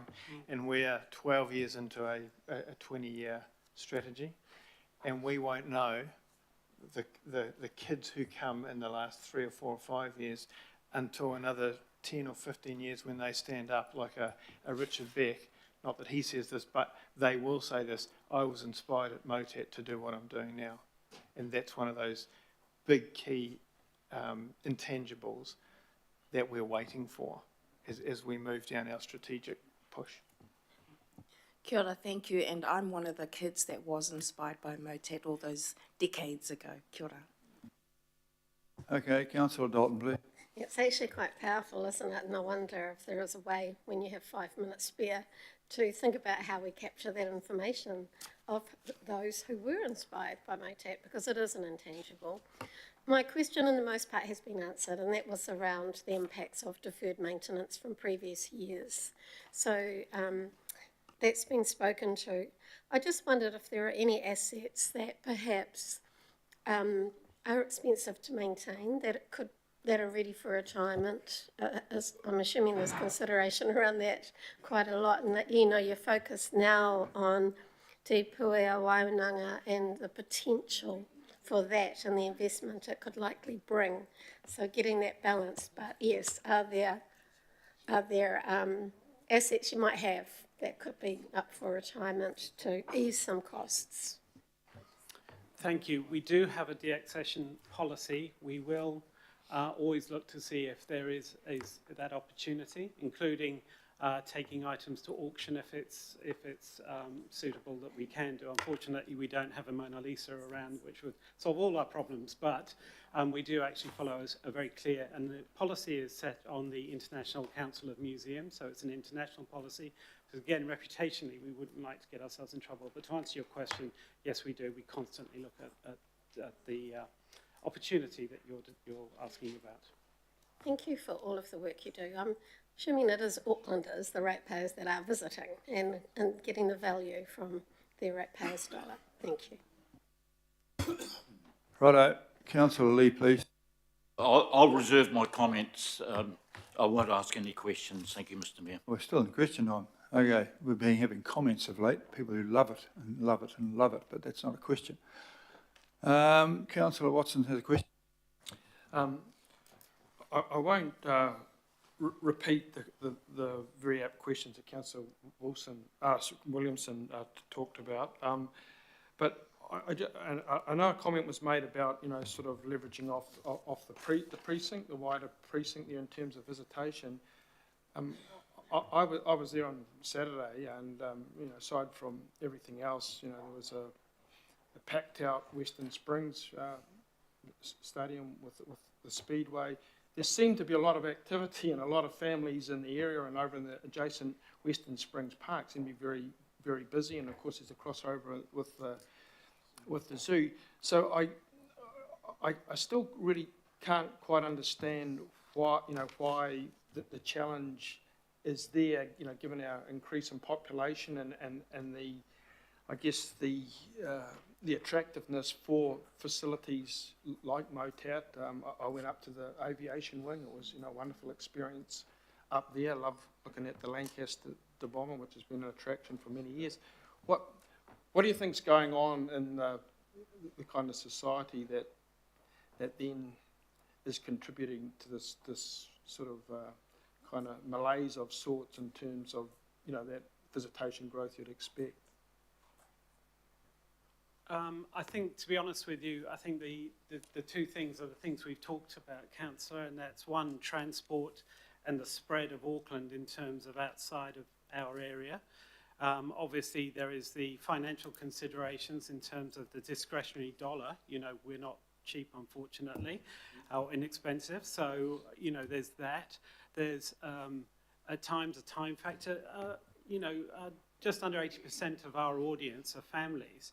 And that's another thing. I mean, we don't charge gold cards for a very good reason, because there's financial pressure for us, for so many, and also it encourages them to come and enjoy the well-being benefits of MOTAT after a certain age, and I'm very close to that age and so on. But a big part of that is actually getting to us and being able to come along and so on. So there's so many different factors that are, if you like, an impediment, if you like, in visiting, and that's for us, that's for the zoo, that's for all museums, that's anything. We're competing with so many different factors. The point is, I think that I'm trying to stress is that we're so open-armed and doing everything we can to attract them to us. We had a bit of fun with laneways last year, not this year, but last year, because the queuing was a little bit different. So we had a bunch of young people who were queuing in our queue, and we enjoyed the fact that when they got to us, we were like, do you want to come in and have a look at us before you go over the road to the wonderful festival that was going on? So we try to remove barriers to everything we can do, but we are very, very cognizant of the future, and we do have a great relationship with young people particularly, and I think that's something that we will continue to focus on, because that's the future for us. Okay, just a quick follow-up. You know, there's the strict sort of cost-benefit analysis. There's also, when you come to institutions like yours, the sort of the more intangible benefit in terms of the preservation of heritage that maybe doesn't exist anywhere else. And I know you mentioned Mr. Rayner, whose association put in, I think, a very full and very interesting submission, and certain a couple of things he alluded to, and I'd be interested in your response to it, is the manner in which MOTAT, in terms of that more intangible, wider benefit to Auckland, you know, he suggested what sort of additional role MOTAT might take in terms of supporting smaller heritage institutions across Auckland, which I think most people would be aware of how they're struggling, and how that could be a function that would be reaching out wider and you know, really bringing in more people then in terms of aid and support, and through things like, you know, he mentioned the expanded oral history project, particularly given the passage of time and how, as you know, with succeeding decades, we lose portions of our population, just like, for Bomber Command, I guess all those people have gone now, or must be maybe a couple hanging around. So with the march of time, you can lose a generation. So what about those suggestions from Mr. Rayner going to the helping smaller groups and perhaps, a more active oral history, just as an example? In terms of the oral history, we're very, very proud of the Walsh Memorial Library that we have on site and the work that we do with people researching history and coming in. There's a lot of activity that goes on there. We also have oral historians on our team, and so we are capturing oral history as much as we can do. In terms of that other question, we're not there to spend the hard dollars that we're asking from you on other organisations, but what we do is have our experts, our teams, our curators, our collection conservators and so on. They do actually go out and help other smaller museums and groups around Auckland. The Cultural Regional Alliance is a fantastic body. We all help each other a huge amount, particularly if you think of the Maritime Museum for us. We're very, very close indeed with the team there, and they are with us, so we share our expertise and resources. The Howick Historic Village, that's a small organisation. We do everything we can whenever to help Lexi and the team there in terms of advice or actually helping show how to conserve and so on. So I can assure you we do what we can do within what we have available. I think one of the other things is Craig talked about our connection with younger people. One of the other key issues is as engineers and the like who have worked on things like the Solent or the Lancaster, how does that knowledge get transferred to somebody else to fix it in 50 years from now when it's still sitting there? And we are starting to see a younger cohort of volunteers come in, so that facilitates that natural, albeit informal, and we've also been looking how we get that knowledge transfer down on paper. But it's part of the cultural change that we have been through in the last 7 or 8 years. Well, certainly the young man that was guiding people at the aviation wing had an encyclopedic knowledge of the Lancaster and the planes. Was very impressive. Thank you for that. Councillor Hills, you got a question? And it was just more, it came up last year around the volunteers versus staff. I mean, wasn't part of the reason why there was 2 reviews, there was an Employment Relations Authority case, a High Court Judicial Review, Human Rights Commission proceedings, Official Information Act, Serious Fraud Inquiry, police involved, complaints to the Office of the Auditor General, and a bunch of other issues in 2011 and 12 that made you guys flip everything and bring in staff, bring in health and safety, bring in security, change everything you were doing basically back then. So it's kind of not telling, as far as I can understand, that's part of the story that you probably don't want to come and talk about every single time you come here because it's 13 years ago, but is that part of the issue why the costs have increased? Absolutely. And the way things have changed? Absolutely, Councillor, thank you. And that's a really important point. And I think the biggest part of that is that with 177 volunteers, 123 FTE, I, as the Chief Executive and Director, I'm responsible for 300 good people. We are one team. We don't talk about our volunteers as separate to ourselves. We are one whole team, and that's who I'm responsible to and for, and so on. And that's really key in terms of our values and our culture. And 2 questions quickly. The one on the more events, I know it costs you a lot to put them on, but you've started charging for the Christmas lights, which is good. We went and booked last year. Kids all loved it. But are you able to do any more of that? Are you doing sort of business cases to see if you can do that throughout the year to get numbers up, but also people, it's still low cost to pay, but it's better than the free a few years ago, which obviously brings you in some funding. Yes, an important point is not being busy fools. So we used to have programs that would increase our visitation, but it was actually costing us and therefore the ratepayer. We were not making any money. So part of the rigour that I brought in because of my past with Tataki and Regional Facilities Auckland and running theatres and so on in that line is that if we're bringing in programs, we need to be able to prove that, in fact, what matters is net revenue, because net revenue means that we don't have to come to you and ask for this money and so on. We can look at it. So we're being quite careful about our programming in that sense. One of the things with Christmas lights is that, yes, we do have to charge, and we increased it a little bit last year, but we also like to keep that at a charge rate that makes it accessible for all of our community.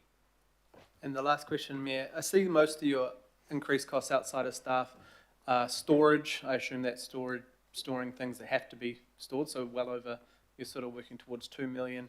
And you fund your capital all through, this is OPEX from us, but it's the only way you fund your capital, your maintenance as well, almost $2 million. So I guess, are there ways, are you able to stop people donating or gifting, where does the balance, because even if we didn't give you the levy today, you would still legally have to be providing space and maintenance for all New Zealand's heritage that you have there. So, but how do you try and weigh up how to make savings there? Yeah, good question. Yes, there's a significant portion of our collection that is in storage, because any museum will only have a small portion of their whole collection on display at any one time. And that needs to be in appropriately controlled and environments to care for the collection while it is in storage. What was the second part of your question? Just, the depreciation, the capital and the maintenance is in the millions and millions is there. I know the buildings, are, the aviation hall's got massive issues. Is there a way to consolidate any of that over time? Yeah. Unfortunately, that's not an easy answer, and that's why we're here and why I stress that what we are talking about here really is the challenges of the capital renewals. To go back to the storage question, we pay $1 million for storage. We have very, very, very, very big items in the collection, even though we de-access those that we can do and so on. So going forward in terms of that, please remember that part of the reason that we're here and asking for what we're asking for is we have a $10 million loan.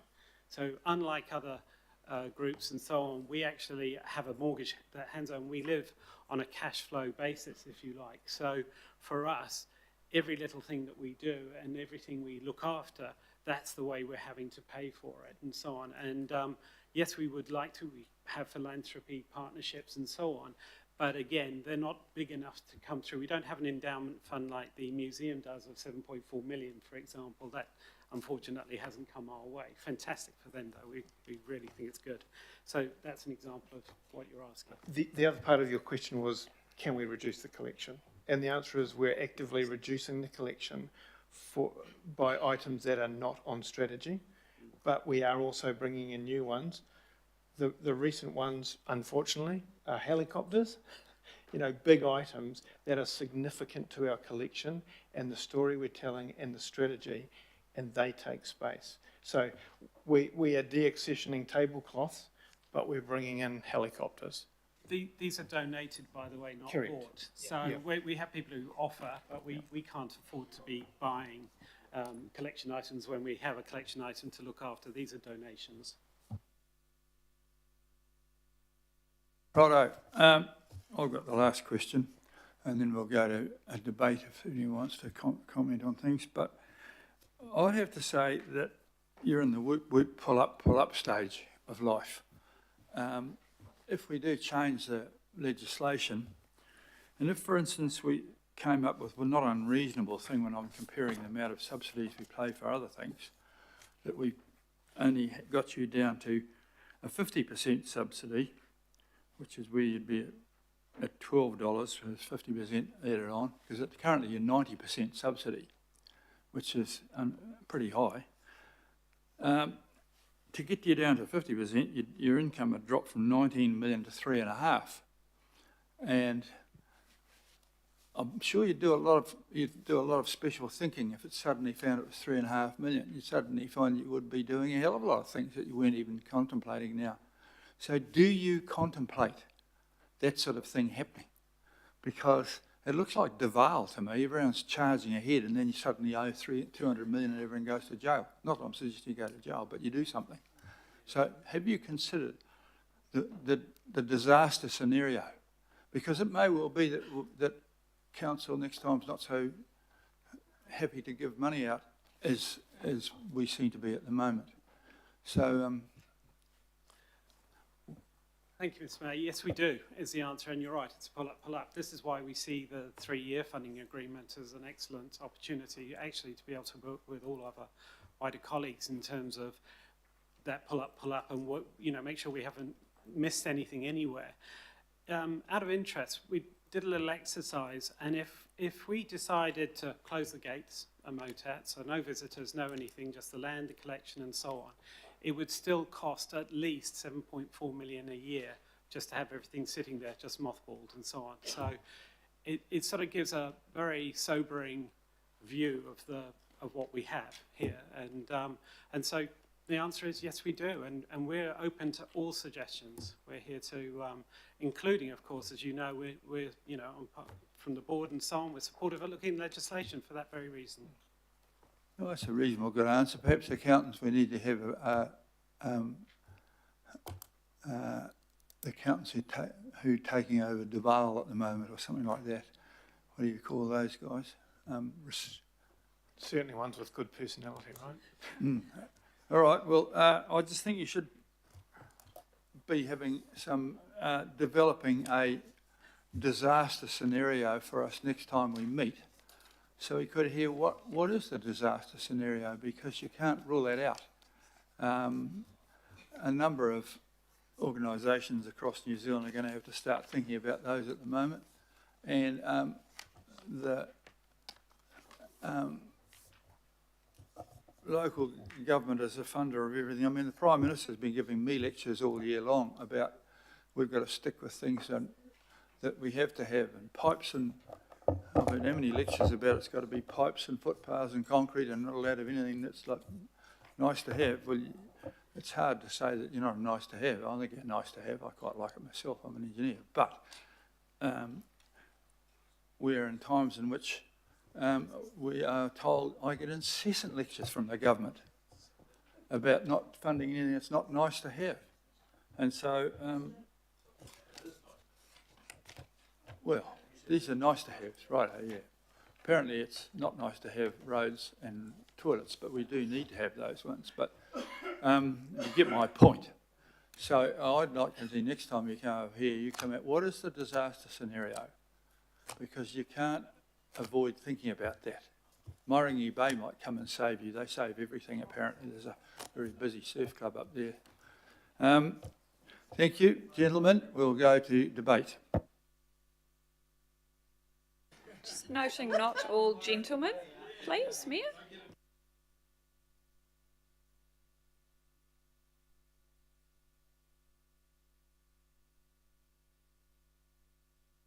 Councillor Lee, you wish to kick this off, and then Thank you, Mr. Mayor, and I'd like to thank the gentleman from MOTAT for their presentation. Obviously, MOTAT is a much loved institution for Aucklanders. Has its own. It's so much so that it has its own special act of Parliament. So it's part of the culture. But clearly we have a problem there. And as the governing body, we have to take this seriously. To be frank, when I hear COVID as a reason for performance issues, it troubles me. It troubles me. It was a global pandemic, as we all know, in 2020 and 21. When I hear talk about COVID in 2025, it's concerning. We have a budget decision here today, and I guess we have to look at two sets of metrics. The money that we have been asked to approve, 19.1 million, but also we have to look at what that budget, what that money is producing, and that's where the problem lies, I think, because in terms of visitation, we have less visitors now than in 2014.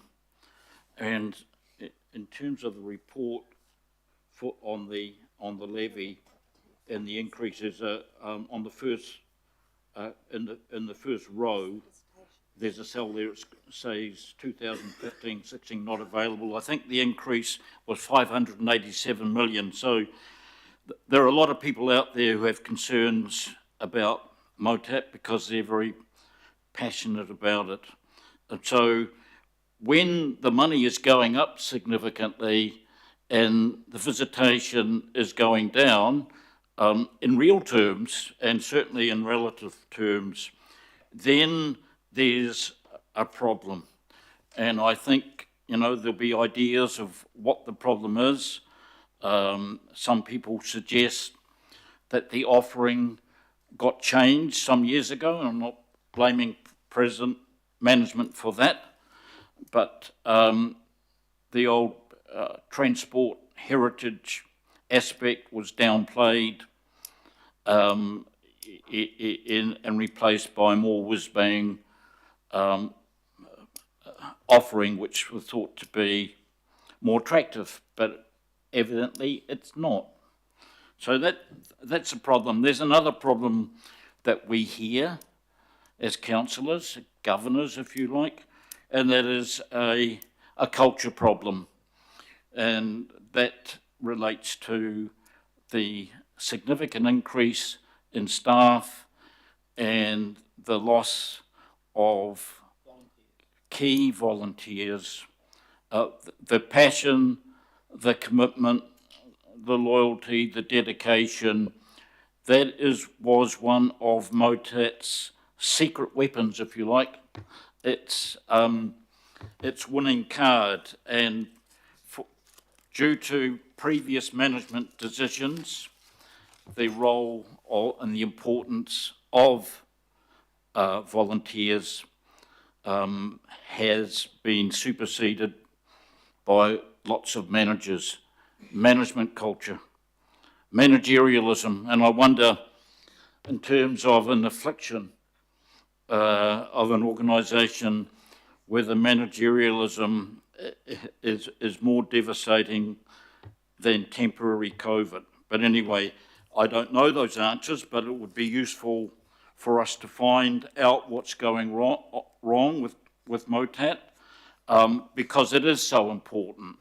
And I think that this council has to take its role, if you like, a final court of final resort to actually intervene here and investigate, give it some careful thought, take soundings from staff, volunteers, ex-volunteers, the public, about what is going wrong, and work with MOTAT's new management to put it back on the successful path again. That's so just a blank sign off of the 19 million is not good enough, I'm afraid. Forget about MOTAT now, it's over to us to step up and take an active role in this. Thank you, Mr. Mayor. Thank you, Councillor Lee. Deputy Mayor. Thanks, Your Worship. I want to start by acknowledging the constructive conversations that MOTAT have had with staff, Wayne and Craig and your team. Thank you, Alistair, Sarah and Chris. I know that you've been involved in that, as have myself, and as a result, the ask to us went down from 4.3 to 3.3. And councillors, just so you know what that's worth, it's just under 200k, or 190 to be precise. We also discussed issues that are covered in this report. Council is rightfully concerned about our investment and what it returns in terms of visitation and revenue that is self-generation. I think we are right to be concerned about that. And I'm also aware, as you are all now as well, that MOTAT has significant capital challenges. However, with regards to A, we have only two options: agree or not to agree. And our legal team tell us we are very unlikely to succeed if we go to arbitration. Arguably, the cost of that is the cost of the levy. So I reiterate, The legislation does not give us the chance to deny the levy because we think there are performance issues. So that's my thoughts on A. In regards to B to E, I think this is very healthy to enter into a 3-year funding agreement in conjunction with a legislation change. Because as a result of those constructive discussions with MOTAT, and I acknowledge the change of board, etc., and the discussions with our wider council family, we can get to a point that we can put some KPIs and agreements in for that funding agreement concurrently with our work around legislation change. And I just want to say thank you to MOTAT. I've got to be very careful with my words. That hasn't been so forthcoming in the past, and now it appears to be very forthcoming. So I think that's quite a positive move. So to that end, I absolutely support B to E and working with them. It's worked very well with the museum. We were in exactly the same position with the Auckland War Memorial Museum, and I think that would save us this painful discussion annually on this this levy.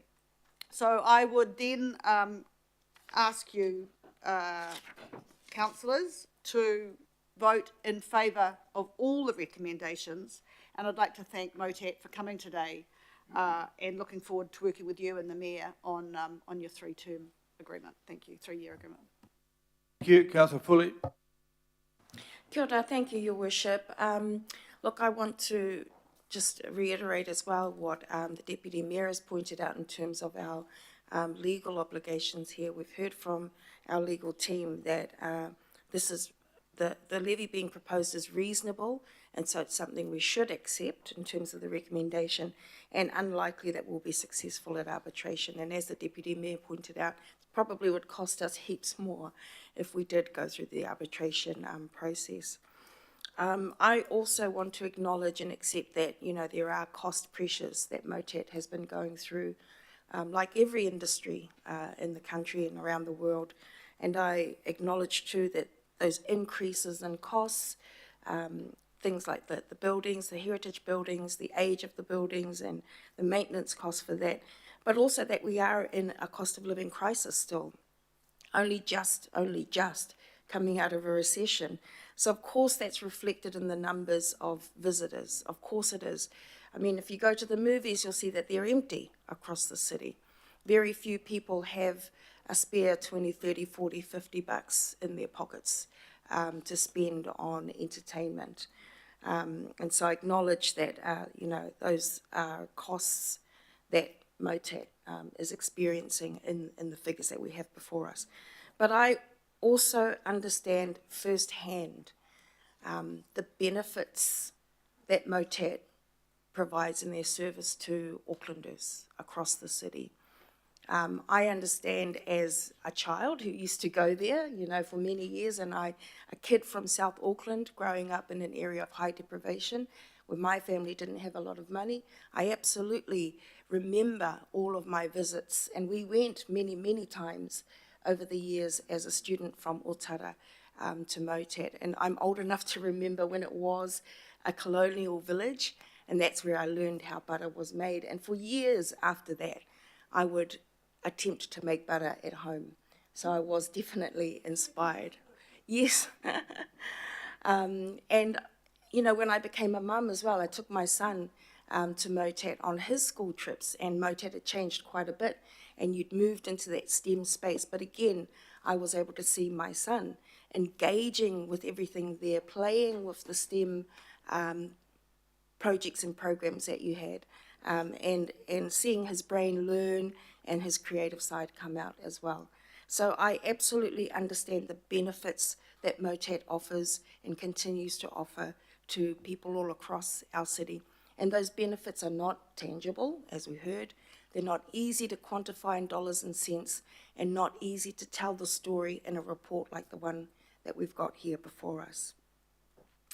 And I think you can count me as, like I said, as one of the kids who was inspired by MOTAT, as well as my son, and I'm sure many around this table. So I'm supporting definitely A, and I'm still thinking about B all the way down, but I take on board what Deputy Mayor has said, and I'll listen to the rest of the debate. I'm certainly open to supporting a 3-year or multi-year agreement, as we've done in many other cases as well.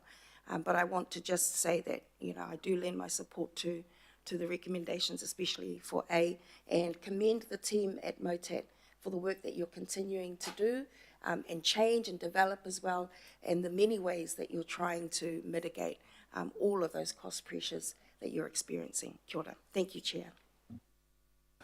Thank you for that. Okay, that's everybody up. We're going to, it's been moved and seconded, so I'll put up the thing in 2 tranches. I think, what do you call that thing we were going to say? Division. That's it, but a division's been asked for, so. Who called the division? Eh? Did somebody call a division? Alf, did you not call? Oh, okay. Did you call for a division? Sharon did. Oh, I assumed you did. Oh, no, it has. It has. Sorry. Someone beat you to it. Okay. We're voting on A, which is to let me just see what it was.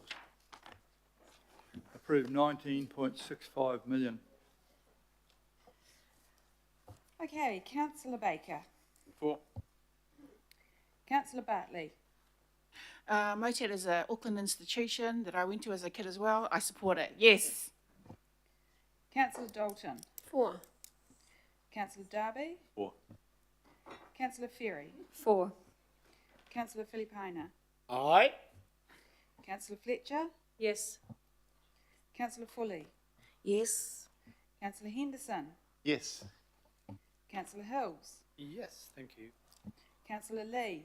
Abstain. Councillor Leone. For. Councillor Newman. Councillor Sayers. For. Deputy Mayor Simpson. Councillor Stewart. Against.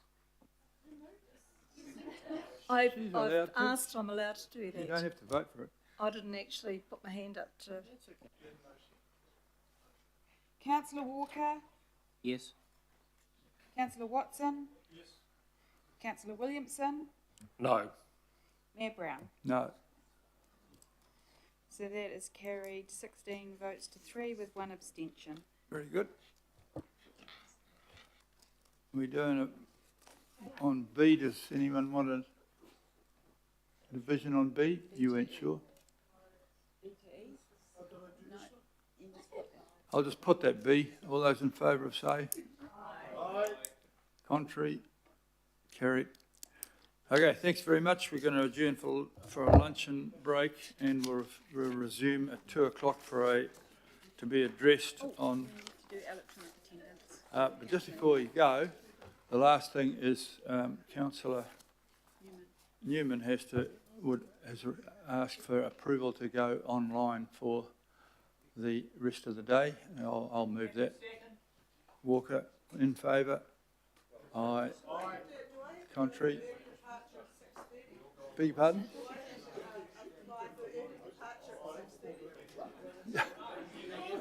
I hope not. At 6 o'clock I'll ask you again.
And we are at item 12, health and safety, believe it or not.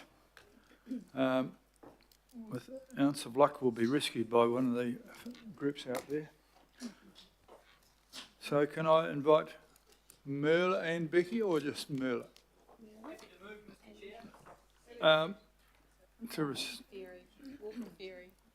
It's been moved by Walker and Ferry that we receive. So here at the request of the Audit and Risk Committee to speak to the highlights in your report. Okay? Tēnā koutou katoa. Look, thank you. I won't walk through the report, but I just wanted to highlight as a result of the Audit and Risk Committee and get your, I guess, confidence in the work that we're doing around health and safety. First of all, we have really strengthened the leadership and structure in that area. We've been in full-on recruitment mode since December, and we've got almost a full team with additional resource supported by ELT around, in particular, contractor safety project. Secondly, I guess we have moved from, because we're such a complex and diverse and spread out organisation with many different businesses, we've shifted from fragmented initiatives to a clear program of work to lift our game. And I'm pretty confident that we have got a very planned approach to that. We're understanding where we're at, clear milestones, reporting and audit readiness. And thirdly, we have an ongoing continuous improvement model based on plan, do, check, act cycle. So I'm happy to take any questions, but I just wanted to highlight the memo that Phil has circulated. Thank you. Well, any questions? Councillor Ferry, thank you.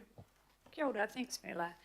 So my question is around the bits identified in the report around violence and aggression towards staff. And something I wanted to understand about that is whether, sorry, I'm just trying to find the paragraph, whether, here we go, oh, it's logged me out, great. Anyway, find out whether that's something that's being looked at in the group shared services work, because I think there's potentially some stuff to learn there across different organisations.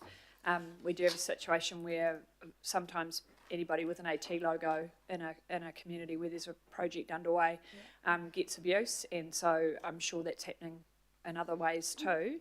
So how are we putting that into that group shared services conversation? Yeah, through the chair, thank you for your question, Councillor Ferry. We're working closely. We have a good, very strong links with Auckland Transport, and of course they are facing some of the same challenges that we face in council. At the moment we're doing a deep dive into that, and we're reporting back to ELT early in April on that work, and we'll be sharing that with Auckland Transport. But we've also been engaging with them as part of that discovery piece. And just as a follow-up to that, so in terms of the measures that are being looked at by the ELT that I mentioned in page 192 of the attachments for the meeting, are you able to tell us anything about what some of those measures might be? Have you been talking with the workers impacted, with their unions? How is that sort of going? Because I think as elected members, obviously, I've talked about this before, we have a role as community leaders to set a tone and not attack staff and things like that. So I think this is something that it's important that we are aware of, things that those workers might identify that we might be doing that could be inadvertently or behaviour that we need to look at as well. Yeah, so we're bringing back a new reporting approach to ELT to get some feedback on next month. And the work that we've been doing on the violence and aggression, we had peer reviewed by an external person last Friday. So Okay. this is very much a work in progress at the moment. So it's too early, that's so fine. we can come back to you. Yeah, I'm really interested in this, so yeah. Okay, Yeah, I mean, thank you. and just to reassure you, if we think about a really good example, the Te Atatu situation, Yes. which was, you know, serious. Yep. The staff did everything right. Yes. And so, you know, that's very reassuring that on the ground, faced with a situation, the staff did absolutely everything right. Yeah.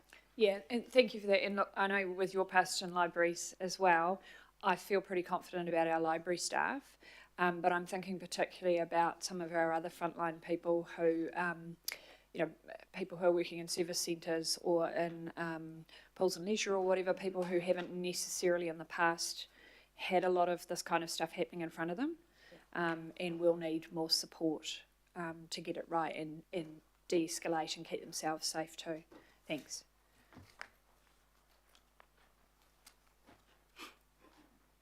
Okay, no further questions. Thank you. You can ease back.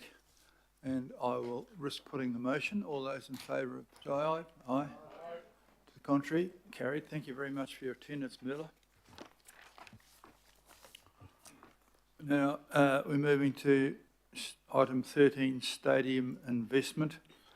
I welcome Max and your team who you introduced to the thing. We've had a few workshops in this. We're planning to spend 150 million in operating and maintaining stadia over the next 10 years. I'm glad we've developed some investment objectives there in point 30 of the report. Please refer to that, which reflects what the staff have heard from all of us. So I want to move this, and Councillor Baker will second this, and then we'll open it up for your presentation. Thank you. Thank you, Mayor. Good afternoon. And I'm joined by my colleague from the Strategic Programs Office, Dave Jacks. This item seeks your approval for an initial set of stadium network investment objectives, which will help guide further work. We do have a presentation that I was hoping would come up, but I can probably do without for the time being. We'll briefly introduce how we got here, but we'll take the paper as read. I want to begin just by acknowledging that the stadium network represents a very important asset to the Auckland region. Each stadium within the network has its own unique and rich history in hosting events, and they each represent significant investments by past generations and hold cultural and historical value for local communities and the broader region. And we have heard through this process from councillors and from others as we've gone about it that they perform not only an important role in hosting major events, but also important community functions that are valued by their communities and by councillors. Oh, wonderful! Just in time. Why are we doing this now? As the Mayor pointed out, alongside all those good things I mentioned about the stadium network, they also cost a lot of money, and that's evidenced by the fact that in a long-term plan, we're planning to spend almost $150 million on operating and maintaining just the three stadiums which are in the Tātaki network. So that's not including any funding for Eden Park. And at the moment, we do not have a strategic framework that guides that investment. So there's no direction from the governing body to Tātaki or to council about how you want us to prioritise the investment in the stadium network. So that money is based on basically maintaining at a bare minimum what we have already. Providing that strategic direction is considered a priority for a number of reasons. We have the governing body's direction as part of the CCO reform. You asked us to prioritise providing strategic direction to CCOs where there were gaps, and stadiums was one that was particularly pointed out in the advice that went to you before that decision. There are some upcoming decisions about stadiums in a very short moment, but also in subsequent, hopefully a short moment, and in the coming months. And sort of slightly more longer term, we forecast that there is likely to be some significant decisions required as part of the long-term plan, and there's a need to sort of start the work now to inform that process. So I acknowledge this is a first step. It's been an initial process to come to a direction ideally from the governing body to the council about how you want us to undertake that work and provide the beginnings of a framework. So it will develop over time is the key point I'm trying to make there. Before we get to the objectives, very important point to emphasise is the need to place stadiums within the broader context in which they're operating. Stadiums are not standalone assets. They operate within an interdependent network of venues, a very large network of public and private venues, which include a whole range of facilities, sub-regional outdoor stadiums, which have been mentioned. There's the Manukau Sports Bowl and the Navigation Homes Stadium, Councillor Baker, and then of course outdoor public spaces. And in some cases, these venues host very large events in and of themselves. What holds or distinguishes the regional stadiums and the need to have a particular set of objectives for them is the scale and in particular the higher capital costs that come with regional stadiums, and the fact that we've dedicated them to serving a regional purpose. Alongside the fact that those venues are all interdependent as a network, they also operate within an ecosystem for sports and events, which includes a whole range of actors involved in generating the content that goes on in these events, and includes, for example, the event attraction funding discussion that the governing body is currently in at the moment. And essentially, in order to be sustainable long-term, it's not rocket science, stadiums need to attract enough content and need to be utilised sufficiently in order to recover the cost, the very significant upfront capital costs of them. Stadiums need to adapt to changing preferences, and they have a whole range of challenges which we go through in the report. And these things are things which have been highlighted for many years, so I won't go too much into them now. But the operating context is really important, and what these objectives do is set these things out and make it clear to us that when we're planning going forward, we need to be making sure we're cognizant of all of these things. Our initial work was based. There's a typo in that slide, which I'm mortified by, but should say existing strategies and plans, and the political direction from the governing body in your workshops and a drop-in session that we held, and broader stakeholder engagement, which we had with over 23 organisations, and an initial review of good practice internationally and nationally. So that's sort of what's gone into this initial work. Quite a lot more to happen later. Just very quickly going through the structure of the objectives. The first part of it is to emphasise the public value outcomes that we're seeking from the stadium network. This does two things. It emphasises the why, but it also makes it clear that when we are putting public money into something, we need to make sure that we've got a very clear connection with the public benefits that we are seeking.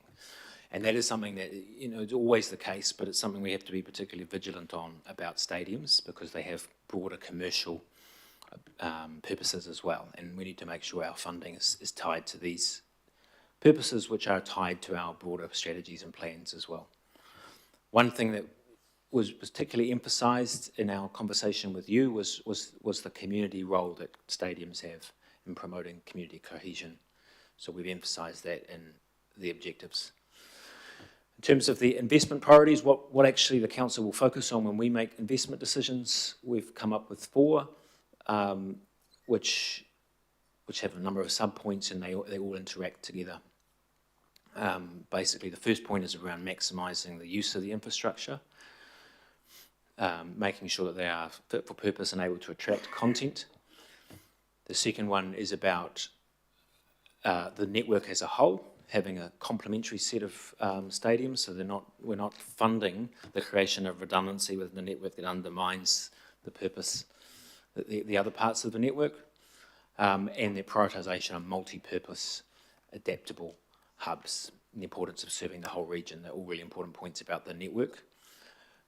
We've also captured the point that several councillors made to us around the importance of stadiums being integrated into precincts, particularly transport planning and contributing to the success of the urban environment, and equally the importance that they are financially sustainable and that the public investment is well managed. So those are the objectives which would underpin, what we would focus on in terms of any investment from the council. And we've also, alongside that, put together some investment and stewardship principles about how we would go about that. This is sort of the helping to define council's role within this ecosystem. I think they're all pretty self-explanatory. I won't go through them all. The first point I'll just emphasise is just to emphasise the importance of acting regionally and what's the best interest of Auckland. That the council's setting that direction, that our decisions and our funding decisions will be about the region as a whole for this, and ensuring sort of independent of whether we own a particular venue or not, we're looking for outcomes. I think that's probably enough. Happy to answer any questions, Your Worship.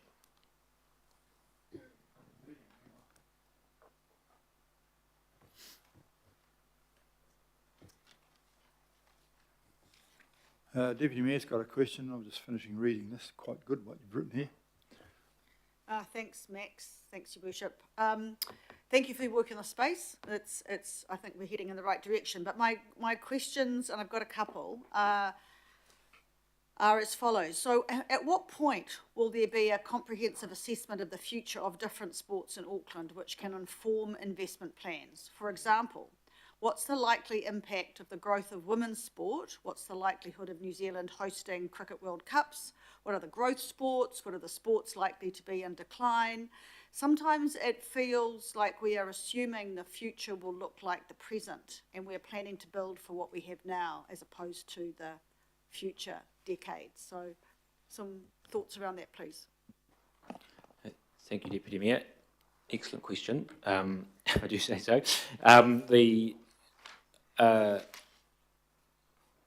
The first point I would make is that we acknowledge in that context the importance of venues being adaptable and flexible. We cannot predict, and we emphasise that point, we don't know what the future will look like. If we were sitting here 3 years ago, I don't think we would have predicted, for example, Auckland FC's success and its role in Mount Smart, and we don't know what things will look like in 3 years. So that's an important point to emphasise. We can only capture demand in a point of time. But this is, if it's approved, this sets us off on a program of work leading up to the long-term plan is our plan, which will include detailed demand and supply analysis. So that's one of the next steps is for us to. We have already undertaken, as I say, that the initial stakeholder engagement. So we've spoken with 23 organisations, the key users of the stadiums, and spoken to them about their needs. But at the next phase would be a lot more detailed analysis about what is actually demanded of the network. Some of that initial analysis is in that current state assessment, which we put into the agenda item on the main stadium. Yeah. Thanks for that, because I think that work is really important as part of this. And my next question is, can you assure me that the investment plan and proposal for individual assets will adhere to the 10 principles for capital investment as agreed by the Rev Committee? Thank you for the question. I think, yes, that they apply to all of our capital investment now, and so we will apply them across the board, and I think it's captured and could be explicitly captured under invest smartly and responsibly. Just got the mayor. There's no exceptions to that. So that's right. Of course they will.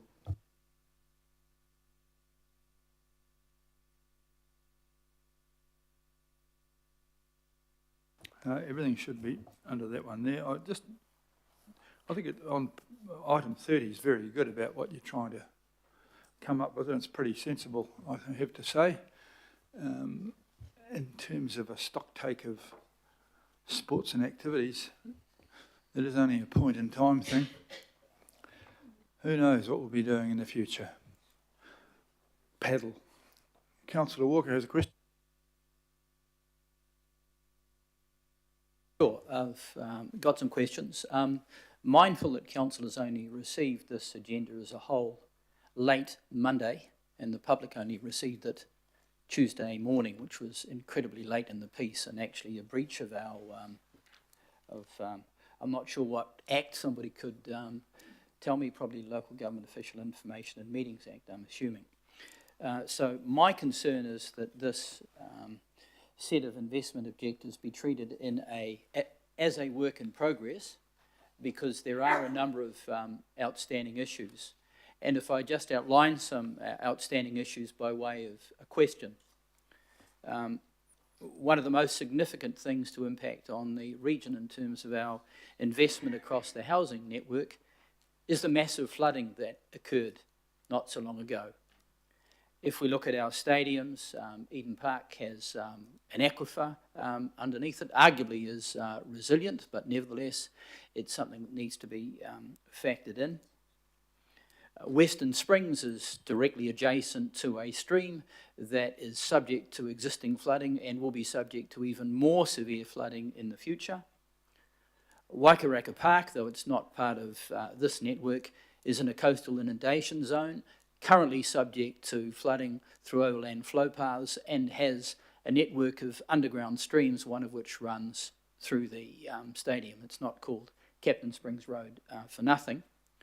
And on the North Shore, the Event Finder Stadium, which is not classified as a part of the stadium network, which is somewhat anomalous, but is in the Wairau flooding zone, and will almost certainly have to locate probably to North Harbour Stadium. That would be a good fit. So if I just park the question around the consideration of flooding and related issues, because that's what is impacting on our investment approach.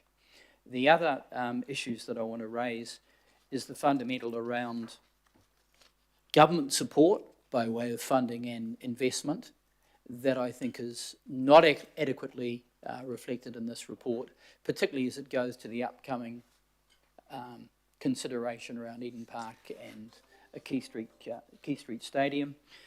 The other issue goes to the entity or agency that runs the stadiums on our part, that consistently runs the stadiums at a significant loss, highly significant loss in terms of operational cost, that's the trading loss, and in terms of the capital expenditure, the amount of money we tip in terms of capital. So my related question is whether this investment analysis is going to consider a change, perhaps along the lines of the single operator stadium. That's still a concept that's on the books. It doesn't appear to be picked up here.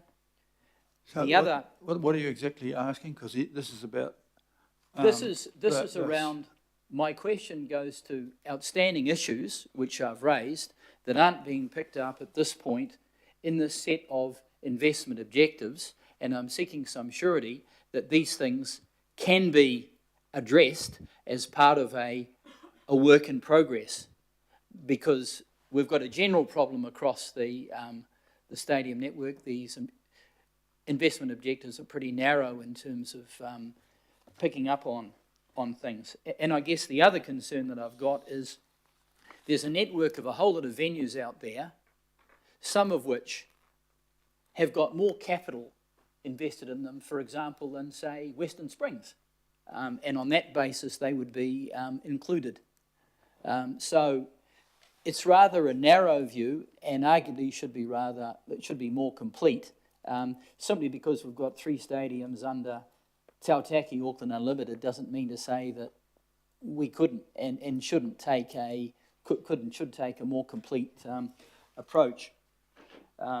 So I'd just like to get an answer to those issues I'm raising. Apparently there's a question there. Answer it. Well, I can ask again if you like, Mr. Mayor. It's quite all right. I got the question. Through the chair, I can give the assurance that those matters will be dealt with through this work. This is considered, this is an initial set of work that is a work in progress, as the councillor said. And I think that's the key answer to the question. Just specifically flooding and stormwater, addressing those challenges around asset management and the constraints and infrastructure constraints absolutely is considered by us to be part of improving asset management and understanding, using good asset management principles. So we would consider that to be part of the next step. On the importance of acknowledging the national contribution that the stadium network makes, particularly the largest stadium makes, and therefore the case for government contribution, that's explicitly acknowledged in the objectives. It's not on the slides. I do apologise about that, but it is explicitly acknowledged, and as a point we'll pick up on in the next phase, which is a conversation with government. And we are engaged with government about on the development on their development of the national facilities strategy and how this would fit into that. Good governance is an important part of it. It's reflected in the objectives, and the work on SOSA we consider to be a component of the broader work that we're doing on stadiums and how do we ensure a complementary network of multi-use facilities. So we've picked up on that point. On the sort of broader network, what's included, what isn't. At the moment, what we've included here is what's known as the regional stadium network. It's the 3 stadiums that the council owns that have been designated as regional stadiums and Eden Park. We can consider what the process might be to reconsider those classifications, but at the moment that's the current state that we've worked from. But we certainly acknowledge, and it's the first point I made, the importance of the interdependent network of venues and seeing these as part of that network. Fair enough, thank you for that. I think they're going to be aware of flooding and issues that go under good governance and sensible things. Anyhow, you're right. Actually, they're quite good places to have floods. No one's living on that damn place, so that's good.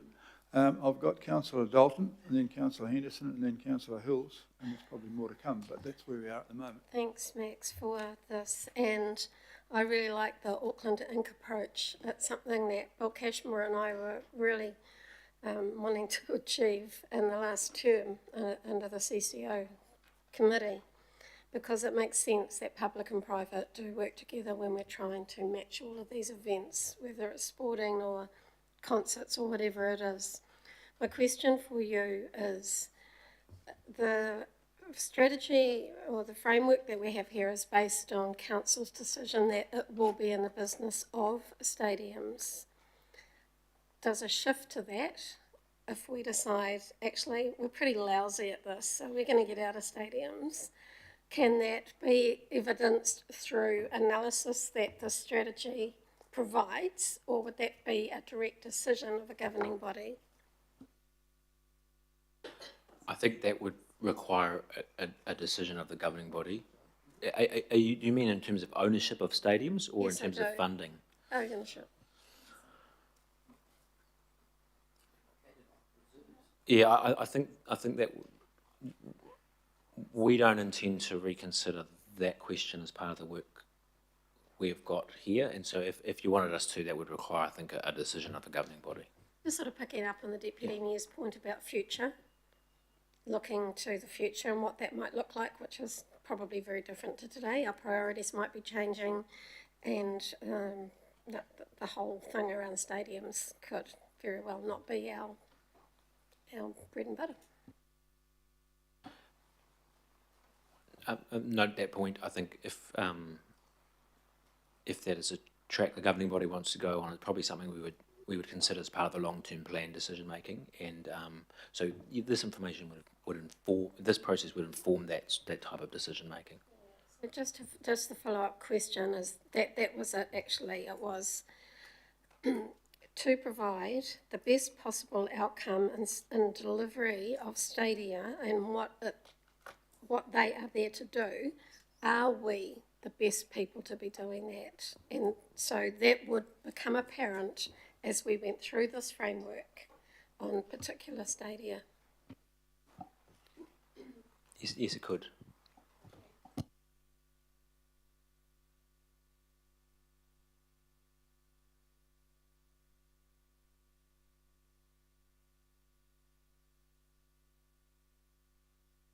Did you get an answer for that one? I did. Okay, thank you. I wasn't quite sure. Councillor Henderson, please. Thank you. Yeah, it's an interesting one because we're hoping to put the main stadium debate to bed today. So looking at kind of the next tier of the publicly owned stadiums that we have, I suppose. So zooming out, just wondering, you know, many stadium strategies we've had over the previous terms have all fallen over for various reasons. But I honestly think this council has the sort of capacity to get something like that done. So will this piece of work result in a strategy on where to invest? And will that be with the goal of making our stadiums work together rather than competing with each other?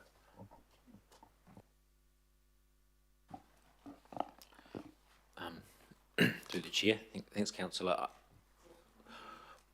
We've quite deliberately not called this stadium strategy. It's at this stage, it's a set of objectives which will result in an investment plan around how we're going to invest in the stadium network. It is not an attempt to try and solve the purpose of every stadium all in one go, and I think that that effort is a very challenging one to try and do altogether.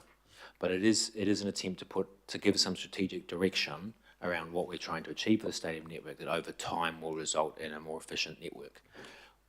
It is absolutely the case with these objectives that we're seeking to invest in a complementary network that isn't competing. We're not seeking to invest in a network of competing stadiums. The idea is that they'll all be working together in a sort of complementary way. That sounds great. So stadium investment plan, that's the name we're going to go with.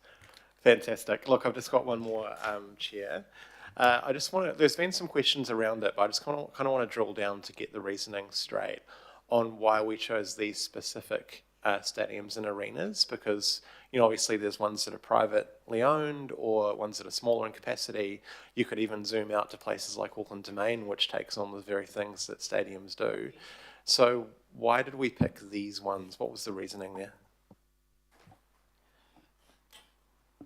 The first point is quite straightforward, I suppose, which is that this is the currently acknowledged regional stadium network. As reflected in other documents, long-term plan, significance and engagement policy, I believe. So it is something that has got a current classification.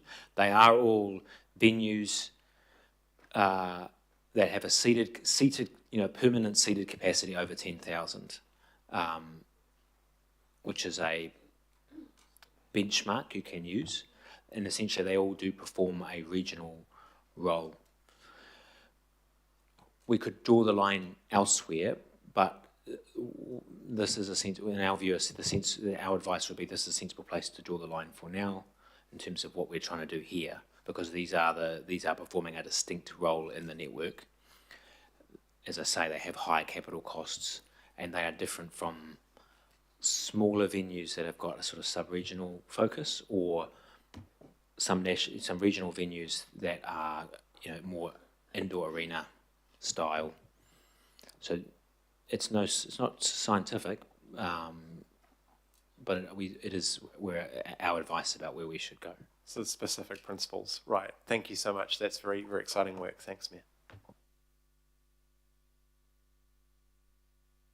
Councillor Hill, please. Thank you. I guess it's just, and I know it's hard to give a full answer, but we often get this whole criticism of our owned stadiums or tātaki. Oh, they're losing us money, they're not commercial. But could you please set the record here? We require a lot of free and affordable and low-cost events at the stadiums that are publicly owned, much like Eden Park and others do as well. But as far as I know, there are no stadiums that make money. If we could make it all commercial and ban all the low-cost or free events, is that correct?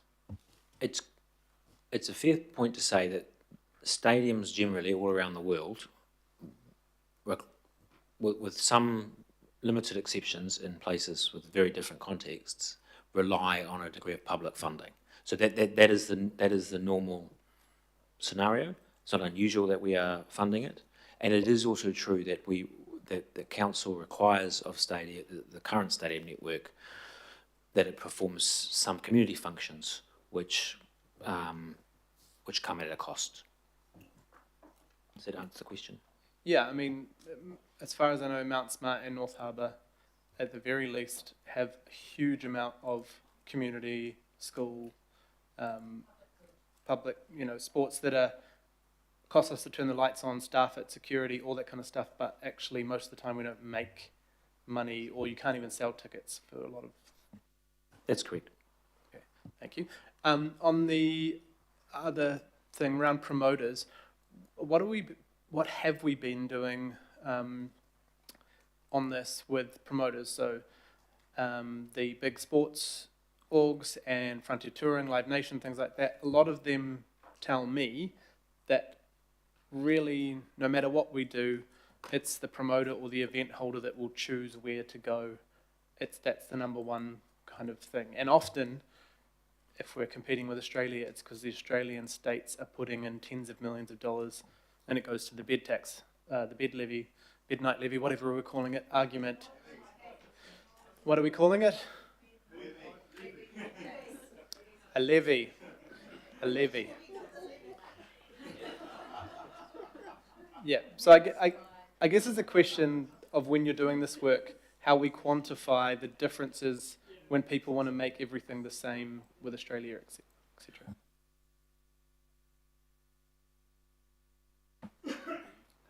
I guess comparing success, and investment, how do you quantify, maybe one day if we have a levy and we have $20 or $30 million a year to put into promoting and getting events here, then we might see different types of events that we could charge more.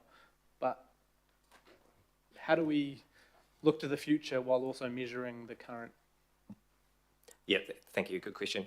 And I think that speaks to the complex nature of this. It's not just about the venues themselves. There's multiple factors at play, and what we've heard from stakeholders, especially promoters, there's multiple things like there's the fact that, especially in Australia, state government puts in money to attract talent. There's things, one of them mentioned that promoters have to pay the 20% withholding tax, which in other industries, for instance film, gets waived.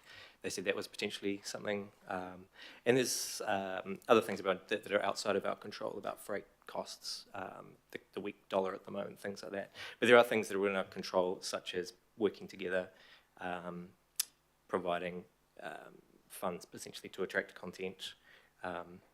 So it's hard to compete with Australia at the moment because of those multiple factors that we're not necessarily doing, which could be addressed through this plan as well. This is more about rules for investing in the actual buildings rather than the operating them.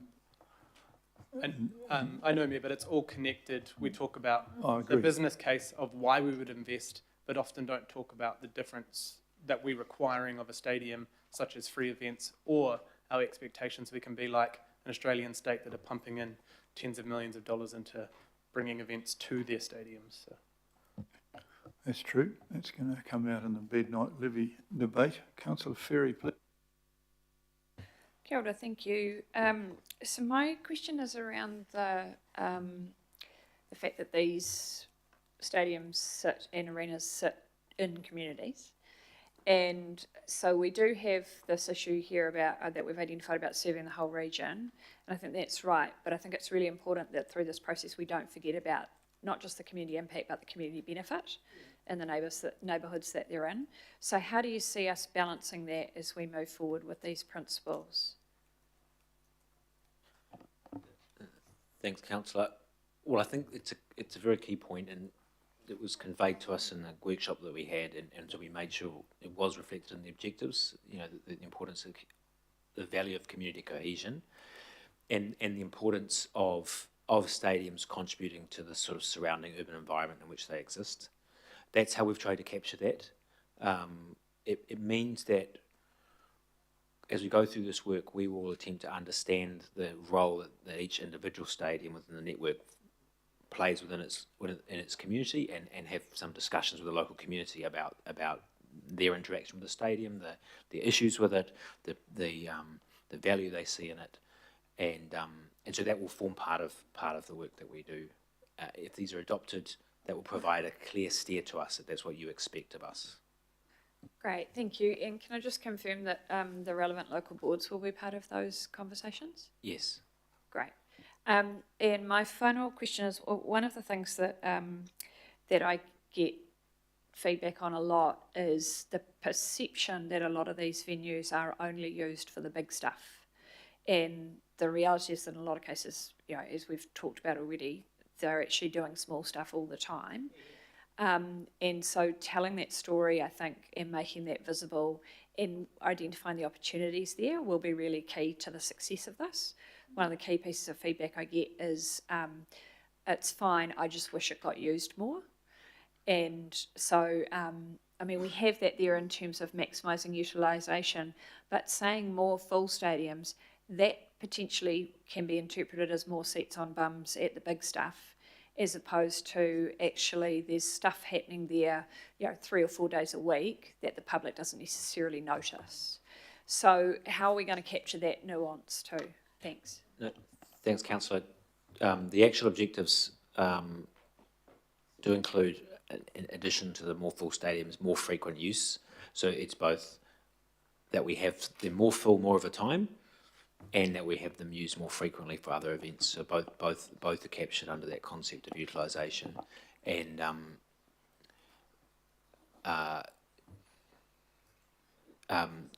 your other points are noted, and certainly things we'll take into account.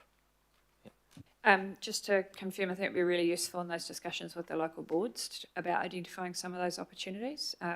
So Eden Park, for example, have been hosting the school orienteering sprints, which doesn't draw a huge crowd, but the kids get to run through the changing room and onto the field, and they love it. And so there's little things like that local boards, I think, could really help to identify. Thanks. Thank you. Thank you. Councillor Filipina, please. Kia ora, Chair, thank you. Tēnā kōrua. Max, the question I have for you is, in 2012 there was a meeting at Pukekohe with the governing body at the time, and it was around the stadium strategy. There were 5 councillors who were there, and currently around this table. What I'm asking you is for us to have a look at the investment objectives, is to really understand which stadia we are talking about. So which ones, from your perspective, are we talking about? It was named in the 2012 agenda, and the 3 that were named then was North Harbour, Mount Smart and Eden Park. So for us to have a context around the investment objectives is for us to have a look first at which stadia that we could be possibly looking at. So from the team's perspective, which stadia do you think we'll be looking at around the investment objectives? Kia ora. Kia ora, Councillor. The 4 stadiums that comprise the current regional stadium network are, from our point of view, Eden Park, Mount Smart's Go Media Mount Smart Stadium, Western Springs Stadium, and North Harbour Stadium. So, and those have been designated as the regional stadiums. And we're picking this up through this work. We'll be able to have a look at whether we've got those designations right, and whether there are other ones that should be or shouldn't be in the network. But at the moment, those are the current 4. Chair, supplementary question. So for us to have a look at the network, the stadia that you've named your name for, is to have geographical coverage as well. So does that mean that obviously the navigation home stadium in Pukekohe, that's not being left out? I know the deputation is with the local board, and so your answer to the question earlier to Councillor Ferry was, yes, they are critical in regards to this stadium strategy. So, I mean, is that an option around the geographical spread for this strategy, knowing that the local board have deputation? Thank you, councillor. The geographical spread point we think is captured by that concept of serving the whole region. Is your question whether or not we can look at including Navigation Homes Stadium in the network, or whether we'll look at it? I think the question was more around, hopefully we don't discount them, because you've got Bruce Pullman Park, you've got Manukau, the Greyhound track, you've got other parks that are part of the local board deputation, but I don't think we should shut them out, because, you know, again, when we know what the land is owned by council for the Navigation Home Stadium, for example, but under the deputation. I mean, I know that Councillor Baker is the councillor for that area, but he'll have a lot more information. I just don't want to discount it as a stadium strategy. No, thanks, councillor. I understand. We're definitely not discounting those, so that we're considering them as part of the broader network and factoring them into our consideration. Councillor Darby, please. Thanks, Chair. Thanks, Max.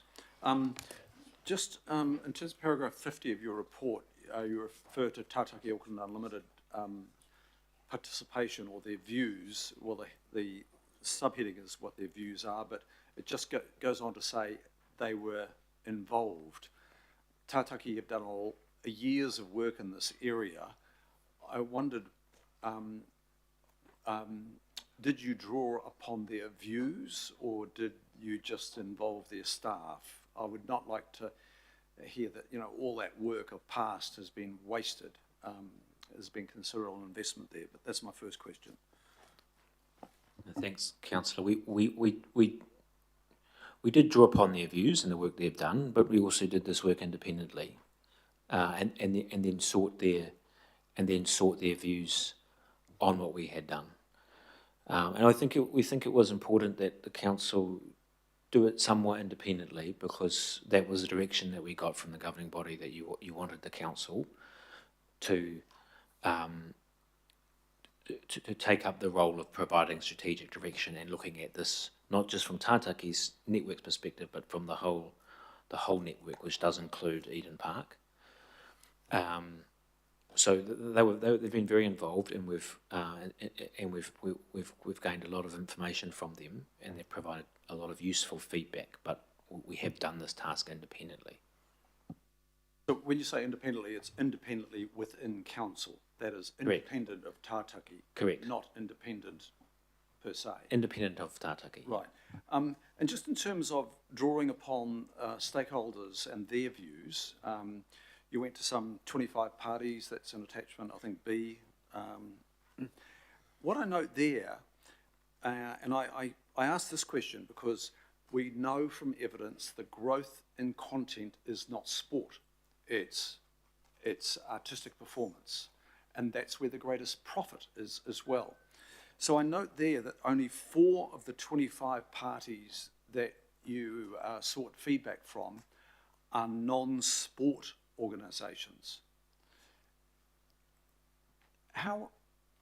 There appear to me a lot more places you could go to find out about the future, which is artistic content as opposed to relying on sport content. The stakeholder feedback appears very weighted on sport content. Can you explain why we haven't sought artistic feedback as much as we could have? Yes, thank you, Councillor, for the question. So those 4 that we've spoken to represent sort of roughly 95% of the coverage of the content that comes through in terms of concerts and festivals and things like that. So they have the large majority sort of the market. So they have a very good representation of especially promoters that use these large venues. So that's the main reason we went with those first.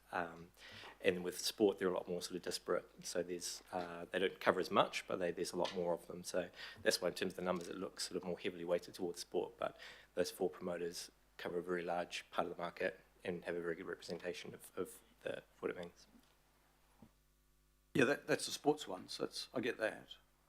No, the concert promoters that we spoke to cover 95%. Concert promoters. Yeah, but I think just the other part of the answer to your question is we focus at the moment largely on the current users as a first point, and going forward we'll be expanding that to look at potential future users as well, and we will draw, I take your point that this, and we certainly aren't of the view that stadiums are primarily for, we're certainly of the view that we need to take into account both core uses of stadium networks. So, and we need to make sure we're drawing on enough information about cultural events too. So just one final question. I don't necessarily disagree with this document, and I'm not going to be sitting on the sideline, haven't thrown rocks at it.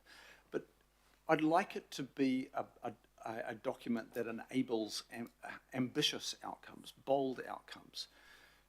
And my concern is that the stadium decision has been run by an old boys club in Auckland for a long time.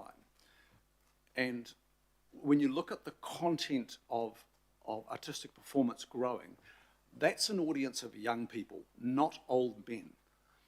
And I'm wanting to get a sense from you that this actually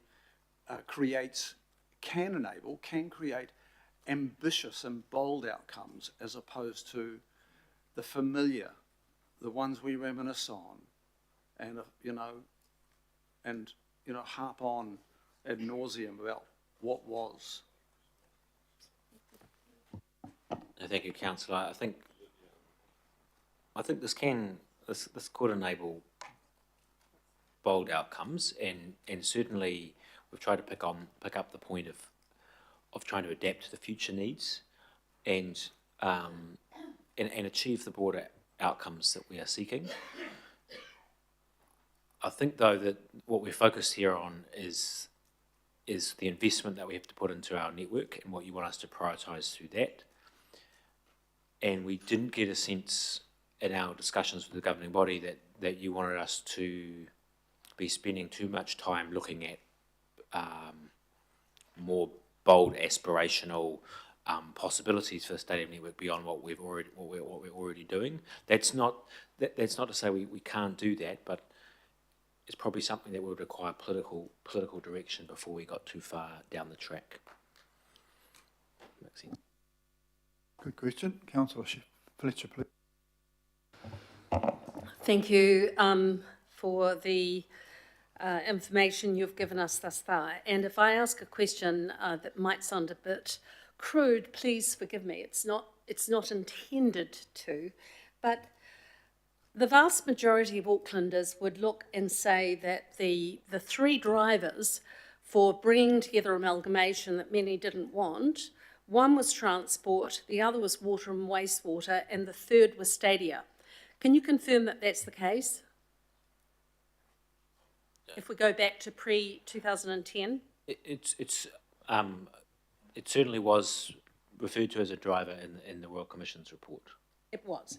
So there is a measure of frustration, I think, by myself and others, and I've just been reminded, Councillor Stewart just drew my attention to a debate that we had in 2012, where Sandra Coney and myself moved an amendment that the National Council of Women be part of a working party, because we were wanting to broaden the understanding of what the needs might be. But the question I want to pose to you is, Mayor Len Brown was unable to get this off the ground, even though it was a driver for amalgamation. Mayor Phil Goff was unable to get it off the ground, and that's been pretty clear. And now we've got a new mayor, we've got Wayne Brown. What likelihood have we got of getting a coherent strategy off the ground and not wasting more time? Because it does annoy me terribly that we have spent so much money, so much time sitting in this chamber, and we have achieved so little. So what do you believe is the likelihood, if you were a betting man, of progress? Thank you, Councillor. I think it's an excellent question. I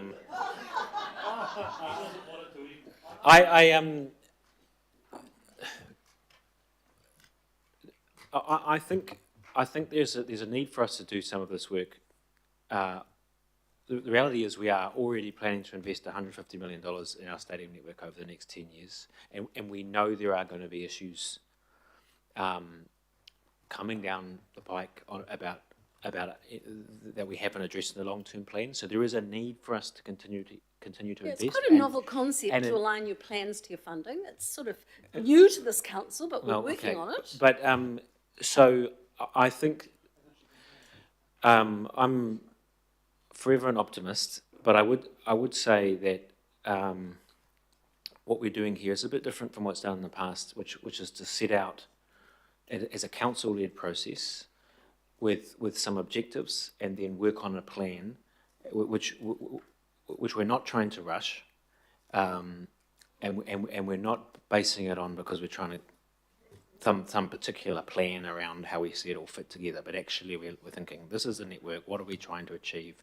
We're getting the right strategy in place, rather than starting with a process of trying to figure out what each stadium will do and trying to reconfigure it all, because that has been fraught. And would you say that's why we've failed previously? Well, I haven't, I wasn't here for a lot of that discussion. History is quite important, though. But I'm aware of the history, and I think that I think we're embarking on this in good faith and with an attempt to try and resolve some of these challenges. I think this has a good chance of putting us on the right direction, and what we're not proposing is I don't think this is suggesting a very significant investment of time and resources. It will be a significant piece of work, but I think it's proportionate to the level of investment we are proposing in the stadium network. I've got a question, and given that, and having heard what you said, that councils and public bodies are mostly the owners, there's also the class of billionaires who seem to own quite a lot of stadiums around the world as well. This is a hopelessly optimistic sector. Everybody wants to build it and they will come. I've heard everybody wants to have them bigger than what the market is, rather than smaller than what the market is, and whack the prices up and pirate their own seats. There's the other player, and there's international rules. I built something in Whangarei about 3 years ago and the women's rugby thing completely changed the rules of what we built.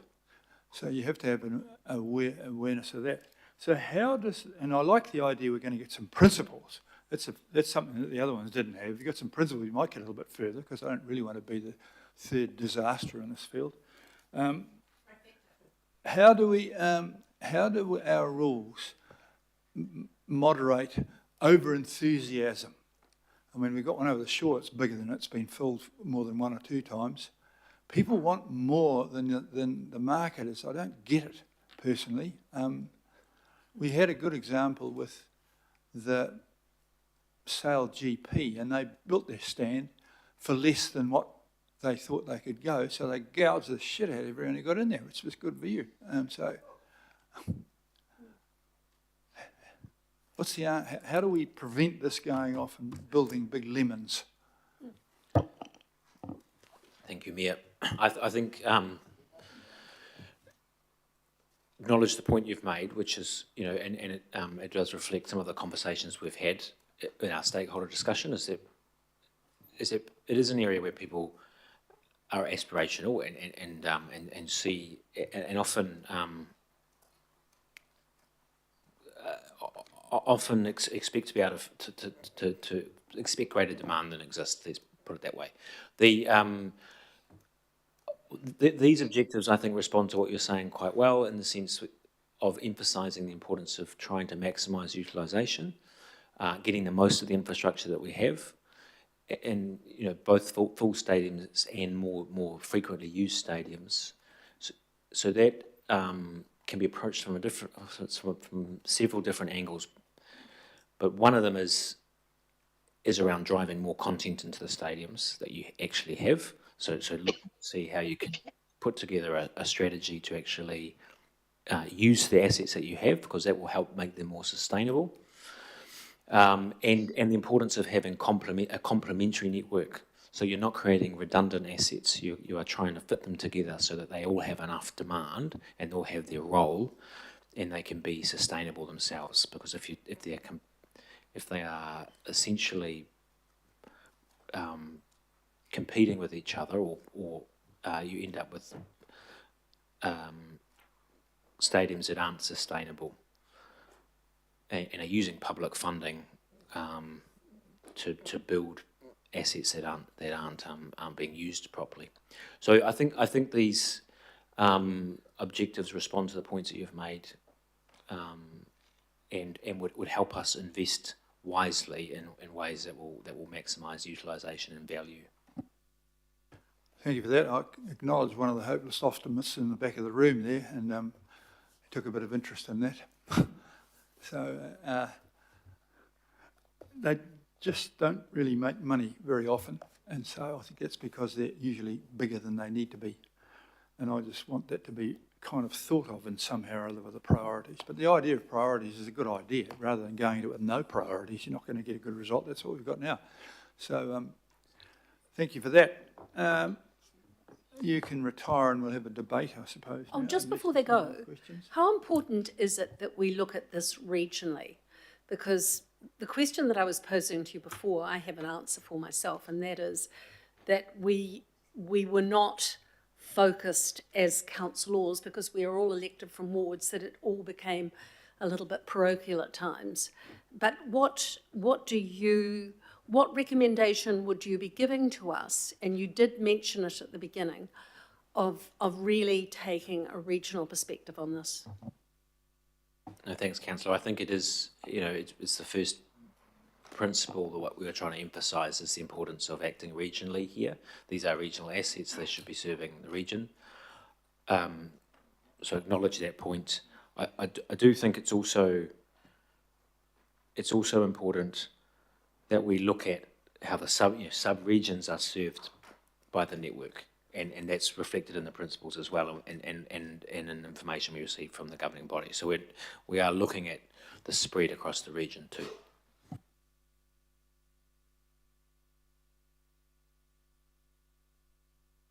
Thank you. You can withdraw going to comments now, and I've got them in some order already. I've got Councillor Baker and Councillor Walker. Yeah. Excuse me, I'm sneezing. Okay, thanks, Mayor.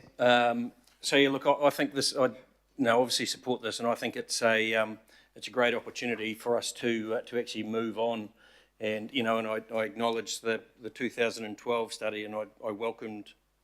I thought you were talking about 4 or 5 councillors were there, and I thought I was a typical meeting here, but it wasn't, and I welcomed you to Franklin that day and was sat there and listened to that conversation. But that conversation started by listing what stadiums we had, then we worked our strategy around it. And I think this is a really good opportunity for us to actually start almost with that, knowing what we've got. But the starting point is we create a hierarchy of stadium or stadia across the region, and that is driven by need, and it is driven by what we need to have fit for purpose facilities, and not by emotion and not by history. It will play a part, obviously, but I think we have a great opportunity here to reset where we invest. It's not all time that council has to do everything for everybody, and to provide, we can actually work with others. And we do have some facilities in the city that are really well run and operated, but are privately operated. And so how can we work that into a network of stadia that is comes with a hierarchy, and so that all of our needs are catered for across that in terms of where we put public money, because we need to always be mindful of that. And so, we need to be looking at the regional, sub-regional, local, and how those are invested in, how they are ranked, how they are rated, and how they fit the need of our communities now and looking forward to the future. And I think one of the things, and I look over at David Long, him and I probably spent a long time, an old sports journalist, we've spent a long time with what I did sort of across the times as managing teams and doing my ground announcing stuff, spent a long, long time in the bowels of stadia across the country. And if there's one comment I'll make is that we need to, whatever we do, we need to stand firm against some of our larger sporting codes who will demand and say, we need this. They have a degree of entitlement which I think holds us back from being able to provide decent stadia. They will say we need these facilities and we need that and we won't come. Well, let them find somewhere else. But we need to hold firm that this is what we as ratepayers and council are funding and why. So I think this is a really good starting point. Thanks to the team for the work, and I look forward to continuing on as we build a better look at what exists across the region, whether it be the mighty Navigation Home Stadium in the south or something out west, something out north, whatever that might look at. But it's a good starting point, and so obviously supporting it. A word from the counties now for Councillor Walker from the north. I'm supportive of this approach. It's one of three things we need to tick off as far as stadiums and venues are concerned. One is determining where investment goes, irrespective of whether it is a council venue or stadium or whether it is somewhere else, and that could be Eden Park or somewhere else. Secondly, we also need to address where content goes, which we have currently not addressed. And then thirdly, we need to address where event funding goes, because we actually often provide a subsidy for where events go. Fundamentally, what this process does is it takes back control from Auckland Unlimited, or Tautaki, who so far have been, in my opinion, incompetent in terms of running any form of stadium strategy, even though that is their mandate. So cast your mind back just a little bit to where they were proposing to sell North Harbour Stadium as used infrequently. And that was because they'd run it down deliberately. Witness the present debacle over Western Springs Stadium, and I won't go to that process, but it is an absolute debacle. Witness the process around the Stadium Working Party strategy, which has been highly suspect in my view, and I certainly presented some information around that. So this takes things back rightfully to where it should be, and that's with us. The further step to that, frankly, is taking the stadiums out of Auckland Unlimited so that they're run more efficiently, more economically, and more effectively for the citizens of Auckland, because many of these stadiums, as Councillor Ferry and others have mentioned, have got a high degree of community use, playing fields and the like. At North Harbour, they were going to sell all the playing fields. And it was only when another part of Council Parks pointed out to them, if you sell the playing fields, we're actually going to have to buy fields north of the bridge because we're short of them, that they took a pull. So this is a very important and useful process. One of the fundamentals is that it is not adequately transparent, so we as councillors or Aucklanders still don't know what the real costs are around the losses that our stadiums run at, and are also not aware of the massive quantities of capital that we tip in on a yearly basis. Those stadiums don't have any loan account, they don't have to pay any interest, so it's just a hole that we keep pouring money into, and this investment process will hopefully give us more financial rigour over our approach. So I am supportive of it. Thank you. Thank you very much. Very good. Councillor Henderson. Thank you. Thanks, Mayor. Kind of hard act to follow that one because I was actually going to say, look, this is an area of life where emotions run super high. And we need to actually reaffirm that as leaders, we need to take an approach based on evidence, based on rational planning. It should actually be kind of as boring as we can make it out to be, rather than fiery speeches about this and that, in my view. Look, and just on that note, I do need to address this. I don't think anyone should be called incompetent in this space. Honestly, when I'm in the South Stand enjoying the Warriors, full house, beautiful stadium, fantastic passion. I'm not even a Warriors fan, but I bloody love it. Laser shows, all kinds of things. The production is fantastic. And I'm not sitting there thinking anyone's done a bad job. They've done a bloody great job for the city, actually. We should say that more often, and we should affirm it in the public so that the public have confidence in our decision-making and the decision-making of the council group and in the decision-making of us as leaders at this table. So when you're saying these kind of things, it reflects poorly on us as well. Look, and just the final thing I noticed, we're actually standing on the wreckage of previous failed strategies. And that's a real shame. It's a real shame. I think that people that were involved in those maybe need to reflect on their role within that failure, and maybe we can do a lot better next time. The likelihood of success here, and I want to end on a positive note, is that the stadium investment strategy, written and passed, I think it's very high. Actually, I'm feeling super optimistic because this term we've tackled a hell of a lot of challenges, hard challenges. We've got another one coming in the very next item, and hopefully we're going to pass that one too. So we've certainly got some runs on the board in these tough decisions in this term, and I reckon that we can get this one across the line. So look, in terms of it being done, I'm absolutely not a betting man, but if I was a betting man, I'd be going all in. Thank you, Mayor. Well, let's hope we do better than we did with MOTAT. Councillor Watts.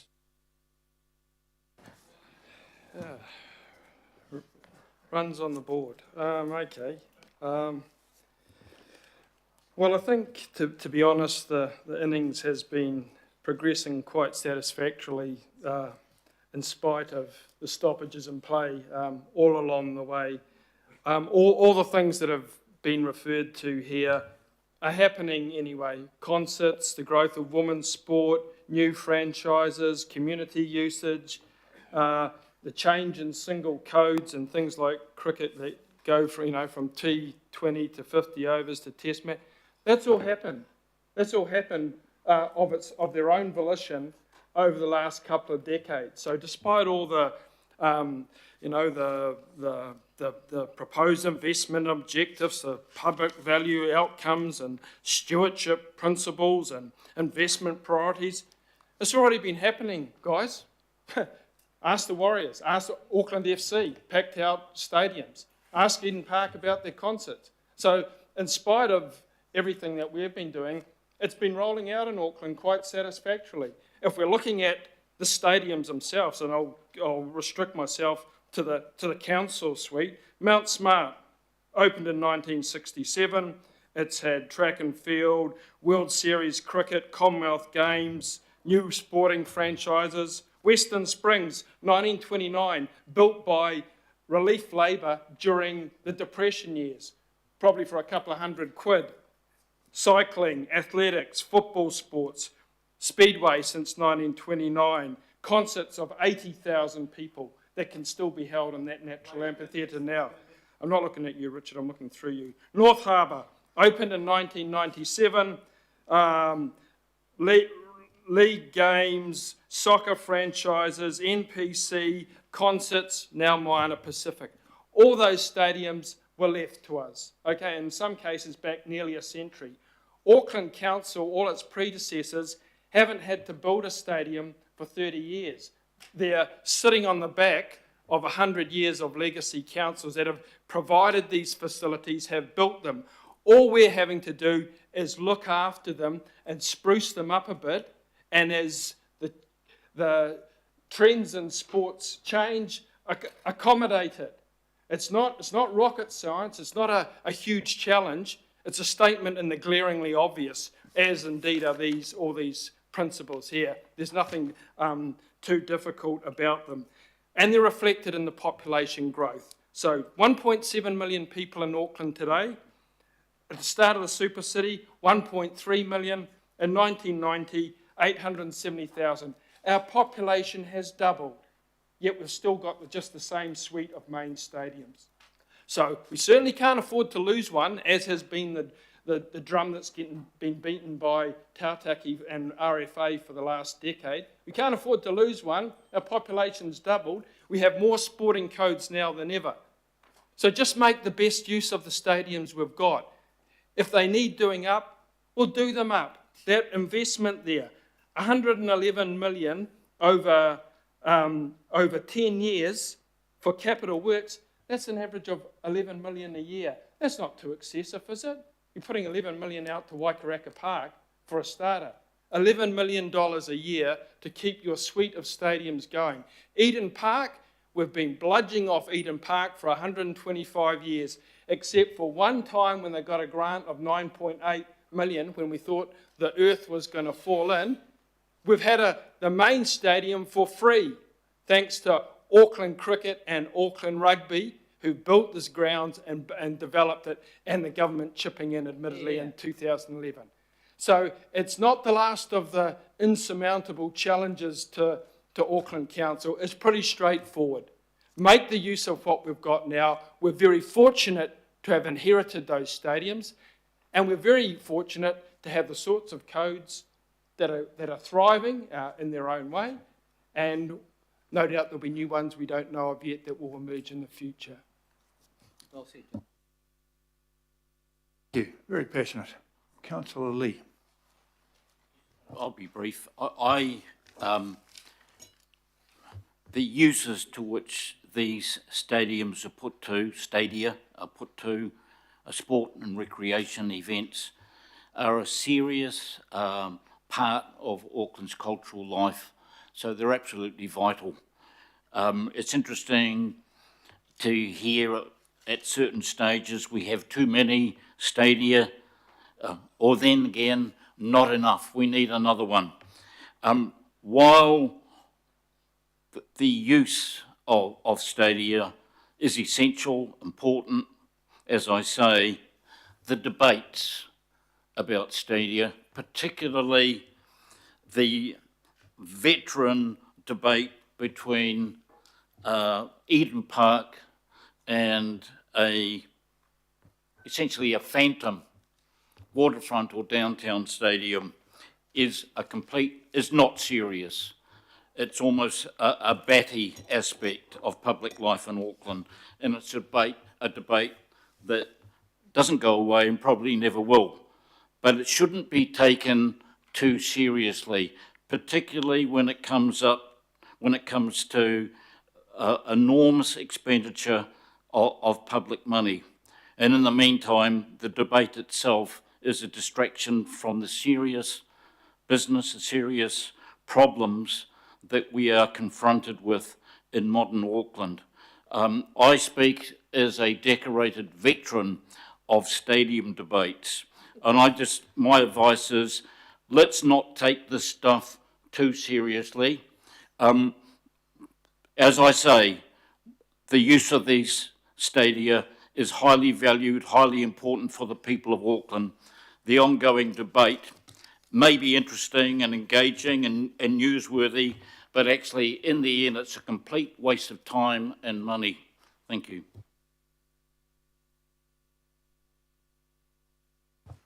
Thank you very much for that. Councillor Fletcher. Well, thank you, Your Worship.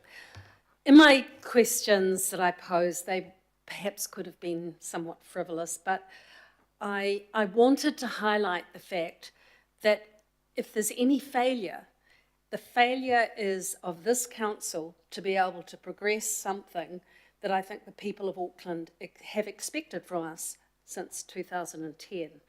And for a whole range of reasons, not the least being political promises and the white elephants that they have been an impediment to actually calmly and sensibly looking at what we have, looking to optimise what we have, and with a degree looking to what we will sustainably be able to fund into the future. So I really welcome today. I welcome the fact that our CEO is sitting here and taking all this on board, and that he is going to ensure that there is a process of leadership here that is going to be done with professionalism, with integrity, and I think hopefully based on hard evidence. And I'm, for the first time, really feeling that we might get something across the line. But at the moment, I think our reputation is on the line, and that of local government. If we are unable to deal with this, it doesn't reflect well on any of us. So I'm pretty hopeful. I hope that the team who have presented to us today get on with it, and that it's a matter that comes back to this governing body, because we're all vitally interested in this, and that we all have the opportunity to contribute. But, you know, this is not full time. We need to get on. Councillor Filipina. Thank you, Chair. I'm going to push back just a little bit around what I've heard. And my first and only pushback during this is around run it to the ground deliberately. That I know didn't happen. They did not run down North Harbour deliberately. And I'm talking about Tātake Auckland Limited. So just my pushback on regards to that. I will go to Councillor Watson. Councillor Watson, your whakapapa to North Harbour, there's one thing that I didn't hear you say, and it only cost $41 million in 1997. 41. And we now have a stadium that hopefully, with the expression of interest, ends up getting run as it did prior to the amalgamation of all the councils. You know, I mean, because when I saw the value to that, I went, you know, that's a big amount way back in 97. But as you said, look at the use that has got and will continue to have for the rest of Tāmaki Makaurau. The strategy itself, and I read the strategy again when I downloaded it a while ago. I've read it again in regards to that strategy at Pukekohe in 2012. Max, I acknowledge you and the team's work for bringing it here. I hope there's a timeline, because there was a timeline in the 2012 first stadium strategy that didn't go anywhere, and we're still waiting. You've now put something on the table for us. I hope that there's a timeline, and I hope it's not 2027, I think, is the next LTP, 2737. I hope it's not that long for us to end up doing something. In regards to the Warriors, that was mentioned in the 2012 strategy, the Warriors and coming through, and look what the impact that has had. I mean, you know, the best thing is, Councillor Henderson, I know you don't like the Warriors. I'm going to give you my 4 season tickets. So now I want you to take your family and sit in the seats that I have, which is right on the 50-metre line on the Eastern Block, and you just enjoy the game with yeah. So I'll give you those tickets, and then you can take your family and just look at the environment. But look, it's welcome. I definitely welcome, and I mean, I know that I was Councillor Fletcher, Councillor Lee, Councillor Walker, and myself, and then Councillor Stewart, who were there in 2012. So we must be pleased that at least we've got something now to move forward on. So I will be supporting this. Kilda. Thank you, Councillor. We're just checking to see what sort of a timeline we can put on this to make sure it doesn't drift on forever.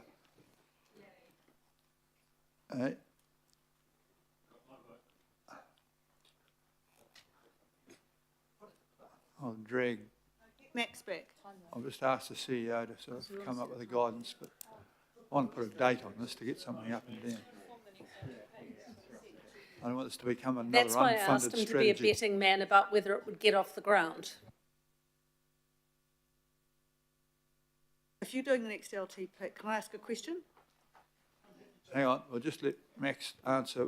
We've asked him to come up with some idea of a timeline. I don't want this to drag on for another too long. I mean, you've got a support for this, so make hay while the sun shines, mate. You know, thanks, Mayor. The timeline that we're proposing is in the resolution, which is that we this work, the longer term work, we're imagining is done in order to inform the long term plan. Now that means that we'll be bringing you work next year, because this is a process. you know, if it's to input into the long-term plan, we need to be doing the work next year. So that's we will also, but there'll be updates before then, and as we signal in the paper, that there's a set of decisions which will be brought to you about the stadium network this year, which we will use the objectives to help inform the advice we provide you. But that's a time frame that we're planning, so that we can do this right, and we can make sure that we are informing your decisions in the long-term plan. We're informing that with quite detailed and in-depth information about the state of this stadium network and the possibilities. Well, how about we get a progress from you where you got up to at the end of August, okay? Okay. Yeah, right. And we'll have a corridor again and give another bit of an input for everybody. Good debate, thank you very much. I'm going to propose this now. All those in favour, please say aye. Aye. The contrary, carried. Thank you very much. Good bit of work. We're going to stop, comfort stop for five minutes because the next one's likely to be quite a while. So see you all in 5.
Hey, we're going to resume. Thank you, ladies and gentlemen.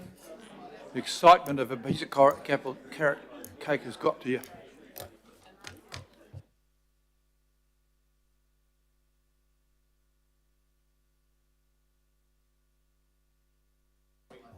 First item of business is an extension of time from now, and I'll limit it to, I'm going to make it up to 6 o'clock in an effort of trying to get us to concentrate on a time which we can go home. No. Your Worship, I think it would be helpful if you outlined, seeing as it's moved and seconded, that you intend to allow all sides of this debate to speak, but then you will be cutting it off to meet that timeline and there will be no further extension. Well, I think we'll have a crack at going to 6 o'clock and see what happens, but it will indicate that we want to get on with things. So it's been moved by Councillor Walker and seconded by Councillor Fletcher. All those in favour, please say aye. Entry. Rightio. We're almost. Item 14. Main stadium feasibility. Some chairs' recommendations were circulated earlier in the week. I'll move them and Councillor Henderson is seconding them. After a few outfits came to us with unsolicited proposals, we asked Councillor Henderson to chair a working group to look at all of the proposals. The Stadium Working Party group considered these with the undertaking that there was no ratepayer money. We'd like to thank all those councillors and Hukura members who took part. We've got to where we are now. We've at least sort of sorted out the different ideas. At this stage, there's no funding from us, and this is a way to box on with the Auckland Stadium network and not to create any new obligations for us. Councillor Henderson, would you like to say anything before the staff present the report? Oh, yeah, thank you for the opportunity. Just a couple of sentences, Mayor, and just foreshadowing that I do want to speak in the substantive at some point. But I just want to thank a few people. So firstly, Mr Mayor, just thank you for leading on this, because it does take a bit of guts to step up in this kind of arena, and you've certainly done that. And thank you as well for the opportunity to lead the group. It's just been an absolute honour. And speaking of the group, I just want to thank everyone involved, Councillor Ferry, Councillor Darby, Councillor Walker, Councillor Newman, Member Henare, Nick Hill, Raylene Castle, and our staff. You all approached this huge task with real hard work, with diligence, with very constructive discussion and debate. And honestly, I'm really proud of the process, and it's because every member of the group contributed so well to it, and it's become successful. So thank you, everybody. With that, I'm going to hand over to the team. Are you leading this, Max? I think so. Thank you, Mayor. Hello again.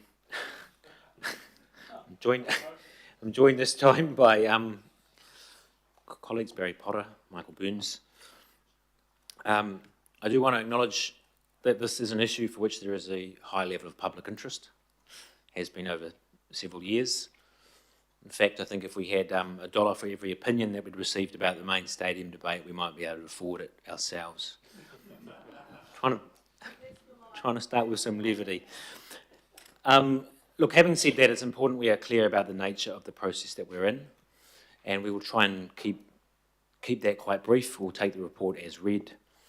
We're here to answer questions if necessary. So the background to this, as the Mayor mentioned, is that, well, one thing, this debate has been going on for several years, but in more recent years, Council had received multiple unsolicited proposals from third parties proposing to establish, to build a main stadium at no additional cost to the public. And at the same time, Eden Park had also expressed a desire to carry out its own upgrades of its facility. So recognising the need, well, first of all, recognising that Council had no plans to provide funding towards a new stadium, we could have left it there, but I think the Mayor's recommendations at the time acknowledged the need for a structured process and transparent process to assess the proposals which had been received for several reasons, which are outlined there. One is the need to manage expectations and resources. Two, I think it's an important point as well that the main stadium is an important asset to the region, and even if we don't own it, Eden Park makes a really important contribution as that largest stadium to Auckland and to the nation, and the Auckland Council has a legitimate interest in it. And Council could play a leadership role in supporting an option as best for Auckland, as well as the point around resolving the uncertainty. So, as I said, we could have done nothing, but that left some uncertainty about whether there was a proposal that was valid to build a stadium at no additional cost, and that was undermining our ability to plan for invest in the network and those other public spaces that we're talking about. So that was the rationale, which resulted in a relatively cost-effective process to consider the proposals. Started with a formalised expression of interest process led by the Stadium Venues Working Group, and they eventually made recommendations to the governing body. So just a reminder about the direction that you gave us. It was to invite the proponents to submit feasibility studies at their own cost. And it was a direction to staff to undertake an assessment of the status quo and to coordinate the feasibility work. So just to head off a potential question, I suppose, you didn't ask us to come forward with a recommendation about what was the best main stadium or whether we, other options we could look at. You simply asked us to coordinate a feasibility process and to bring it back to you. So that's what we have focused on doing. We invited the proponents to submit their feasibility studies, and we provided them with some information about how we would assess them, the criteria and questions we'd be looking at. We undertook that assessment of the current state, and that's was provided to you several months ago and is on the agenda, and was provided to the proponents as well. We coordinated the engagement and input of other agencies which are listed. We had organised those workshops for the proponents to speak directly to the governing body about their proposals. And then as a panel, including Michael Burns, Barry Potter, myself and Mike Stanton of Stanton Reed, we reviewed those feasibility studies, spoke with the proponents about them and prepared a report to you assessing them.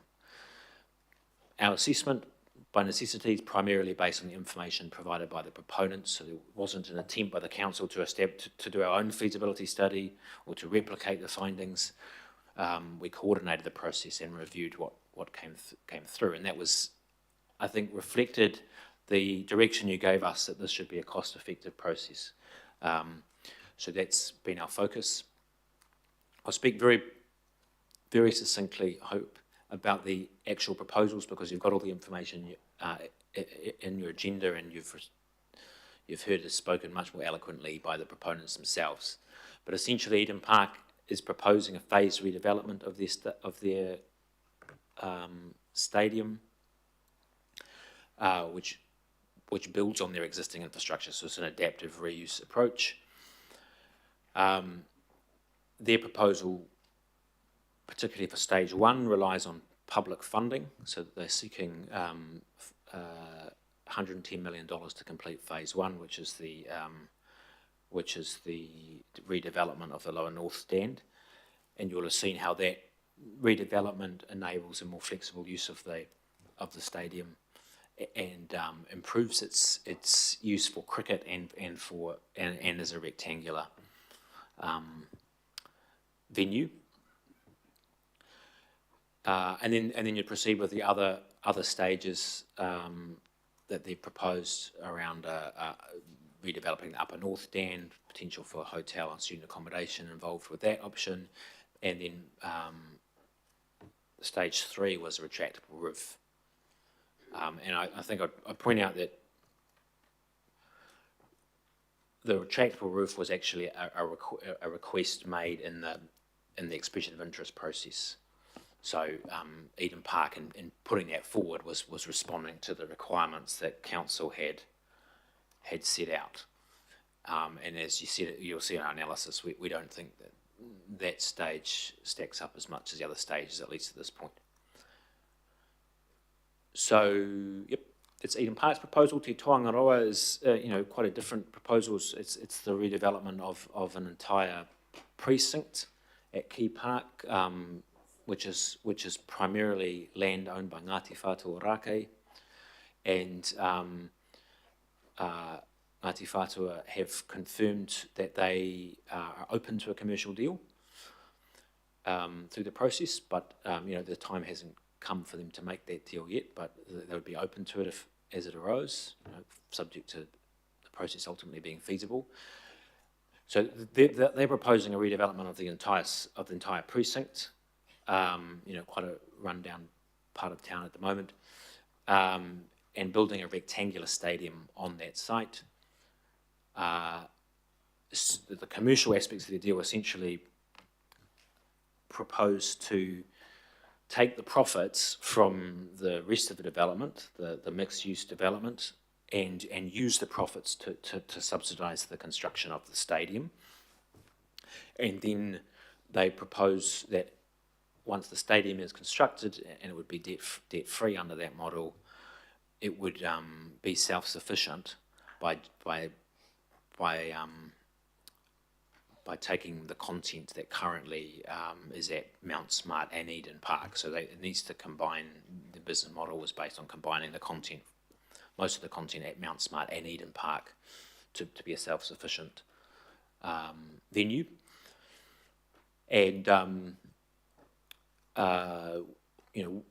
with the development, that requires, there was some discussion at the last meeting about where it would fit, but it essentially requires moving the current railway line, but not the earlier proposal proposed taking some of the port land, and that is by moving Key Street, and that is no longer part of their proposal, but it does still require realignment of the railway line.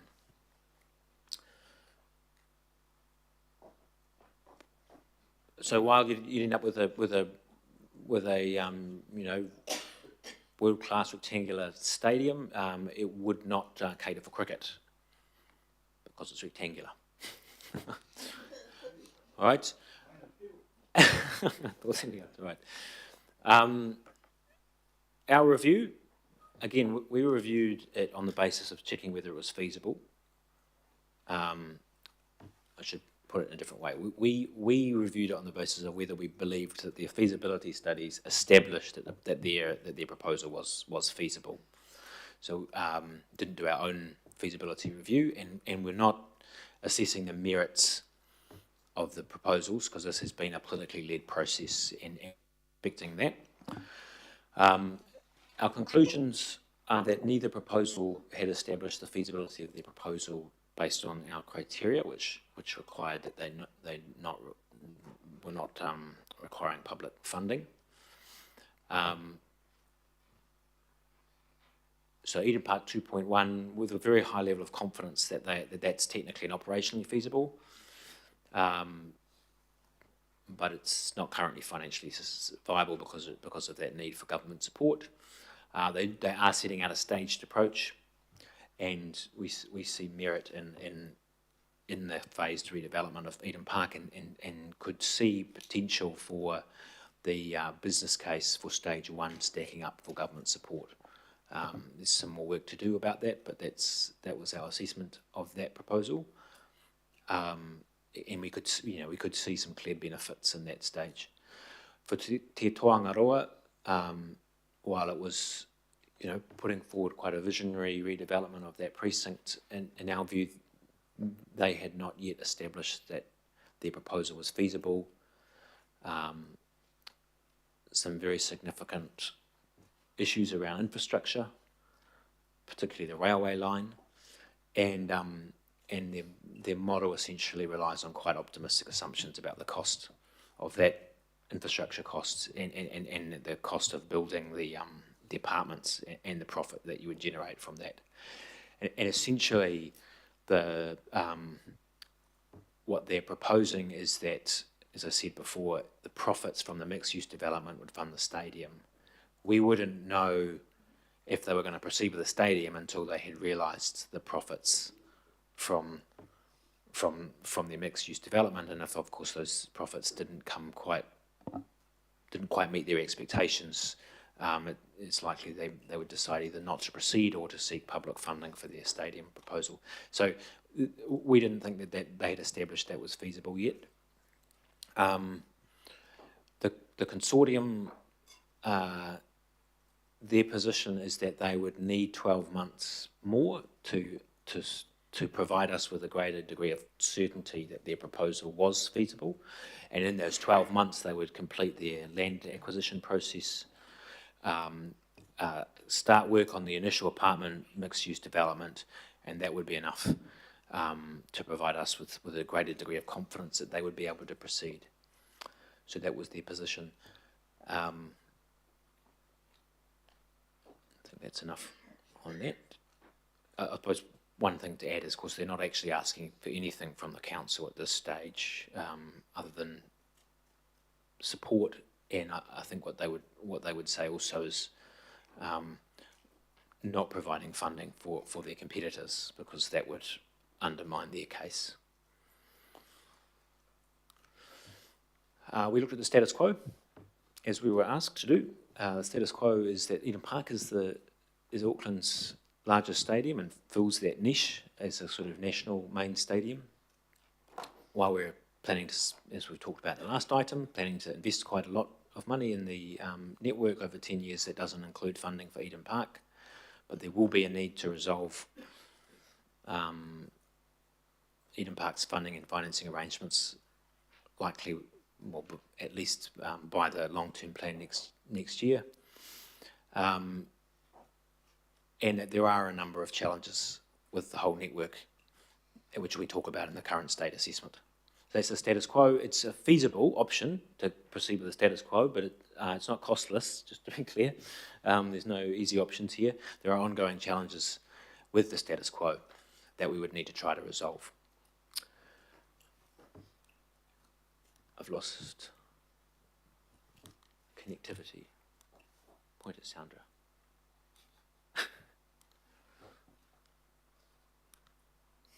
Oh well, we're just stuck on that. We're stuck on the status quo. It's a very sort of metaphorical. I think there might have been a last slide, but I can't go back to it. Maybe there isn't.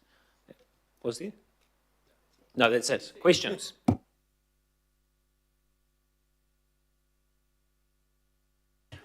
Councillor Walker, please. So I've got some really quick-fire questions, and I think the officers may already have an insight as to what they are. First of all, just around the Key Park proposition, can you confirm that this development requires the rail lines to the CRL and rail into Auckland to be shifted, including the stabling of carriages and engines? That's the case? Councillor, yes, that's correct. Okay, and is it still the case that the Strand overbridge needs to be shifted to accommodate the development, which it states in their proposal, I think? Yes, Councillor, that's correct. There are plans that the bridge and the Strand itself get realigned at some point during the next 10 years. So that's what you say is ask is correct, but there's other works there that are being planned as well. And in terms of the balance of the development that the stadium is dependent on, which is the mixed use, is it correct that that development would be overbuilt over rail lines in part? Some of the build associated with the station is over rail lines, and there are questions around that with Key Rail. Okay. The other question I've got goes to feasibility, because as Max said earlier, you didn't do your own feasibility. But are you familiar with probably the most recent costing for a stadium, which is the Brisbane Stadium that was announced last week, where that stadium, which is, I think, a 50-odd thousand stadium on a greenfield site, is costed at 3.78 billion Australian dollars.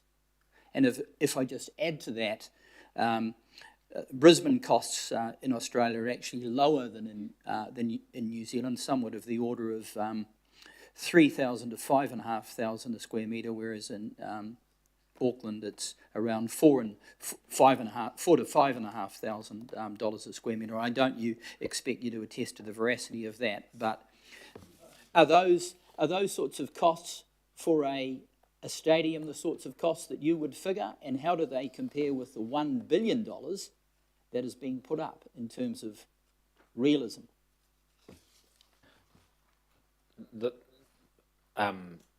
Councillor, the information about Brisbane, I understand, is correct, what you're saying there in terms of the costs that they are looking at for the Brisbane Stadium. One of the reasons that we don't have confidence in the feasibility of the Te Tuangaroa proposal is because of optimistic assumptions, in our view, about the cost of building the stadium. The other cost I've got for Barry, there are some visuals that portray the view from the stadium out to Rangitoto. Do you want to make some comment around them? Are they realistic? Thank you, Councillor. The visual that's in there, I think on page 2 or 3, does not show the ports, cranes, container wharves, and so on and so forth. It also doesn't show North Head. So yes, not actually the view that should get from that from the stadium. Okay, the other question I've got just goes to the anchor tenants that are indicated by Te Tuangaroa, which include Rugby Blues, Warriors, New Zealand Football, Rugby League, Auckland FC.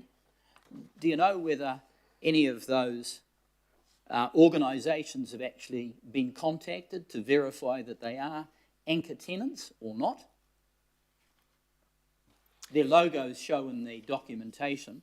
Yes, thank you, Councillor. I know that some initial conversations were had, but obviously, as it's early days, there's no formal commercial agreements that have been entered into, and obviously, because it's so early, none of them are committing to anything at this stage.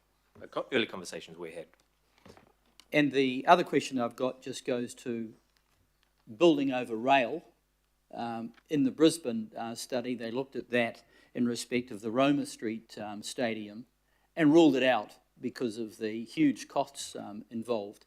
Has there been some written information from Kiwi Rail, conceivably Fire Service and other organisations just to confirm some of the issues there? Councillor, there were some very early discussions with Kiwi Rail. Kiwi Rail have expressed concern over the nature of the work, believe that the disruption and the costs associated with achieving the moves that are indicated for rail will be quite significant, very large numbers and with quite a bit of inconvenience, as I said. Okay. A couple of questions on Eden Park. And this goes to timeline. What sort of timeline are we looking at for delivery around stage 1 on the part of Eden Park? And just a related question, there's an optimistic timeline for the Key Park proposition, but what happens if the segments of their critical path or project plan extend? Are we looking at more than a decade for delivery there? So just trying to get a comparison.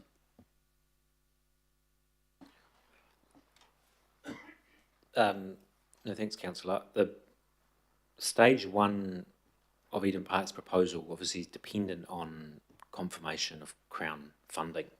So, and that's not something within our control or Eden Park's control. So it's a bit hard to give a specific date. I know that they what they are proposing is to complete that work in advance within the next couple of years. So they would be able to, if they had funding confirmed, they would be able to complete it, within a couple of years, is my understanding. And the last question I've got just goes to the mention of the loan to Eden Park. And I'd just like to have it confirmed that the original arrangement should have been that the legacy councils, together with the Auckland Regional Council, were to give the money as a grant. The Auckland Regional Council did that, I think, if you can confirm, Mr. Lee, but the other councils didn't. And effectively, that loan is a consequence of those councils reneging on the arrangement in the lead up to the Rugby World Cup. That's my understanding, just like it confirmed, because it is important background that often isn't indicated in the material that we receive. Thank you, Councillor. I can't actually confirm that. We'll have to get you some advice about the loan. I'm not sure I fully agree with the characterisation that you've given. I think it's right that there were some Mr. Lee might be able to comment at the proposals from the legacy councils to fund it, but ultimately it's structured as a loan.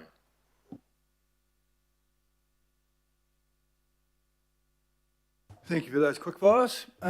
Councillor Darby, please. Just some initial questions. Just off the back of Councillor Walker's question, I did attend the two presentations that we had probably a month ago now from the parties. Barry, that question about the impact on rail was asked of the Te Taongaroa Consortium.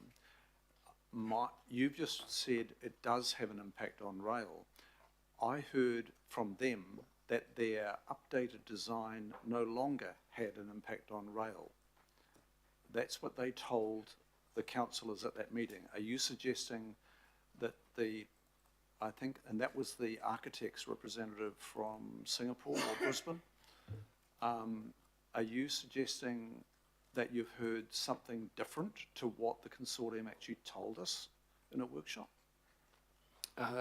Councillor, I connected with Kiwi Rail, and if you go to, I think it's section 41, where it's got the stakeholder feedback in the paper here, I shared with Kiwi Rail the latest information that we'd been provided with. They had not seen that before around the track alignment and so forth.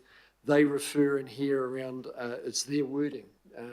Their response has been that there will be significant disruption, that they actually don't have solutions for some of them, particularly the stabling yard. There is no other location for it at the moment. There's been no work done on that. And they see a very high cost associated with it. That came straight from Kiwi Rail. I can't comment on any other discussion. I wasn't at the sessions at the actual presentations themselves. This is Kiwi Rail's direct response to the information being shared. So you've clarified, and thank you, Barry. So that's Kiwi Rail's response. That's not what the proposer said. Now, I attended the workshop. That question was asked, and we're now being told of Kiwi Rail's response. The proposer, the architect, or at least representing the architectural firm, in response to a question, said they had moved away from that particular detail of the solution to one that does not impact the rail network. No, thanks, Councillor. That is not my recollection of that workshop. So my recollection is that the proposer confirmed that they'd moved away from a proposal to realign Quay Street, which would have had an impact on the port's rail connection. So they had moved away from that, which was a component of their original proposal, and they had, their latest proposal doesn't include doing that, but their proposal very clearly does include realigning the rail line and building over the top of the railway line.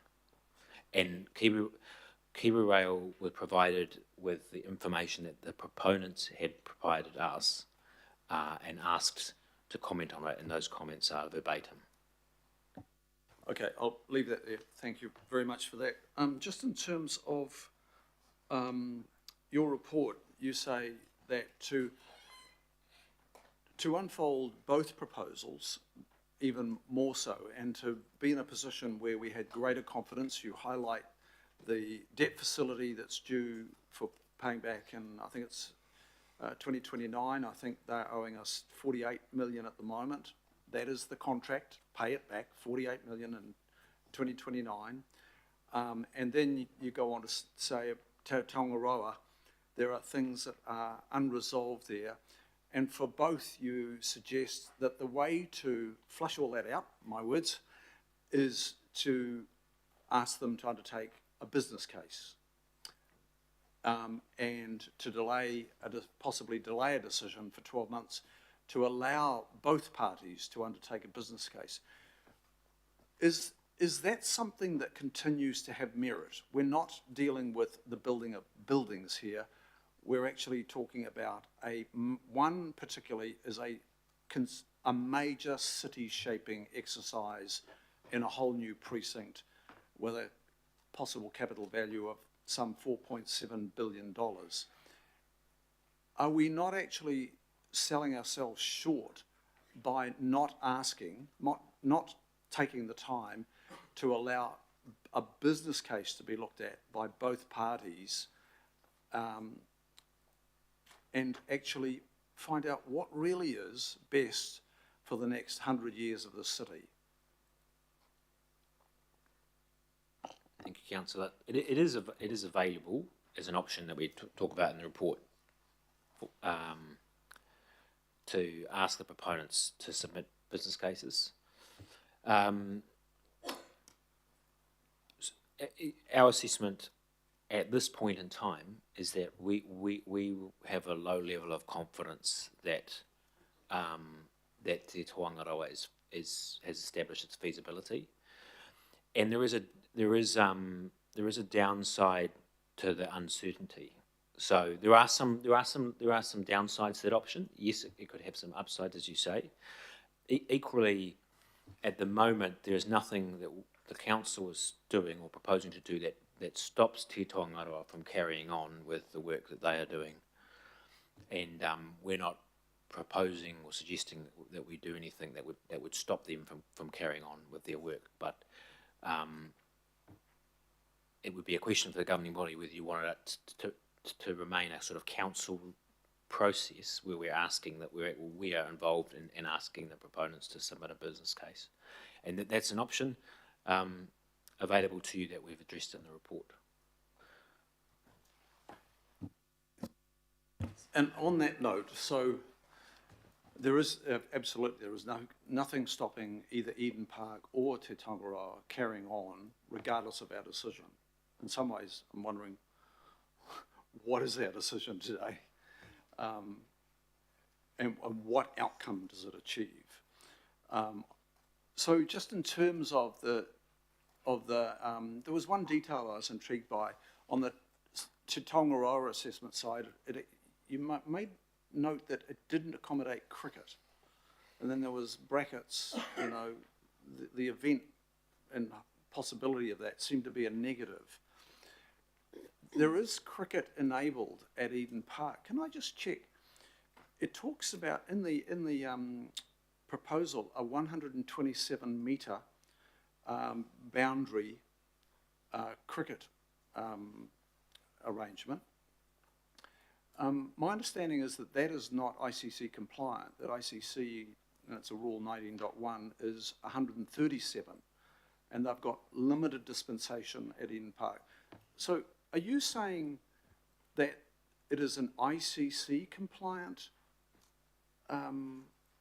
Eden Park cricket outcome that is going to attract ICC test matches or ICC T20 you know, matches, etc.? Has anybody checked that? That is, you mean Eden Park's proposal? Yeah. Yeah. They've redeveloped, after stage one, they've redeveloped proposal. Yeah, it's a 127 boundary proposal. ICC rule says 137.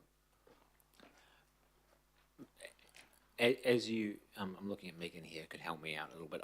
But I think the, you know, what I do know is that Eden Park has an existing dispensation. So I think, yes, the answer is that they would plan on and have a credible case to plan on continuing to provide ICC level cricket. And Megan is going to help me because she knows a lot more about cricket than me. Through the chair, I was just saying, look, I don't know all of the ICC requirements, but there is a dispensation already into Eden Park, and But Eden Park is also talking about the possibility, as you say, with after the first stage or phase of being able to get test cricket in there, not just white ball or T20s or one-dayers. So I know that's part of the conversation, but I'm sorry I don't know the ICC requirements and therefore whether their proponent would, whether their proposal would fit that exactly. I know the answer. Yeah, for limited overs, it's 55 metres. They've currently got an exemption because they're older, so they came in before the rules were put in place.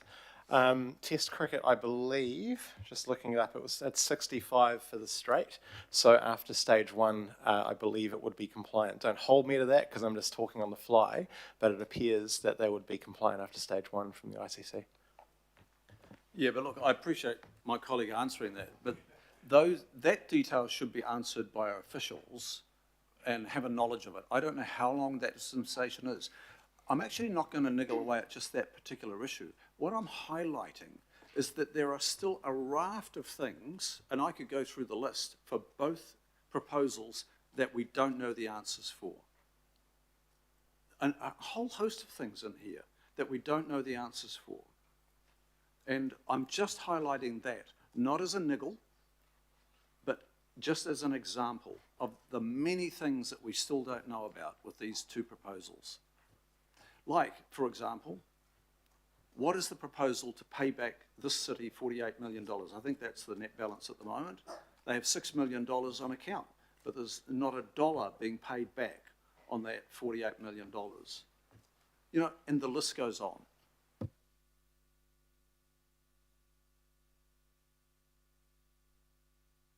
Good questions, though. Very good. Councillor Williamson, please. Yeah, look, I think my question follows very well with Councillor Darby. In fact, this will probably be the headline story, Williamson and Darby agree on something. But I simply cannot for the life of me understand what it is we're doing here. If we were being asked to fund a stadium, we'd have to be making a decision about whether we're going to put money into this one or money into that one. If we were deciding on whether the appropriate consenting or resource consents were, we may have a say. But I maybe have just because I've got a small brain, but I'm just struggling to know what the hell we're doing here. It says in the headlines, because I read the media thoroughly, it says, we're here to decide which one. Are we actually here to decide which one? Because I understand the proponents of the one down on the water could still go ahead. If any of you want to look at Intuit Stadium in Los Angeles, just as you're on the runway into LAX airport, out to your right, you'll see one that Steve Ballmer, the ex-CEO of Microsoft, built with his own money, $2 billion US, so 4 billion NZ, an $18,000 stadium. He bought the land, he got the consents, he built the whole damn thing, and no one could stop him. The LA County couldn't stop him, the LA government couldn't, the California government.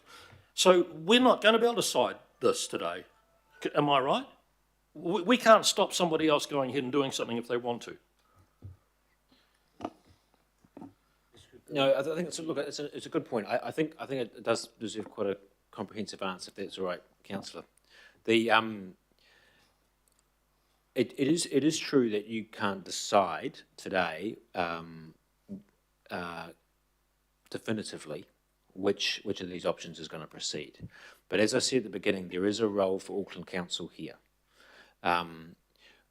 The reason why we're in this process, I've gone through the background around the unsolicited bids, but both of the proponents have engaged in this process because they see value in the council's endorsement of their proposal, notwithstanding the fact they're not seeking council funding. There is a leadership role in the council that the council has as in terms of endorsing what is best for Auckland and our view, and that's a point in time that can change, but it is nevertheless a meaningful thing for the council to do, and it puts us in a firmer position for us to do our planning and our discussions with government and with Eden Park. If you can give us a direction, then that puts us in a position to then have a discussion with Eden Park and the government about where we're headed. Max, I want you to stop because my view is if we make a decision that stops one party and allows the other, I get it. But I don't know what will happen today if we decide Eden Park, we're going with it. Then the other guys say, well, we're just going to go ahead and build our own.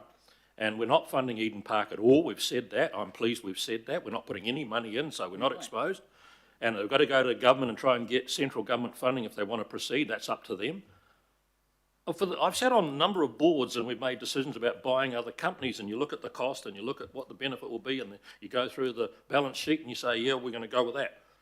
I literally have read all this, and I've read the media thoroughly because I believe everything I read in the media. This is the biggest issue ever that we're facing, and we're going to have this huge debate today and a massive decision about what's going to happen. And I just can't see that. No, thanks, Councillor. Look, I don't got no control over the media headlines, as you know. Our advice is that the process has been worthwhile in terms of, and relatively cost effective, and for its purpose, which and I appreciate there might be an expectation management issue that you're speaking about, but if we resolve here, at the very least, we have resolved that you don't want council to be, in terms of where you want us to spend our time and energy, having some direction on that would be useful. And a valuable thing for the council, for the governing body to provide to council staff. So a simple question then, last one, I promise last one. What's the difference in the future from today on if we make a decision and if we don't make a decision? What's the difference for the players out there, the parties out there and so on? What's the difference? Well, it does depend a little bit about what the decision is. But if it depends a little bit what the decision is, so I kind of can't really speculate too much on what you're saying there. But if say what the mayor's put forward is endorsed by the governing body, the difference is it provides us with a much stronger platform to have a robust conversation with Eden Park and the government about its plans and the future of Eden Park and its redevelopment. And so that, I think, would be a positive direction for us if that's the way you wanted us to go. Likewise, if you decided that you wanted us to either endorse Te Tongaroa or invite some sort of business case from them, that would, the difference is it would direct us to engage more robustly with Te Tongaroa in terms of their proposal.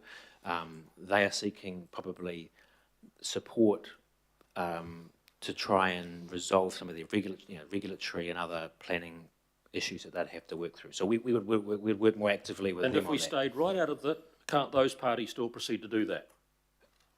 Well, they could, but in terms of what the council's position is and what the council is going to do, We've not that got would any be stake different. in this in terms of money. Well, we could though, and that's my point. So, I think through the chair also, we just need to remember that this started with some unsolicited requests, unsolicited bids. So this is also a response from us to say, well, look, you guys, a number of you have spoken to us before. We have done this work. We've come down, through the working party that Councillor Henderson led, to two parties. We've gone through this proposal, and now here is our response, whatever that response might be today. And that in itself is helpful because as the city's council and the city's leaders, we clearly have or you may clearly have a position in one area versus the other, and that will help everybody else understand where our resources and time will go.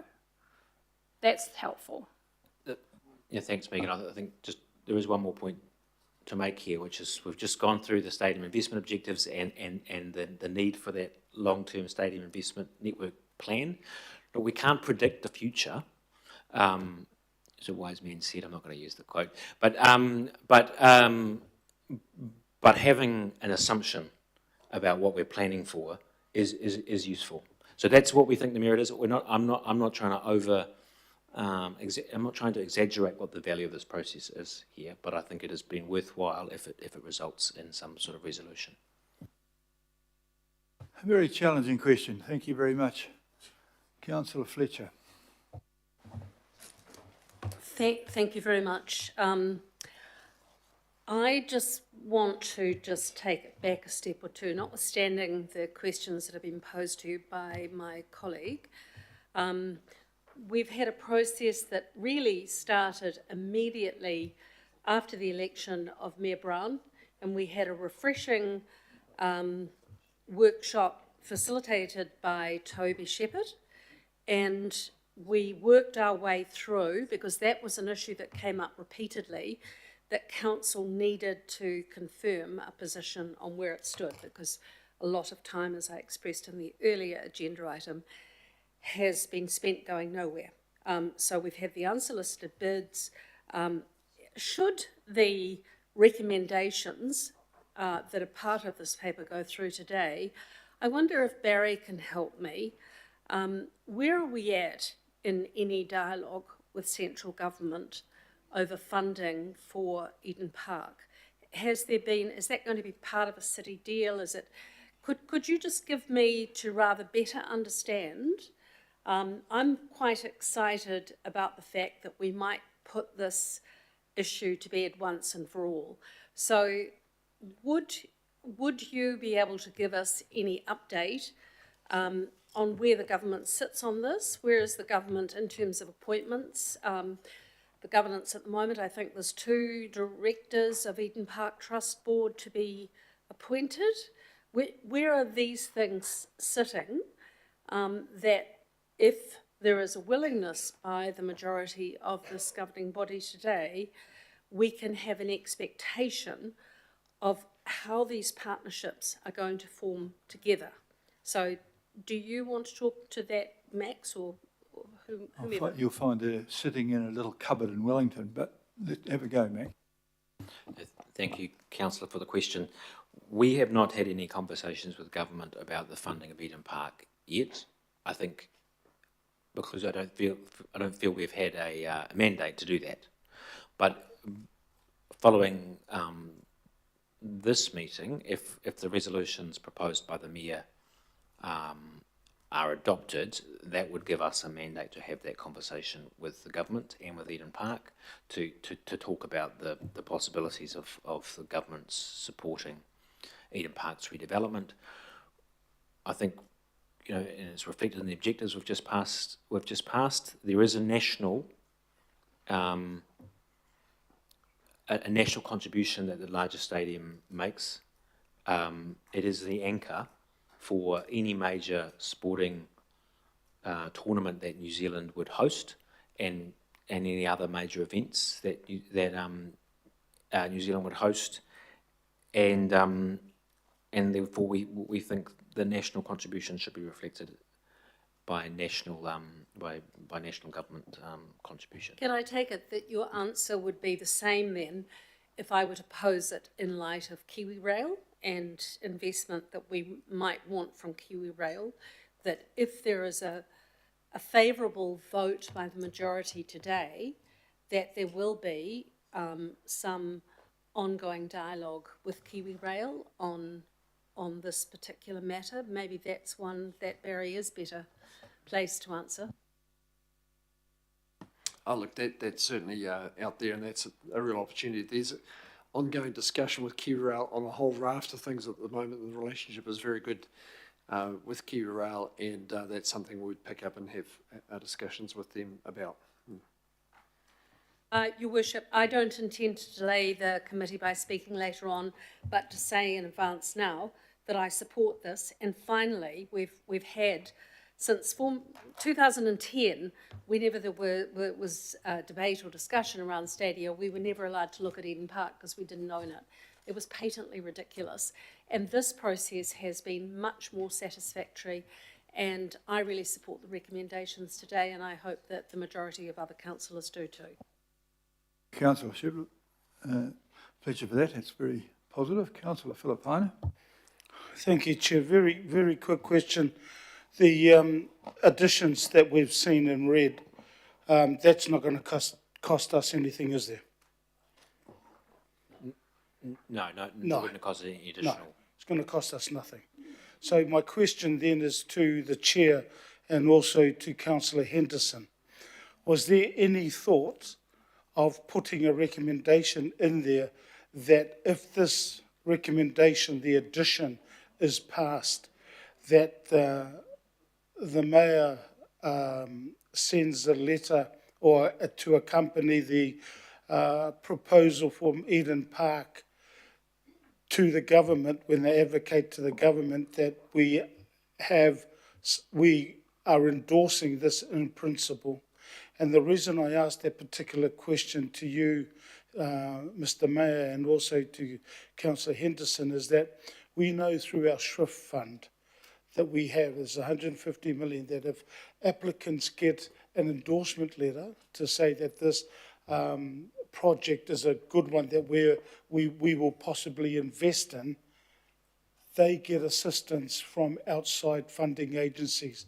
I think this is a very similar case, but I posed a question to you, Mr. May, and also to, I was going to say Inspector Henderson, but to Councillor Henderson, that this gets done. So I'm just asking whether that can be done, because I think the push from you as the Mayor and Councillor Henderson as the Chair would assist Eden Park in conversations, as well as that with the CEO. So I pose that question to you both. Kia ora.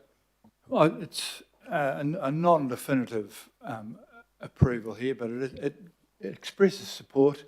It gives their chance of getting the $100 million a lot more oomph than without it. I mean, personally, I'd rather put the money we've spent on MOTAT into this, but I was voted down on that. Even the recommendation will, in practice, will still give Te Tangaroa 12 months to firm up their stuff anyhow, because it'll take 12 months before Eden Park sort out and spend $100 million on the cricket thing, if they can get it. So it doesn't completely kill off the other one, and even the third one, the other one we've killed off, and the other one is represented by a person in the room here who's waiting to see how much of the other ones fall over. So this is kind of a race to the finish line, and the finish is a bit closer for Eden Park because there's only 100 million metres that they're in. So it is indicative support. I think it will aid them. We've got $58 million I'd like to see back as well, and so supporting a better thing is a good idea rather than getting it out of a dead duck. As well as that, the first time that the other one will be off the rank, it's 7 years away, and we'd probably have to spend some money on Eden Park in the first place. So this is kind of like the firmer of a couple of evils, and I'm quite comfortable with it. I know, as Councillor Williamson said, it's not absolutely definitive, but it's supportive, it's indicative. It shows where we're going. I think within... I just wanted to aid their conversation with a letter from yourself or even from the CCO chair. But look, I'll leave that.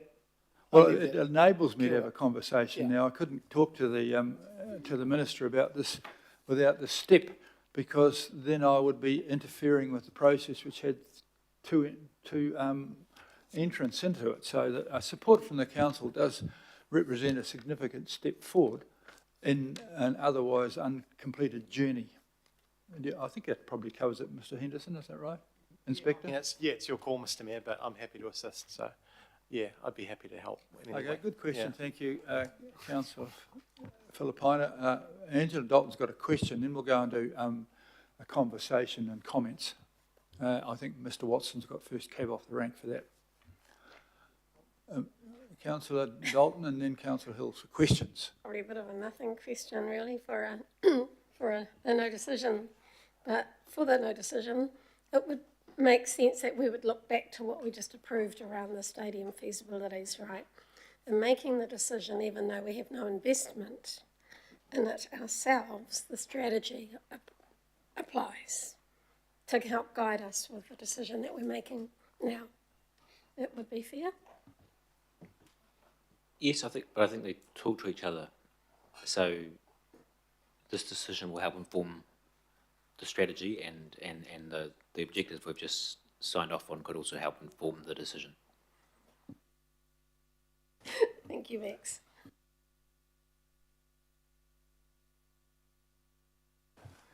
Okay. Councillor Hills? Thanks, Mayor. I have similar kind of vibe to Councillor Williamson. We often agree on lots. No. But the question I have is, and this is what makes it uncomfortable, is both could continue on, right? Like, despite any decision we make here. Yes. And if we chose Taongaroa, Eden Park would continue. We'd have no mechanism to close Eden Park or like, because what I'm trying to lead to with my question is this decision doesn't really work unless both parties work together anyway. Because I couldn't understand why you'd have both. Okay, I understand the question. I would say I should have really added to my first answer that technically speaking, if the council does nothing, both proposals can still proceed, but they would both be significantly affected by the council's decision here. If we look at Eden Park's proposal, for example, in my view, it is very unlikely that the government would support funding for Eden Park unless that was supported by the council, and it would be very unlikely for the government to support that if the council was still actively engaged with another possibility for a stadium. So yes, they can technically proceed, but their potential to succeed is affected by the decision that you make today, potentially. And it is also the case that our very firm advice is that Auckland does not need two stadiums of this size. So the business case behind Te Toangaroa does rely on Eden Park closing, and that is not something that we have a direct ability to affect. Yeah, I guess that's my concern / question about the controls. So stage one, we still, essentially this is endorsement. Largely we're endorsing in the hope that other money will come from government. That's kind of it. And maybe this is a question for the Mayor and Councillor Henderson. What these views are basically saying is the paper says both are unfeasible, both need public money. This one is the most likely if somehow public money was available. Pretty much. I think the other thing is, of course, is that Tangaroa involves a whole lot of development, and there's nothing stopping that going on anyhow. And so the first thing that Tangaroa would be doing was their development, and my understanding is that they're going to do that anyhow. And so nothing is absolutely deadly dead as a result of this, but I think that we're injecting a bit of oxygen into one of them. Okay? And I guess, and I did speak to Max about this the other day, but the main confusion I have is similar to Councillor Williamson is, the why, but is the main why because we... Yeah, you were out of the room when I said we were best mates now. No, yeah, is the main issue the reason for this? Because we get so many offers and so many headlines in so many years, and it's trying to prevent this constant debate every 2 years. Was that the main reason, or because we believe that gives certainty for future investment? Because, yeah. Yeah, thanks, Councillor. I think thinking about how to answer this without repeating myself, it's all of the things that you've mentioned. The council's role is leader. The fact that we need to have an assumption in order for us to plan for our own investment in the network. I pointed out that Te Toangaroa relies on Eden Park closing. It also actually relies on Mount Smart. no longer existing in the network. So these are things that council potentially has an impact on. So our need to plan for the network as well, and your role as governing body in directing staff about what the council's position is and what you want us to focus on. These aren't things that we have direct levers for, but they're things that the council has an important role in, and none of these things are going to happen without the council being involved. Councillor Bartley, please. Oh, I just wanted to ask, why would the government seek our endorsement? Could it end up being we say, yes, we endorse this Eden Park, and then the government says, well, because you guys endorsed it, you should pay something, even if not for stage 1, but for later stages. So we're tying ourselves, or morally tying ourselves. I don't think that this decision would morally tie the council to future funding. I think it's quite explicit in what's being proposed here, that it's contingent on central government support. But it is, of course, and that the council is not offering funding. It is certainly possible that government may not wish to fund this. But that doesn't stop us from taking a position. Probably more possible than MOTAT becoming breaking even, which would give us $100 million. Who knows? Councillor, I've got one small official thing to do. We've got to move that Councillor Sayers, who's gone off to meet Waste Care, can go on his electronic thing. In favour? Contrary? Thank you. Councillor Ferry's got a question. Hopefully the last one. Thank you.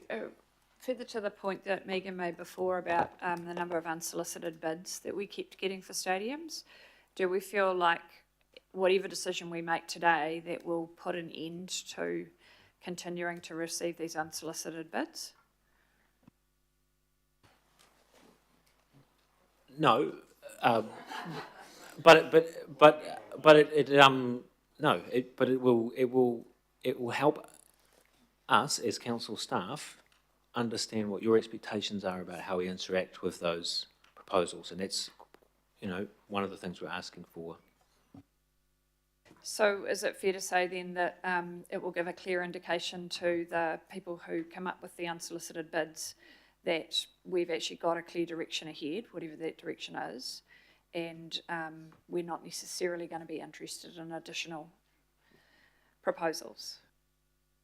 Yes. Thank you. Councillor Darby. Yeah, no, I'm grateful for the officer feedback. My questions relate to the mover and seconder because the wording is a bit of a jumble and I need to understand it and find out what your intent is. So you're saying endorse in principle of stage redevelopment, etc., subject to a completion of a business case for stage 1. Can you explain why a business case only for stage 1? And why would we want a business case for a government decision? Why would we demand a business case for a government decision? I'm assuming when you say government support means government, central and not local government, meaning us. So that's my first question. Why would we demand a business case at all for a government decision? Well, I think that it's just to demand that they have enough information that they could take something or other and it would answer questions about, is it wide enough for this cricket thing? Exactly with 100 million. I always worry about people's expected costs when they come to nice round numbers. And so 100 million could be anywhere between 80 and 120 is what I've found. And so a bit more accuracy just to show that that it is real. And I mean, it may well be when they go for that the government demand that we put in some of it. So we'll have to go back and visit MOTAT, and but we don't know quite what, if you're going to go to the government, they want to have pretty clear stuff. So it just strikes me as firming it up, because when someone says 100 million, that sounds very inaccurate to me. I've never managed to build a house for exactly 500,000. They've always been 470 to 554. So I'd like to know, and then we note that there are no plans for Canada, but you can't absolutely rule that out. If it was down to a little bit to get it over the line, we've got the damn thing going for the World Cricket Games, which I believe are coming up, and before the other one would be finished, we might reconsider something or other. And then working together, all those other things, it's kind of like firming things up and making sense. How really likely is it we're going to get the $58 million back? Or do we foreclose and end up owning it in 5 years' time? You can't rule that out either. So I just want better numbers. That's what I'm after. Okay, and then... and one other question is, can you just, maybe this is in your speaking turn, I'm just putting the question now, can you just explain how you arrive at the redevelopment of Eden Park as the best option? So the words are quite clear. It is the best option for providing a fit-for-purpose main stadium for the future. Well, I suppose it's definitely the most feasible, and which made it the best option. The other one, to be fair, requires $1 billion to be made on a property deal. What if they only made 800 million? They may not do it. They're going to do that development anyhow. And in the midst of all this could fall over. I think this is the best one because it provides some level of certainty for things to go ahead, but it doesn't completely rule out your big, hairy-assed monster that might just emerge at some stage or other. So in arriving at the best option, have you seen a funding model, a funding and financing model for Eden Park? Well, the funding model for there is normally they put their hand out. But there is a funding model. It's called number 2 field. And but you and I have not seen a funding model for Eden Park, have we? Well, that's what we're asking for it. But they've got number 2 field there, which is the funding model that I'd have. If I was on the board there, I'd flog that straight away, and there's your 100 million. The people want to have their cake and eat it a bit. So that there will force us to question them. Why? I want the $58 million back. I want the thing done up. And I don't need to, I've had my days playing on number 2. It can be sold now. So I think this allows us to push on with that, and if it might ultimately rule itself out as well. I mean, it may well be Mr. Barker at the back comes through with a late run across the line, but I'm not sure if that's going to happen. I hope that's answered that. That's all the questions I've got, so I'm going to move on to you guys. Buzz off, and I'm going to have debate, and Councillor Watson's first cab off the rank. Okay, thank you, Mr. Mayor, and I guess first up I'd acknowledge the 2 groups that have put together 2 very professional and costly presentations. I hope they think it was worthwhile after listening to the last hour or so. And I say that because Councillor Williamson does have a point. Auckland Council's made it clear it won't provide any money. It's had no part in the plans being drawn up, plays no part in the operation of the facility, and in the resolutions has made it very clear that it will have no part in the future funding. So I guess the word decision, I mean, there's been a lot of hype this last while, but like the build up to the 2011 Rugby World Cup. I guess it's been good for stories and good for anticipation. Don't know if the video screen's down there in Aotea Square waiting to see what the decision is that comes out, but decision's a bit of a stretch really, because the council is firmly in the seat of a spectator role here, very much a spectator up in the stand. Maybe if they're an Auckland councillor, they'll be in the corporate box, but they're certainly on the sideline and not down on the field playing. We have no real effective role in this more akin to our local boards and their advocacy roles. And if you look at the state of, or the history of Eden Park, that's pretty much the way it's been for the last 125 years. Aside from that 9.8 million in 2019, they've largely had to do everything themselves. They're quite used to it. They got landed with their 40 million debt when the legacy councils reneged. They've paid 15 million in interest on that. So I think they're pretty much used to going it alone. And incidentally, that'd work out about 78k a year in today's dollars, just about the cost of a kid's playground. So I think we've done not too bad out of Eden Park, and maybe we'll continue to do so today if this resolution passes.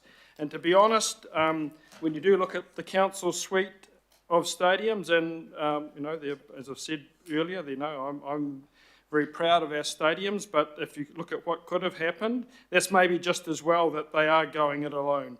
Half the stadium at North Harbour demolished in order to accommodate a baseball franchise that went bust.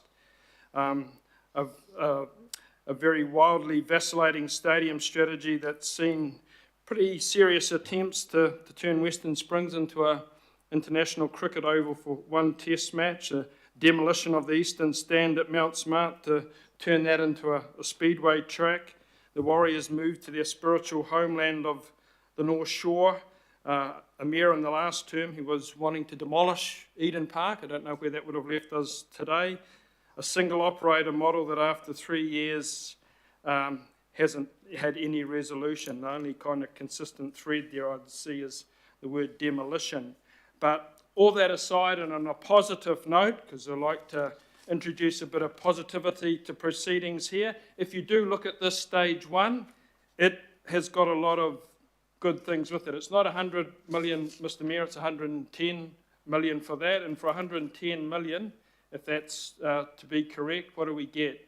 We get a fully compliant diameter cricket ground, Councillor Darby. The boundaries of international from the ICC is that they have to be no less than 59 metres from the centre of the pitch. There's 64.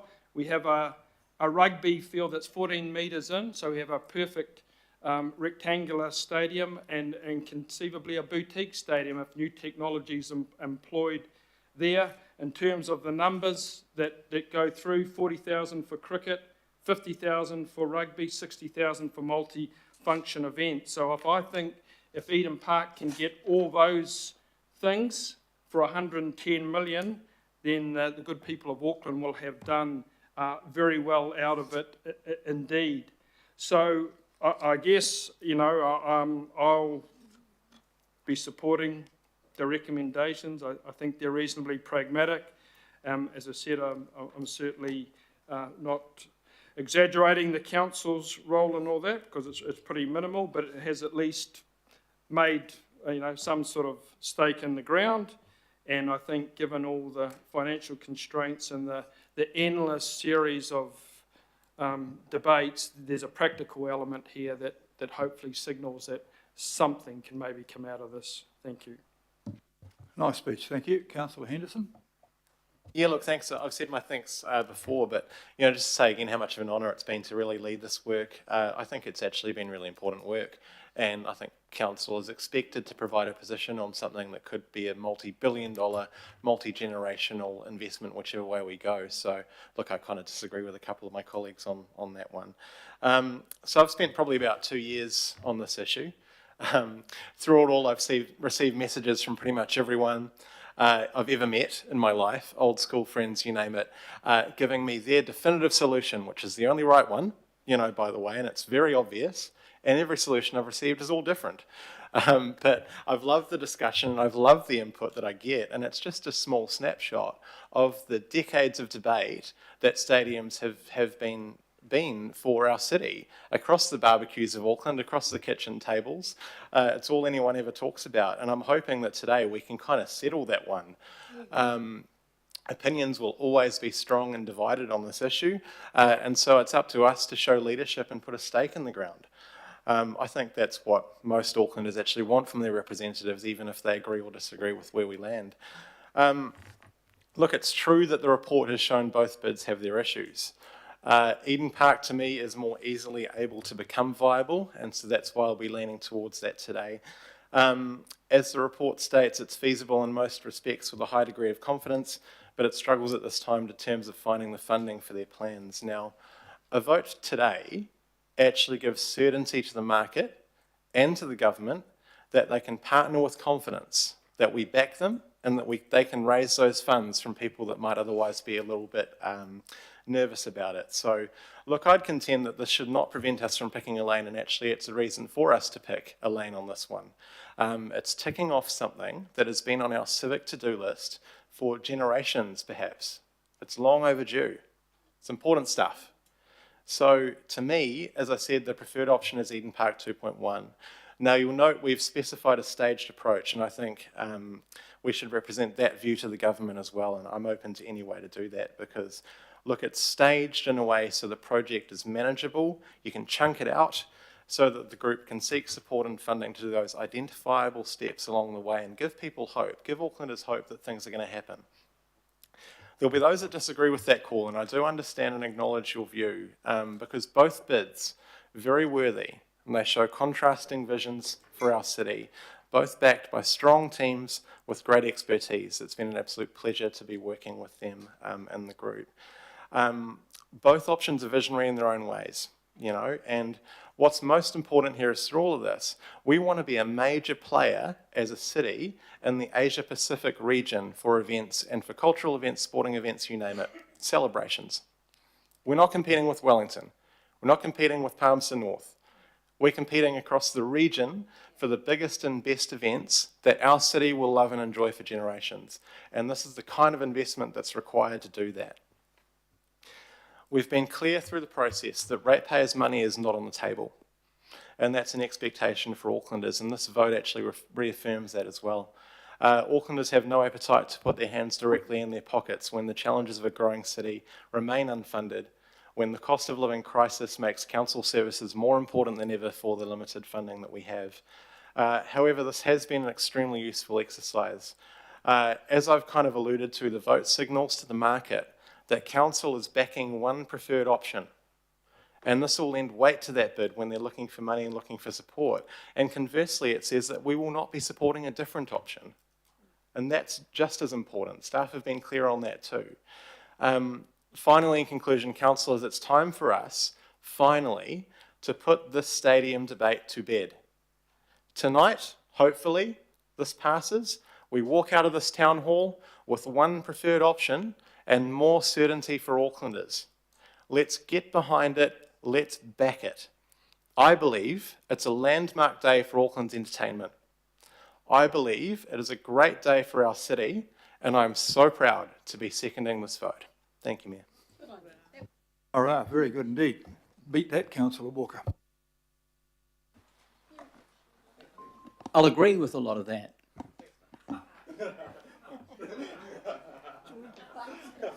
I think base one is we have to accept that New Zealand needs a major stadium, and so does Auckland, and frankly, Auckland is the best place for it. And we've been bludging off Eden Park because it is that stadium. So this city, put council to one side, this city needs a significant stadium of that stature. It has such a stadium in Eden Park. And Eden Park is not going away. Certainly that's my understanding. Whether we like it or not, this council, through a previous mayor, Phil Goff, blew $1 million looking at downtown stadium locations. And this council entered the fray about stadiums and where those stadiums would go. So, as Councillor Henderson has said, we have to conclude that because we've lifted this expectation. We have unsolicited bids. A number of those bids are for Auckland council locations. So we had a bid for Wynyard Point. We considered Victoria Park, heaven forbid.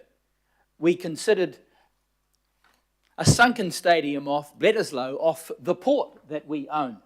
And we actually considered other locations. So we have an interest in putting this to bed, because the locations that people are coming up with, 9 times out of 10, are Auckland Council properties. So this gives us an opportunity to do that. The investment strategy that we just covered off was all about determining investments around stadiums or venues against a background of what is best for Auckland. If Eden Park warrants some money, and it's a better business case than Western Springs, which runs at a loss, Mount Smart, which runs at a significant loss, and North Harbour Stadium, and Eden Park actually washes its face right now. I think in 2023 it had a $12 million profit. Then why would we not invest in a winner? Why would we not do that? Back a winner. So frankly, it's a no-brainer here. Eden Park needs to go to the government. It's seeking endorsement from councils in exactly the same way we had that circumstance in the build-up to the Rugby World Cup, where councils chipped in, should have been grants, but with the exception of the Auckland Regional Council, they converted them to loans, and the government chipped in money. And increasingly those decisions are around events. And if Eden Park has got a good case for events that bring GDP, bring income to New Zealand, and bring income to Auckland, then there's a business case for that, and that's what they'll be working up. As far as the other bid is concerned, I've looked at it, and frankly, it just doesn't stack up. The $1 billion cost is nowhere even remotely near reality, and that is without the infrastructure and the precinct costs and the like that have been identified in the most recent studies in Brisbane. It doesn't come within a bull's roar of reality, and from a risk perspective, it is highly risky for us to even entertain something like that. And that bid requires the cannibalisation of Mount Smart and Eden Park, and that's not going to happen. So if we deal with reality, we have something on the table, it needs to proceed, we should get behind it, it stacks up. Whether or not it requires money from us or not, that's for a future day. So we should be backing this. Thank you, Mr. Mayor. Thank you very much for that. Alf Filipina and then Mike Lee. Thank you, Chair. There's a Māori whakatauki which says kamua, kamuri. Basically what it is that we acknowledge the past for us to allow to move forward, right? And that's what we're doing here now. We've acknowledged the past. We've had previous councils look at options around stadia. We now have the opportunity, as Councillor Henderson said, to make a statement and to end up saying, hey, we wish to endorse at least a proposal that from what we've seen, it's not going to cost us anything. You know what I mean? We mentioned Western Springs before. We've mentioned the Speedway. We've mentioned Tātaki Auckland Unlimited. But for us, this decision is about endorsing in principle for us to move to stage one. But it's for us to acknowledge the stage one, to endorse it, but also hopefully to push the letter that I mentioned earlier to assist Eden Park when they have their negotiation with the government around that 110 million. For me, I think my history with Eden Park goes back to the 90s when we played a game against Auckland Central Police and Manukau Police Paid, and that was the first time I accidentally head-eyed another police officer, only because I thought that's what you do on Eden Park, because that's what we did on Carlo Park.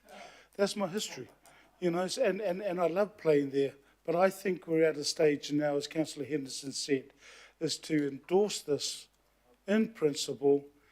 Let's assist as much as we can the advocacy that Eden Park are going to make in regards to their bid. So I look forward, one, to moving forward with this, but number two is to support these recommendations. Kia ora. Councillor Lee. Yes, It's often said that in the Middle Ages, theologians debated in earnest and at length how many angels can dance on the head of a pin. I don't know if that's true or even fair to those medieval theologians, to be honest with you. But one thing is for sure, here in modern day Auckland, we regularly debate the merits of different stadia, and particularly the main debate between Eden Park and the waterfront contender, the Phantom contender. I have to say that I've heard Councillor Henderson's passionate speech about the merits of Eden Park. Eden Park does exist, it functions, it's perfectly adequate for what it is. It does actually exist, and that's a key part of the debate, but it doesn't make the debate go away. What I'm concerned about is I think that the officer's original recommendations were completely appropriate. What I'm concerned about is if you excuse the pun, talking a big game about Eden Park, how vital it is for future generations, and all the rest of it. Spending a whole bunch of money on Eden Park is vital for future generations and all the rest of it, which I don't actually agree with. I'm not going to go into my own personal history in regards to Eden Park, but I was and am a supporter of Eden Park. That doesn't mean to say that Eden Park Trust and the Trust Board have entitlement or expectations for endless amounts of public money. So the danger of talking up Eden Park but saying the Crown, in other words, Wellington, Parliament, the government should pay for it all, despite all the wonderful words we lavish on it, is going to leave us open for criticism. Christchurch parliamentarians, Cantabrians are not going to be particularly impressed with how wonderful Auckland councillors think of Eden Park, how great Eden Park is, but not willing to spend a cent on it. The thing is, the real danger is here is that we have discussed this for almost 3 hours, and really, in effect, we're coming up with a big, fat zero. And that really raises questions about how serious these sorts of debates really are. If we really thought it was vital for future generations, etc., etc., etc., or it's not working properly, or it's the reason why the Blues aren't playing very well, then we should front up with real money rather than saying we love it, but we're not going to pay a cent for it. That's the problem. The danger here today for us is the governing body of Auckland Council has discussed a stadium debate for about 3 hours and come up with a big fat zero. Thank you. Well, that's impressive. So we've got a lot of impassioned stuff. I think we're going to go and vote on it in a minute, despite the fact that I'm probably the only one here who's played a Coldplay number in a band. I've never actually accepted concert tickets. I just want to point that out. We've got some things in front of us. Least unviable one. As we say, at this stage, there's no extra money. We've got a late entry into the debate with Councillor Darby, but thank you. We'll go to it in a minute, but just to compare with what you had, Councillor Henderson, I had an impassioned advice this week that it should be turned into a hospital at Eden Park, but I managed to fend that off. Councillor Darby, please be the last one. Thanks, Mayor. Good to hear you mention Coldplay, great band. I did go and see that as a guest of Eden Park. I was not drinking the cold beers in the box, but I sure as hell enjoyed the music. I was also on the Stadium's Working Party chaired by Councillor Henderson. Interesting to note, we got to that Stadium's Working Party and we actually didn't quite know that the terms of reference had been defined a little bit differently to what we're expecting. We did not know that we're convening to discuss the main stadium at that time.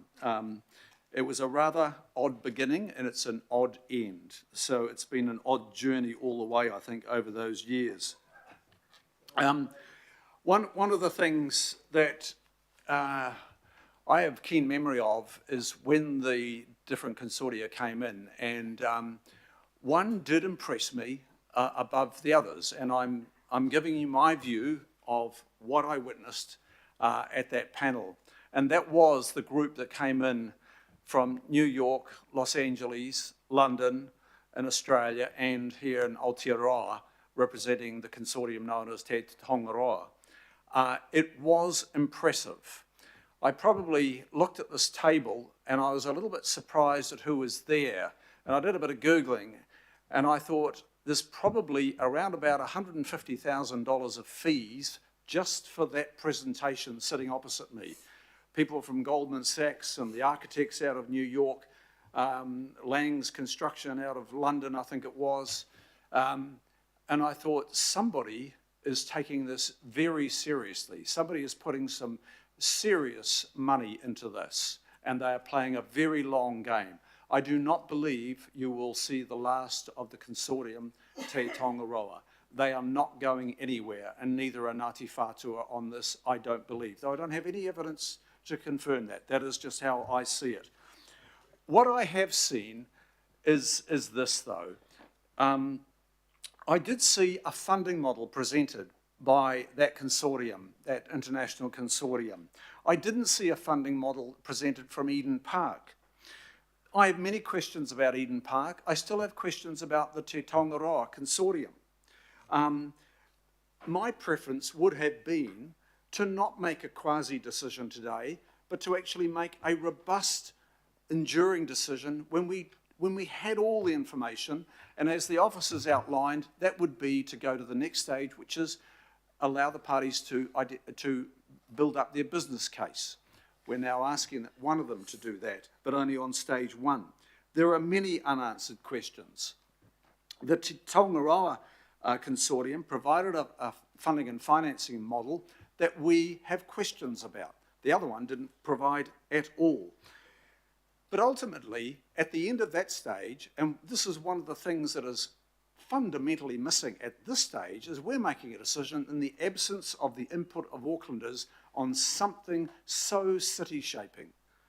Not a mention has been made of the place that Aucklanders have in maybe knowing about these proposals in any way, or eliciting their feedback on these proposals. Such a big decision, if it was a decision, surely that should encompass the views of Aucklanders, and it's not. And I think that is a complete miss on this council's part. My preference would have been go to the business case and then socialise the proposals and the business case with Aucklanders, draw out their views. But that takes me down to my personal views now, and I'll explain those. Eden Park does not face the future. It reflects on the past, and a grand facility it is, and I take my hat off to particularly Nick Sauntner, who would be a great chief executive at Te Tongaroa. And he has resuscitated Eden Park, but it's still on life support.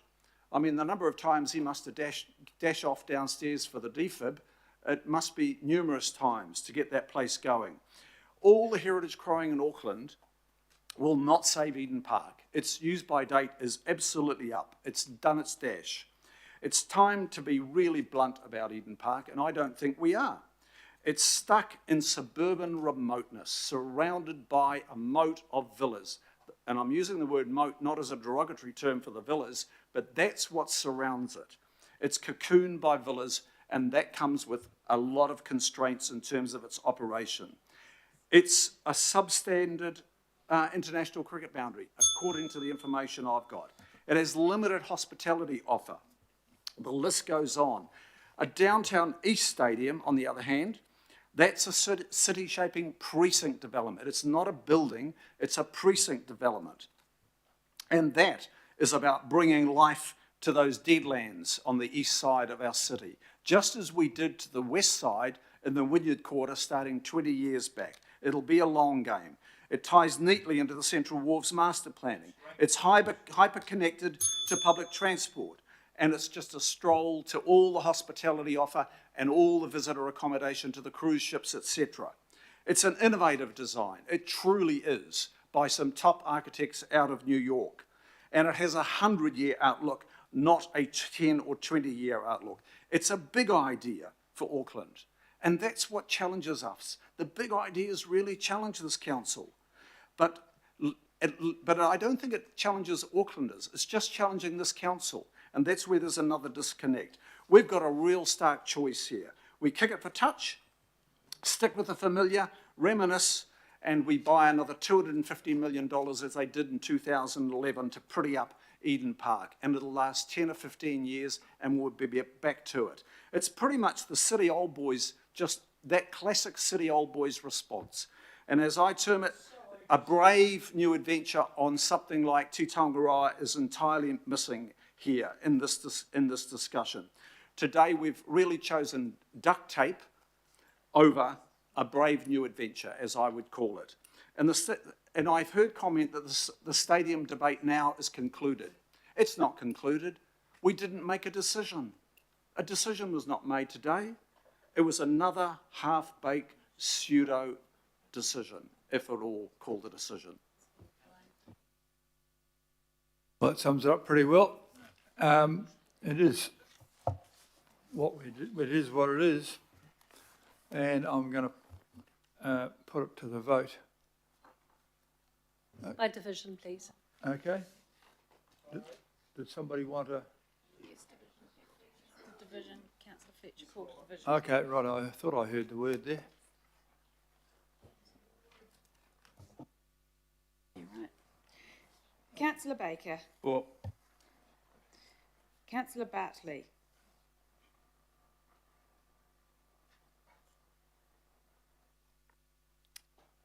Can I come back? No. No. Councillor Dalton. For. Councillor Darby. No, I'll support F, I think it is, acknowledging the parties. Councillor Ferry. For. Councillor Filipina. 5. Councillor Fletcher. Positively, yes. Councillor Foley. For. Councillor Henderson. Yes. Councillor Hills. Yeah. What was that? Yeah, that's easy for you to say. Sorry, Councillor Hills, can you clarify? Oh, sorry, I said, yeah. Thank you. Councillor Lee. Abstain. Councillor Leone. For. Councillor Newman. For. Councillor Sayers. For. Deputy Mayor Simpson. Councillor Stewart. For. Councillor Walker.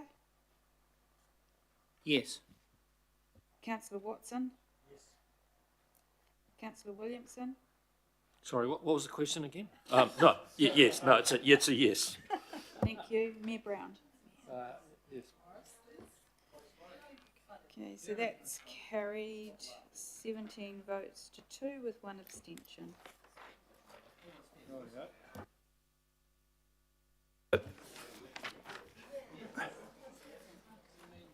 Righto, we haven't heard the end of that, but we've got on to items 15 and 16, which I hope to be able to pass together. Thank you. Deputy Mayor and Councillor Walker in favour, please say aye. Aye. Contrary. All right. Okay, and now the next one is we're going to move into confidential for the Mangawhau and Karanga Happy acquisition and disposal. This is the thing that I'm most interested in on the day, but unfortunately the press can't hear me. Bugger that. So we're moving in, and seconded by somebody or other, Williamson, into secrecy. I'd like to thank all those people who've sat through that this afternoon. And if you are asleep, you can wake up and go now. If you're still awake, well, good on you.